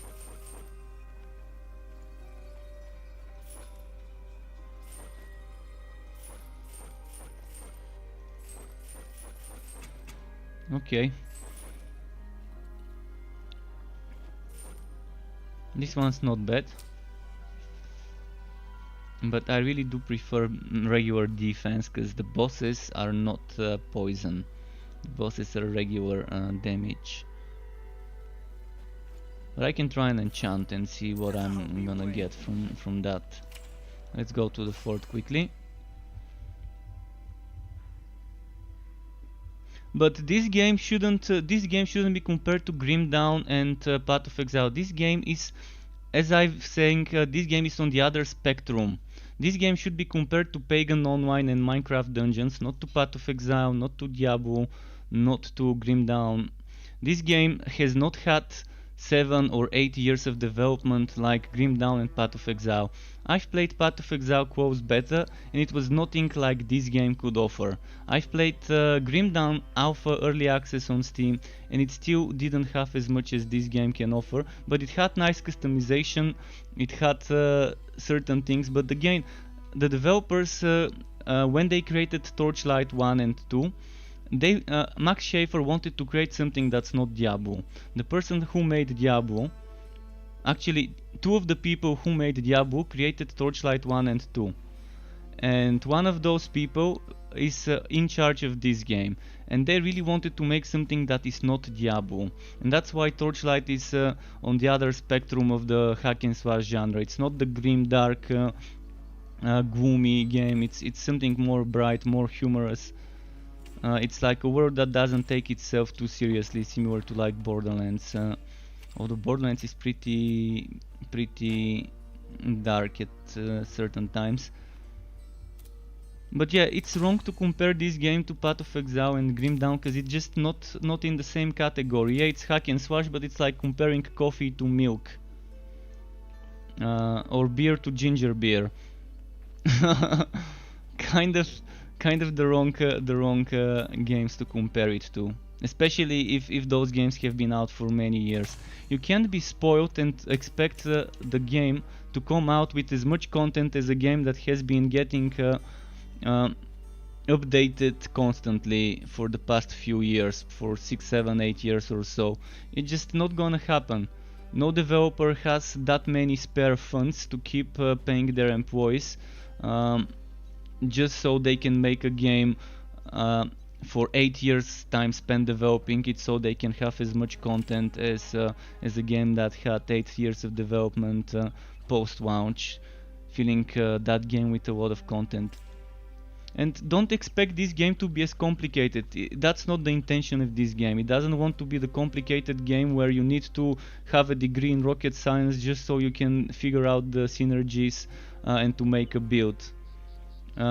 It's not the game where you would need to go to a website or to watch a YouTube video just to figure out how to make a build. Yeah, you can do that if you want, but it's not gonna be necessary. For example, even if you're just starting the game, you wouldn't need to watch someone else play it.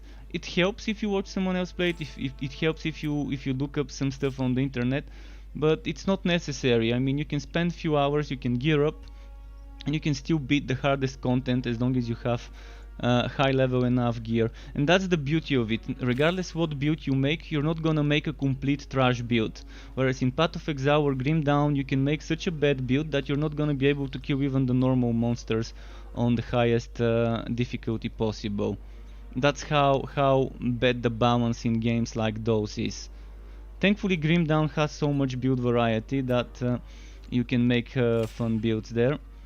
But yeah, I'm gonna do some endgame now, just quickly gonna get some items dismantled. And I like the fact that this game only has 6 skill bar slots. It's not making me play the piano, it makes me play a game.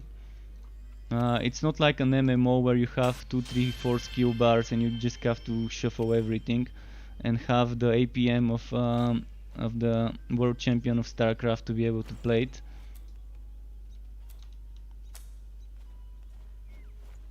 Okay, let's put some things in the storage. Got this and this and those things.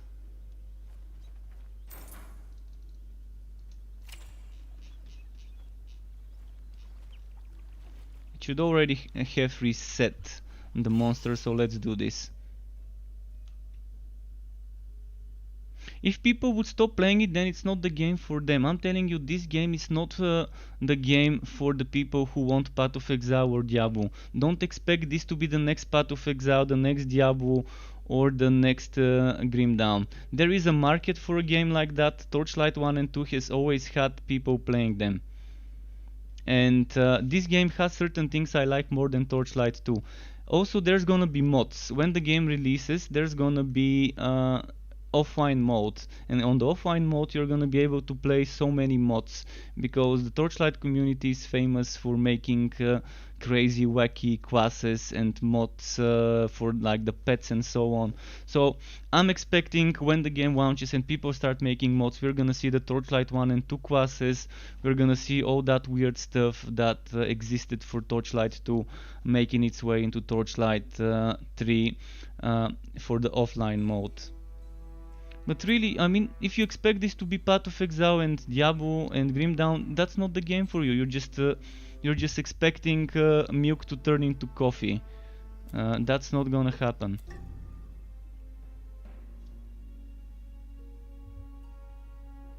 And I'm actually liking the amount. I'm liking the amount of customization I've got in this game, and I have played Chaos Bane a lot. I've played a lot of Chaos Bane, I've got a lot of content for it, so probably that's from where you know me. I've played all sorts of different games like that. I'm seeing, by the way, every time you type something, I'm seeing it 3 times.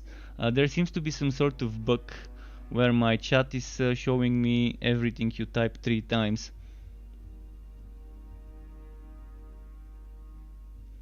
And the developers have said in an interview that they have 5 years worth of content planned for this game. And that was back when it was still Torchlight Frontiers, when it was still slightly different than what we have right now. I'm having trouble connecting to the server, so I'm gonna restart the game and check on the Discord. But yeah, let's restart the game and see what's happening. I'm gonna check the Discord to see if there's problems with the servers.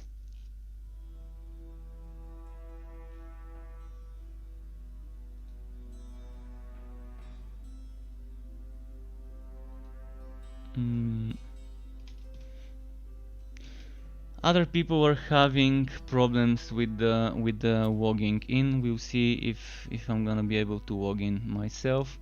Might be again problems with the servers, but it's early access, it's normal. But again, when I was playing early access closed beta of Path of Exile, it didn't have half the things and customization of this game. Yeah, it had that weird tree, but the tree then was so much limited and so little. It did have that skill system with the gems, but again, the worst thing to do for comparing this game is to compare it to the games I've mentioned, to Grim Dawn, to Path of Exile, and to even Last Epoch. It's trying to be on the other niche of the market. There's a niche for games that look like this one, that are more cartoony. Some people like them, some people don't, and that's fine. You can't force some people to eat food they don't like or drink things they don't like. In the same way, you can't force them to play games they don't like. And again, if you're gonna invest into this game and you don't like playing unfinished products, wait for the game to launch, wait for people to show you what's in the game, so you can decide whether it's worth your money. Right now, if you buy it, you're gonna pay less than on launch, but sometimes it's just better to wait if you really don't think it's the right thing to do for you. The servers are again kind of getting problematic to get into.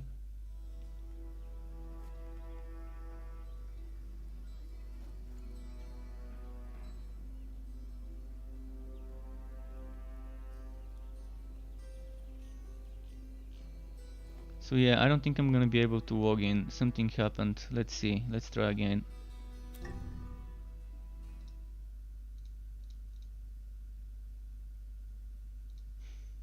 We are overloading the servers again. For multiplayer the game is pretty nice though.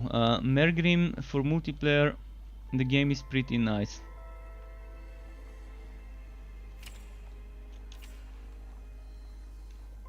It's an unfinished problem, but product, but just give it some more time and it's gonna be worth it. If you just wanna experiment with builds, it's nice. You can experiment with builds, get ahead of other people that are sticking to the same class, and just experiment all different classes and multiple builds on the same class, and then you're probably gonna see some good stuff, some good synergies with certain items. When the game releases fully, I can't tell you. I mean, the announcement long ago was the end of this year. Not the end of this year, but by the end of this year. By the end of 2020 they were planning to release. But I'm not sure whether this was referring to the early access or to the full launch. So for now there's no ETA. When we asked them in the Discord, they say there's no ETA.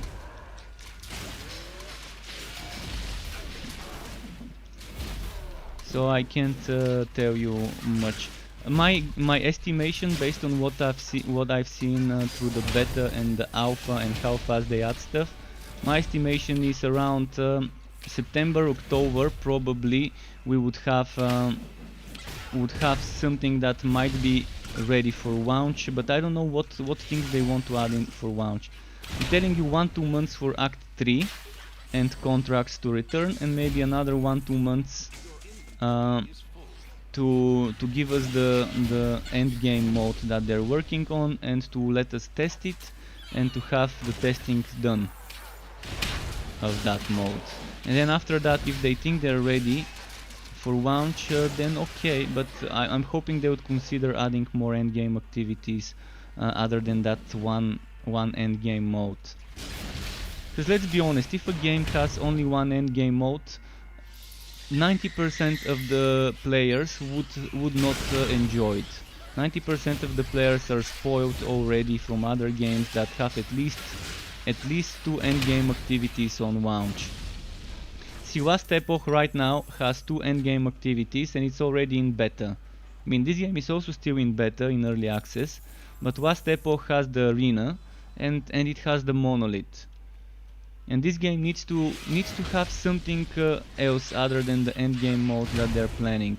And I've told them that. I've written them emails, I've sent them feedback knowing what's gonna be in the current endgame that they're planning, and knowing that it would become boring to some people who want variety.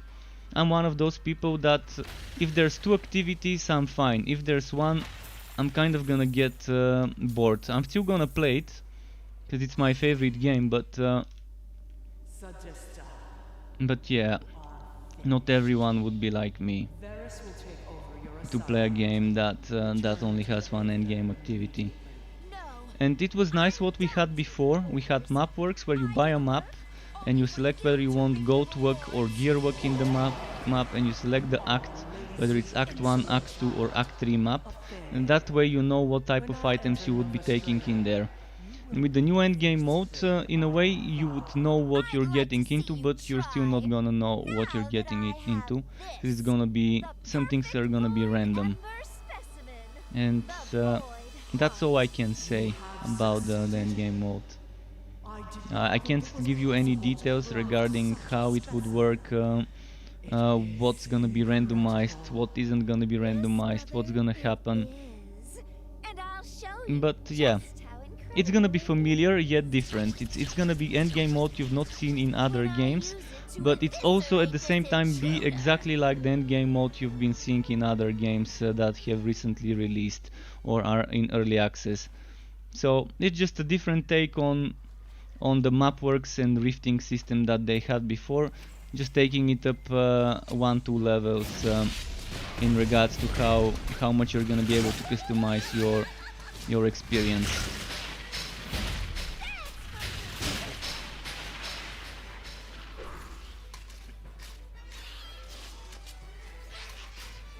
And yeah, I already told them this would be nice. I'm really happy with what they're doing, but I would like to see more than just one endgame activity when it launches.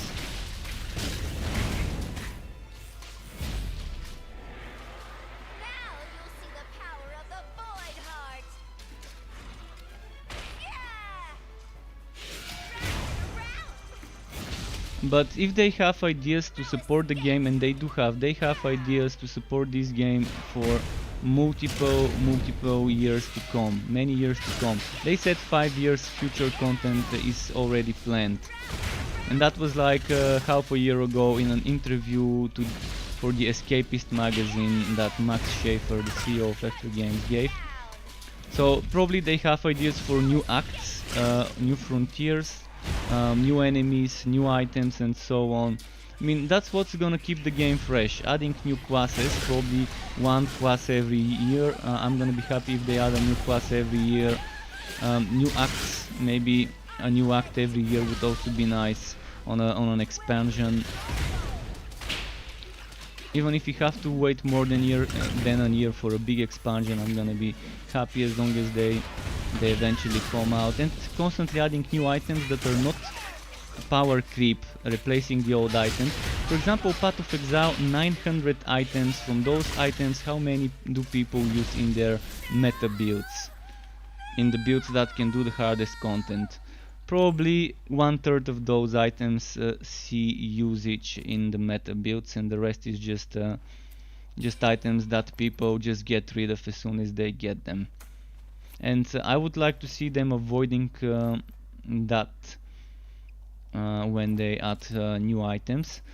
It's nice to add new items that provide new type of gameplay, like modifying this skill to do something different, or modifying this skill to do something different. And they've already been doing that with the 104 legendary items that the game currently has. You've got things like, let me try and show you something weird. For example, this Bone Blocker, Bone Razor are perfect for summoner builds. You activate your relic, you summon skeletons, and if you have 2 of them, you summon more skeletons. So you can get up to 10 skeletons just by activating your relic, which is perfect for summoner builds.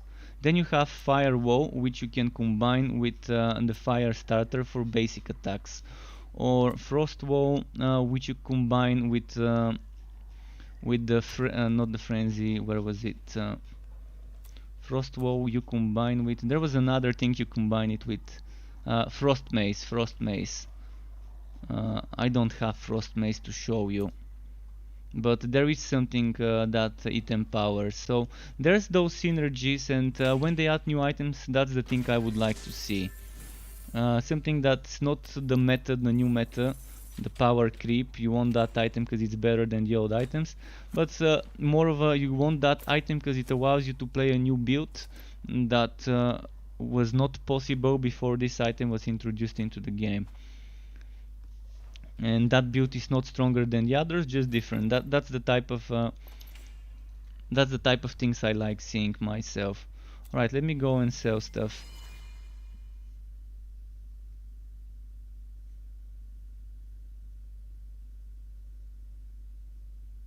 But Vasco, what's happening? Why am I seeing all those messages? I'm seeing you spamming the same message over and over, and I'm wondering if that's a bug or you're really spamming that. Let me quickly go on YouTube. No, it's just a bug. It's a bug. Because you've said it only once, but my chat is showing that like 4 or 5 times. I'm gonna restart my restream, quickly restarting my restream, because that was, wow, I was seeing it 4 or 5 times. Restream, buggy software sometimes.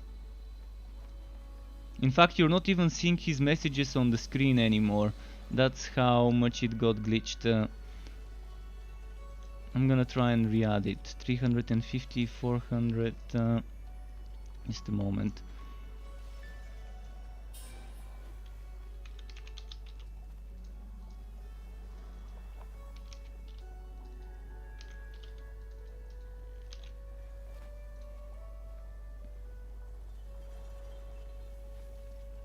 Alright, that's where the chat should have been.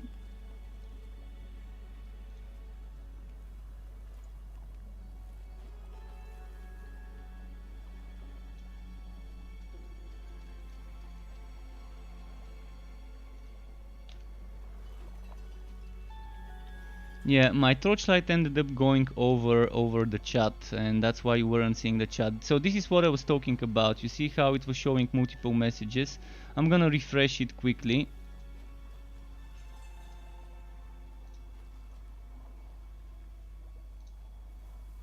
There we go.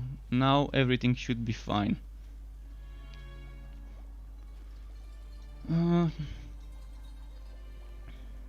Yeah, let's go do something, some little bit more farming. I've got a few more minutes before I'm done, so let's sell some shit and go kill some stuff. Take a chance. Spend some coin.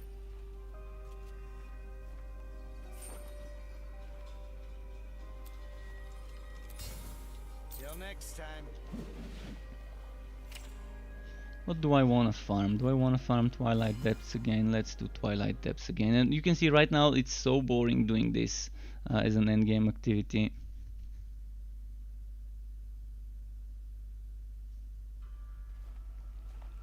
But this restream bot seems to be super wrong. You see, it keeps repeating his message. The bot. Oh, it didn't refresh the map. Alright, I'm gonna do the other part of the map. Terry the Tank, in the Tower of Chaos you can go at any level, but it's all about the difficulty, not about the level. So I'm gonna say do the Tower of Chaos when you can at least do Chaos 5, Chaos 4, maybe Chaos 6 in the Tower of Chaos.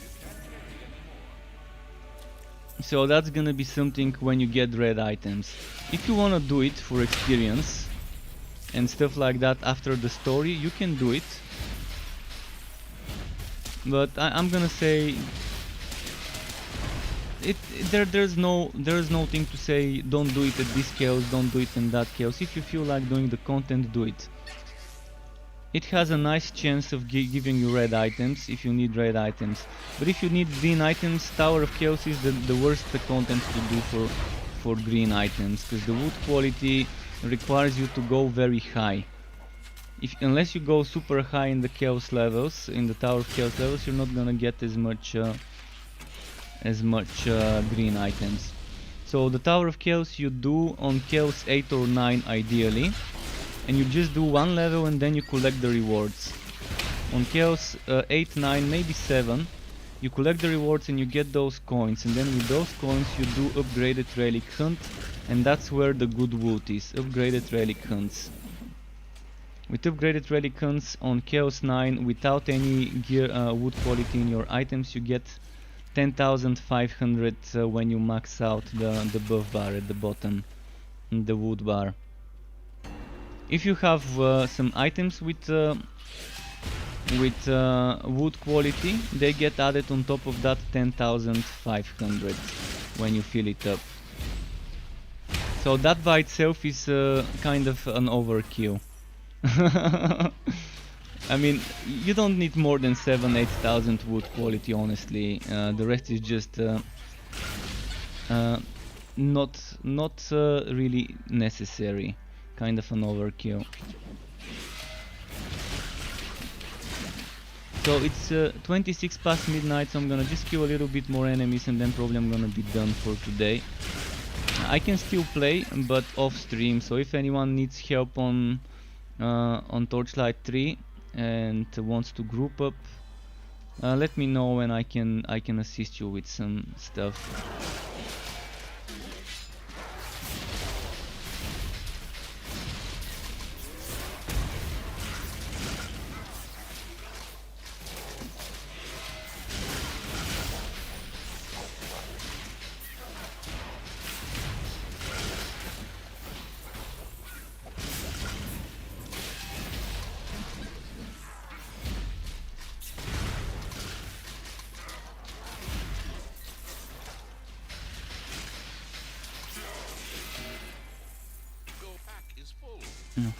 My backpack is full, okay.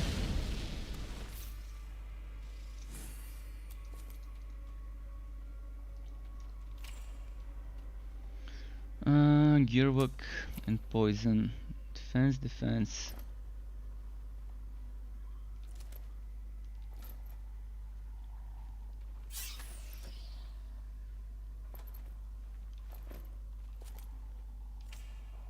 So I needed to do something like, where was it? Here.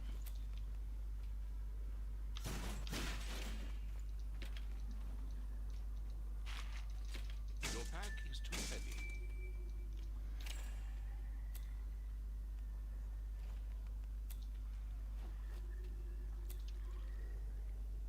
Okay. Yeah, I think I'll be done for today with this. I'm gonna just maybe just finish this run. Just finish this run here. Kill some more enemies. But I've done a lot today. I finally finished leveling up this guy. Tomorrow I will be doing the Forged new playthrough on Forged level 1. Ridiculous is where we're gonna start. And it's gonna be difficult, believe me. I've already started the Forged on hard, and I know that on hard the Forged is weaker than on Ridiculous, the mage and what's its name, and the sharpshooter, in regards to how weak it is and how much damage it takes and so on. That's pretty solid, by the way. Pretty solid.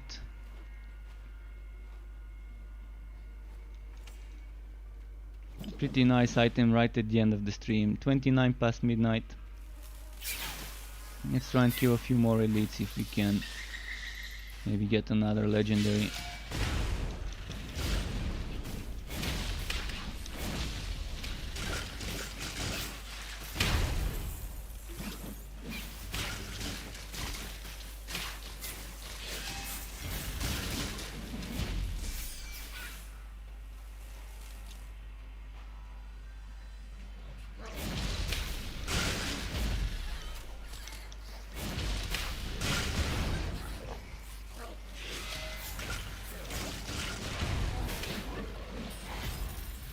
Ready to level up, nice.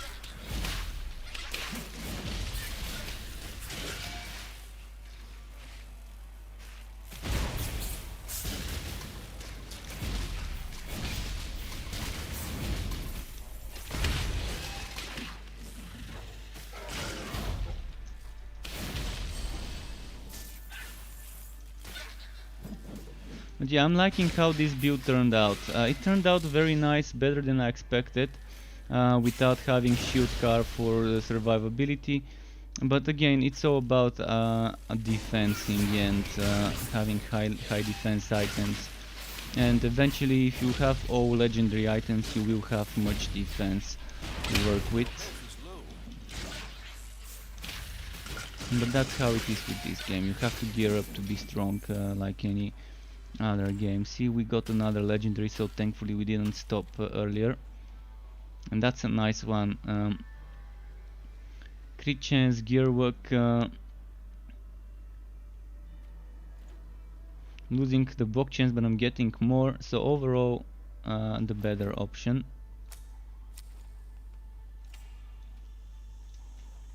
He looks nice with this set. Alright, well, I'm gonna call it. I'm gonna call it here. I think we're good to go. More tomorrow, as I promised. So thanks anyone for tuning in. Keep it cool. Feel free to let me know if you want to see certain builds made as videos. Until next time, and goodbye.